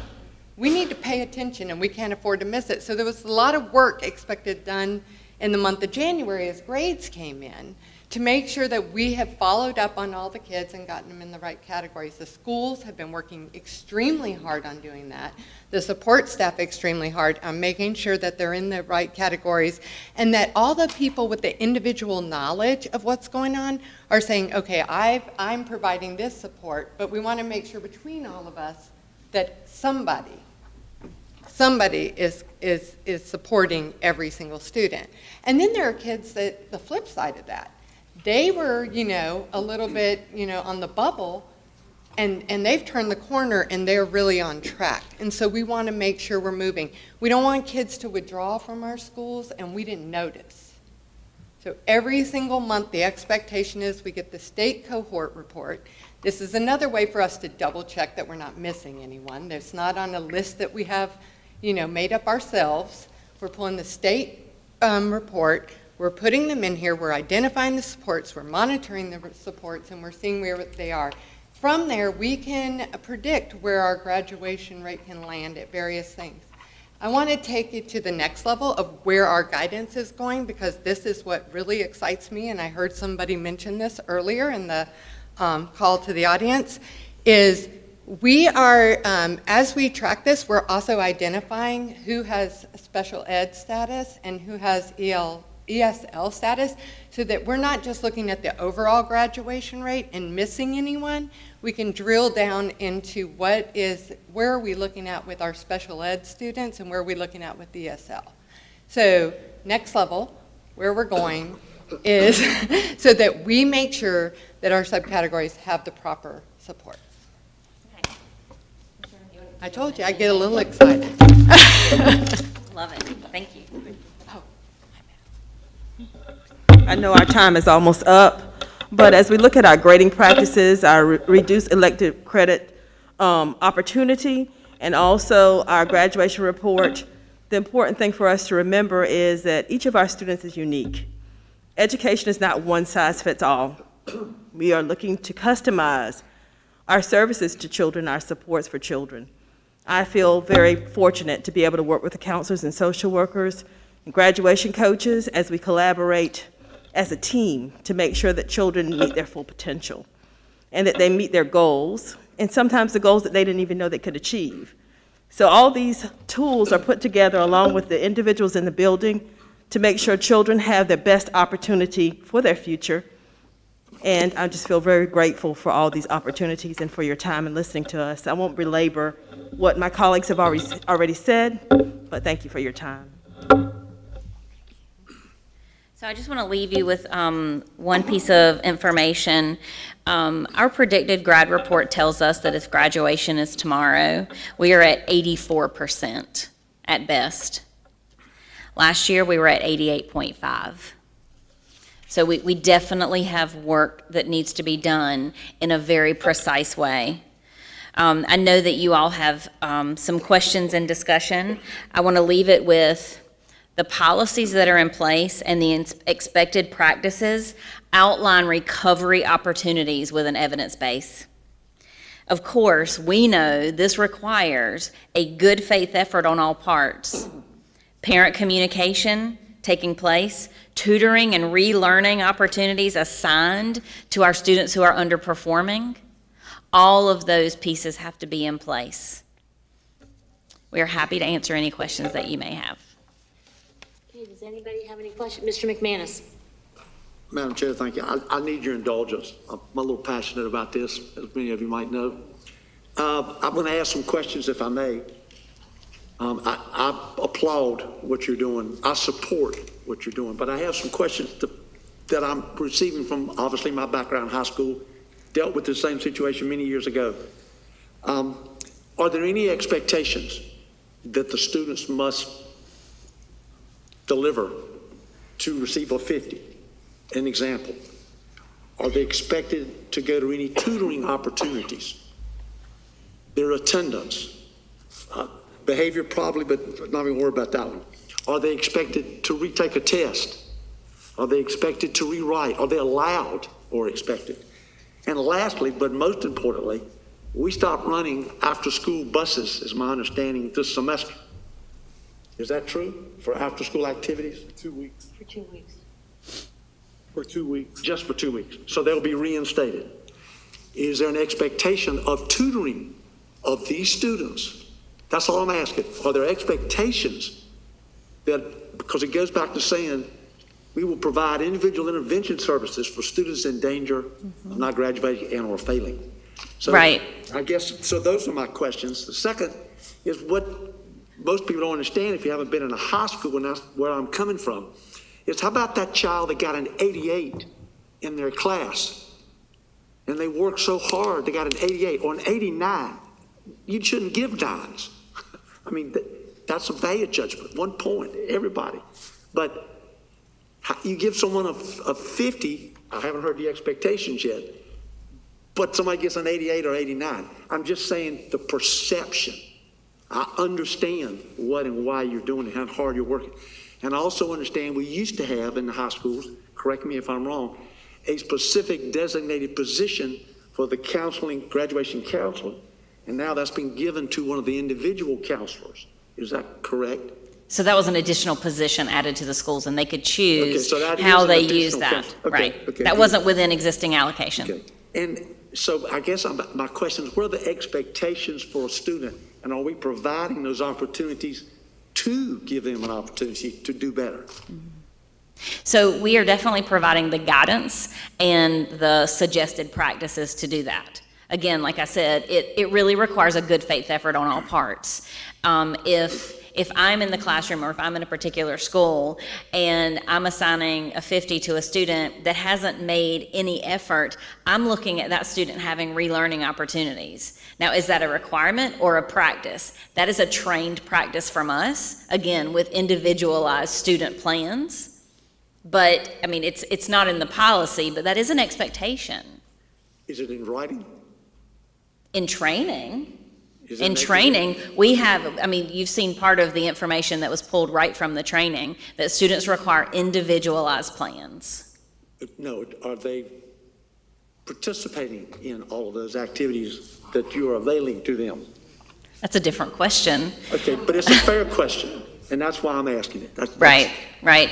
Should they be? Yes. Should that be the across-the-board expectation? In my opinion, yes, and they should be participating. Again, it requires a good faith effort on all parts. Why are we not providing that? Why are we not making that so? Because if we're going to really help these kids, the real world is not going to let you, they're not going to let you not do what you're supposed to be doing. Right. And I feel like somehow, unintentionally, maybe, we're throwing some kids under the bus. Well, so you and I have engaged in some healthy debate, and I always appreciate it, so I'm probably going to have to be cut off, but I always appreciate it. But our conversations really have to be that we're approaching our student supports in an aligned way. We're offering recovery, again, for students who may have made a bad choice, but we're offering a mathematical recovery so that they can actually recover, right? We have many other opportunities for recovery, such as reduced elective credit opportunities. We have grade suppression. You can retake a class and remove a failure. So there really does need to be some recovery that's based on research and based on motivating students that allows them an opportunity to receive a passing grade when they are matched with a 0 and a 100. So we are going to start after-school tutoring? Is that something is that a plan of any kind? So we're already doing that. But we're not doing the buses. So a lot of time, well, what I do know, and I'd have to have Al come up to the mic, a lot of our high schools have what's called the flex period, where they have built in the model. What I don't know is if they are requiring failing students to attend those. That I can't, but I do know that there are flex periods built into the model during the day. And that's the focus of my question is, I think they ought to be required to be part of this process that everybody's doing to help them. Otherwise, we're helping them not pass. And then therefore, in math, if I don't understand the basic concepts of a math and I go to the next year, bless my heart. And so if I'm kind of pushed that I have to do it and I have to do and go to these sessions, and put forth the effort, I don't think that's unreasonable to help these kids. Yes, sir, I don't disagree with you. We are running I'm said, tutoring. We ran tutoring first semester, and we are ready to go. We're still offering tutoring. We just don't have the buses running, but we should have the buses running, I think, pretty soon. I apologize, but again, to interrupt, there's no excuse not to run the buses. This is one of the single most important things we need to deal with, is to support these kids and other kids for tutoring. And to say that we didn't have the buses, I think it's a driver's I'm so upset problem. about it, I'm sorry. Right, I do believe the buses, like I said, we took a little bit of a pause from that, but I think the buses are scheduled to start soon. But we did run tutoring first semester with buses throughout first semester for the secondary schools. Please understand that I sit here and I listen to the audience every single board meeting. If we don't do anything, we don't listen, we don't care about the kids. I'm trying to care about the kids. The single most important thing we need to do is to provide these students every opportunity in the world to catch up. Yes, sir. Somehow, whatever that might be. Yes, sir. We also offer credit recovery in our courses as well, so. I don't feel like it's got enough pressure on it. No, you're fine. And support from us. Hope I answered your question. Dr. Fauci, do you want to jump, you were looking like you wanted to jump in on something? Well, I was saying that the reason why we had to pause our buses was because of COVID numbers. Our bus drivers, and so they had to. We didn't have enough to run the after-school routes, and so it was in recovery period. Did we still run buses for athletics? Those are coaches. Did we still run buses for athletic games? I'm not anti-athletic of any side. We don't run like a practice bus or anything like that, but for games, getting to games, that sort of thing, the coaches do drive the bus to So these students games. still participate in after-school activities? I'm sorry? Are these students still participating in after-school athletics or clubs or programs? If they meet eligibility requirements, they would be. But they're not going to tutoring, okay. Well, I don't know that they're not, but like I said, that if they meet eligibility requirements, they are able That's to all I participate. ask, is to do everything we can to get these kids and to support them. Ms. Justice? Okay, I'm a little confused, honestly. I did not see, this wasn't on. I didn't see it last night. I know that Mr. McManus had asked to have a discussion on the zeros grade policy, 3400, and it sort of evolved into this tonight, but I didn't see this last night. And I do know that teachers, a lot of them, in the district really want to give input on this, and they have been giving it to us slowly, well, not slowly, a lot over time. And this doesn't seem like it's really a good forum to flesh this out. So obviously, I'm going to ask to have more of a discussion. But let me say this, listen to the teachers. We need them in the discussion. When zeros, good teachers work with the kids, and most of our teachers are good teachers. You don't have to worry about that zero sinking a child.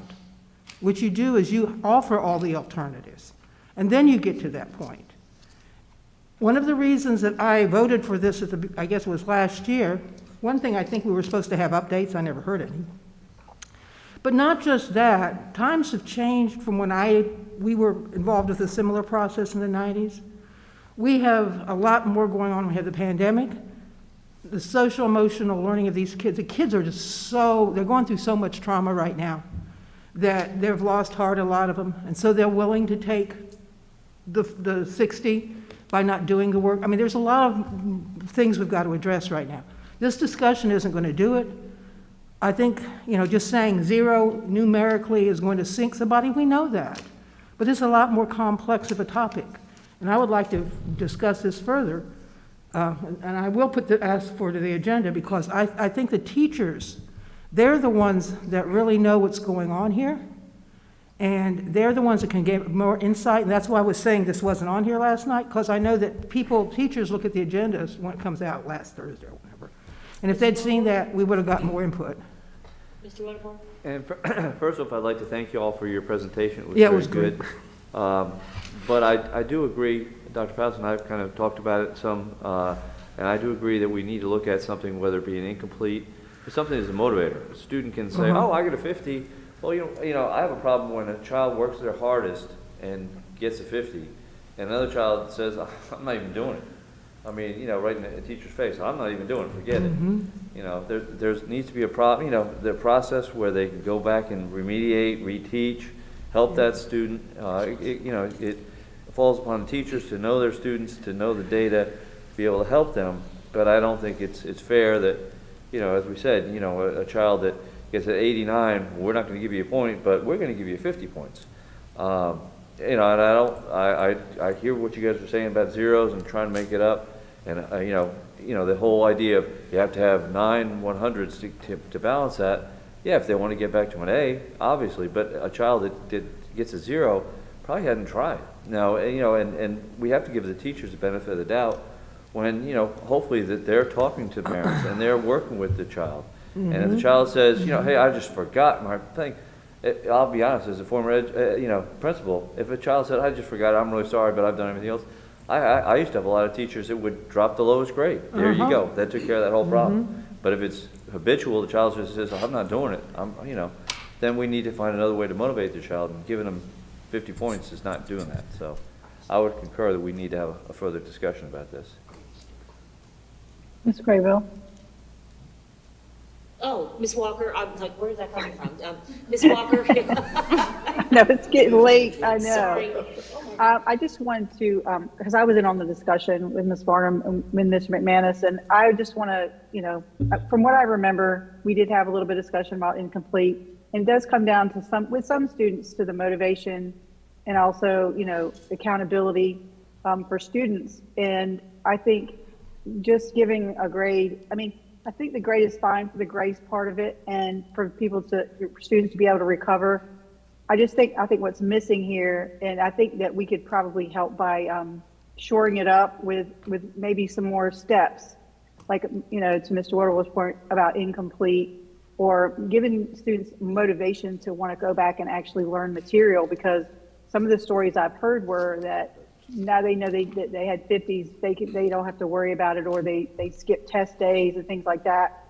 It's going to happen in high school. I know we probably all did it once in a while, but when it comes to motivating them to learn and to want to be able to pass or go do extracurriculars or all the things that they want to do in the school setting, just giving them a 50 for 50's sake, I think is probably missing the mark just a little bit.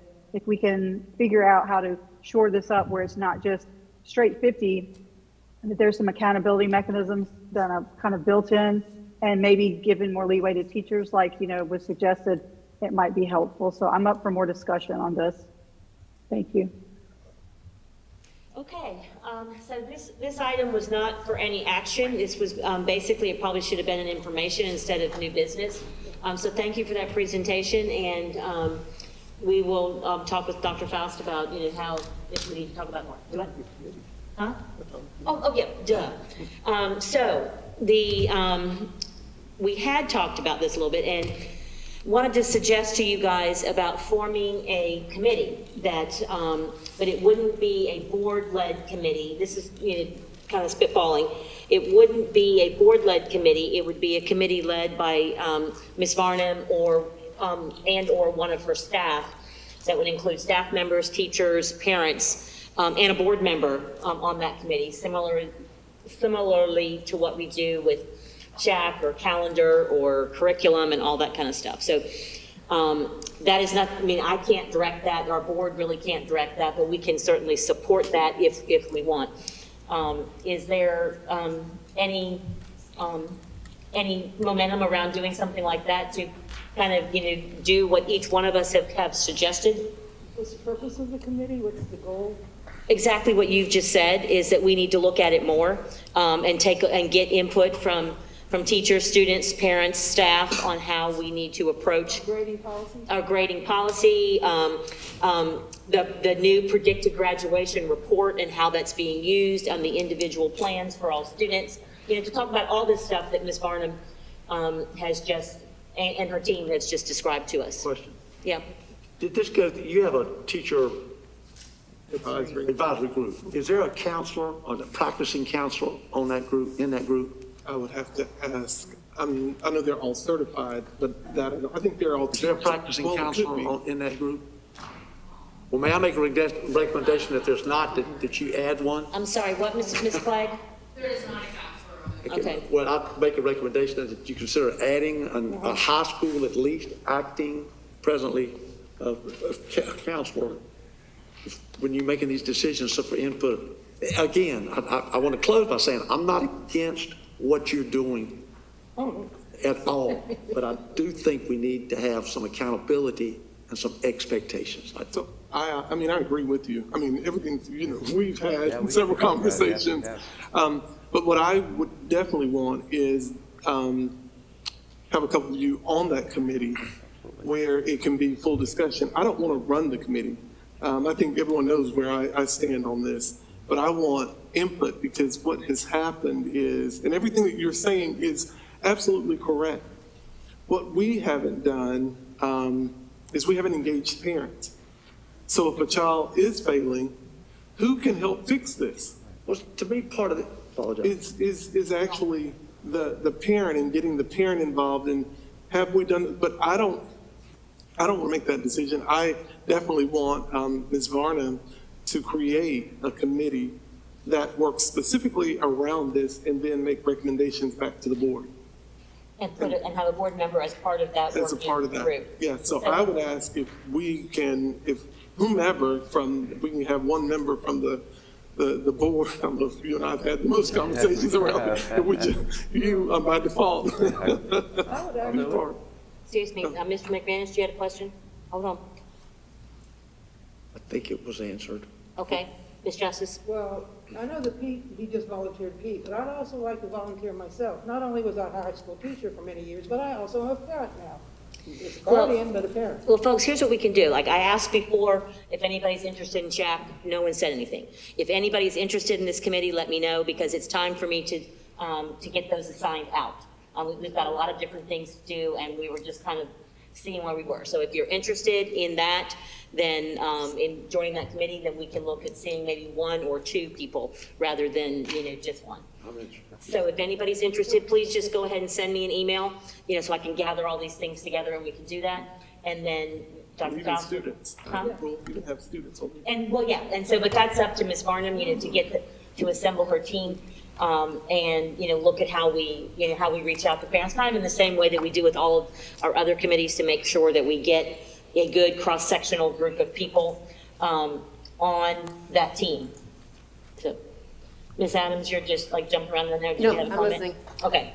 All right. So, so that's a good discussion tonight. Thank you, everybody, for hanging in there. Oh my God, we're like 15 minutes over. All right. So, last on our list of new business, policies for first reading. We don't have to do anything there, just to make sure that you read those between now and next time, and when they come back on for second reading. And if you have any questions about any of those, please contact Mr. Boyer and let him know so that in case we need to do anything more. Okay, did anybody have any, I didn't hear anybody tell me that they had any committee reports. Do we have any committee reports? Well, Okay, pardon me? Well, I just wanted to reemphasize the PTA that's going to be working with the exceptional children, because Well, that's not a committee report, that's, But what I was about to say, we did discuss that in the EC Advisory Committee, and we think it'd be a big help, that's all. And now that we've done it, I'm just wanted to say thank you for the committee and for the group. okay, thank you. So no correspondence. Is there any correspondence? Did anybody receive anything that they need to share? Okay, next on our list is, whoops, I went to adjournment by accident. My fingers just clicked there. Okay, so for now, under announcements, the following board meetings will be held during the month of February. The Equity, Diversity, and Inclusion Committee will meet on Monday, February the 7th at 5 p.m. at the Board of Education Center. The general public will have the option to review remotely on New Hanover County Schools YouTube channel. The Policy Committee will meet on Tuesday, February 8th at 9 a.m. at the Board of Education Center. The general public will have the opportunity to view that remotely on the New Hanover County Schools TV YouTube. The Board of Education will hold the February interim meeting on Tuesday, February 15th at 5 o'clock in the Board of Education Center. Our seating capacity remains the same at 170, and the general public will have the opportunity to review remotely on New Hanover County Schools YouTube channel. Okay, so last on our agenda is adjournment. Is anybody interested in adjourning? We can do that by consensus. If I hear no dissent, then meeting is adjourned at 10:27. Thank you all. Thank you. Thank you, Ms. Walker.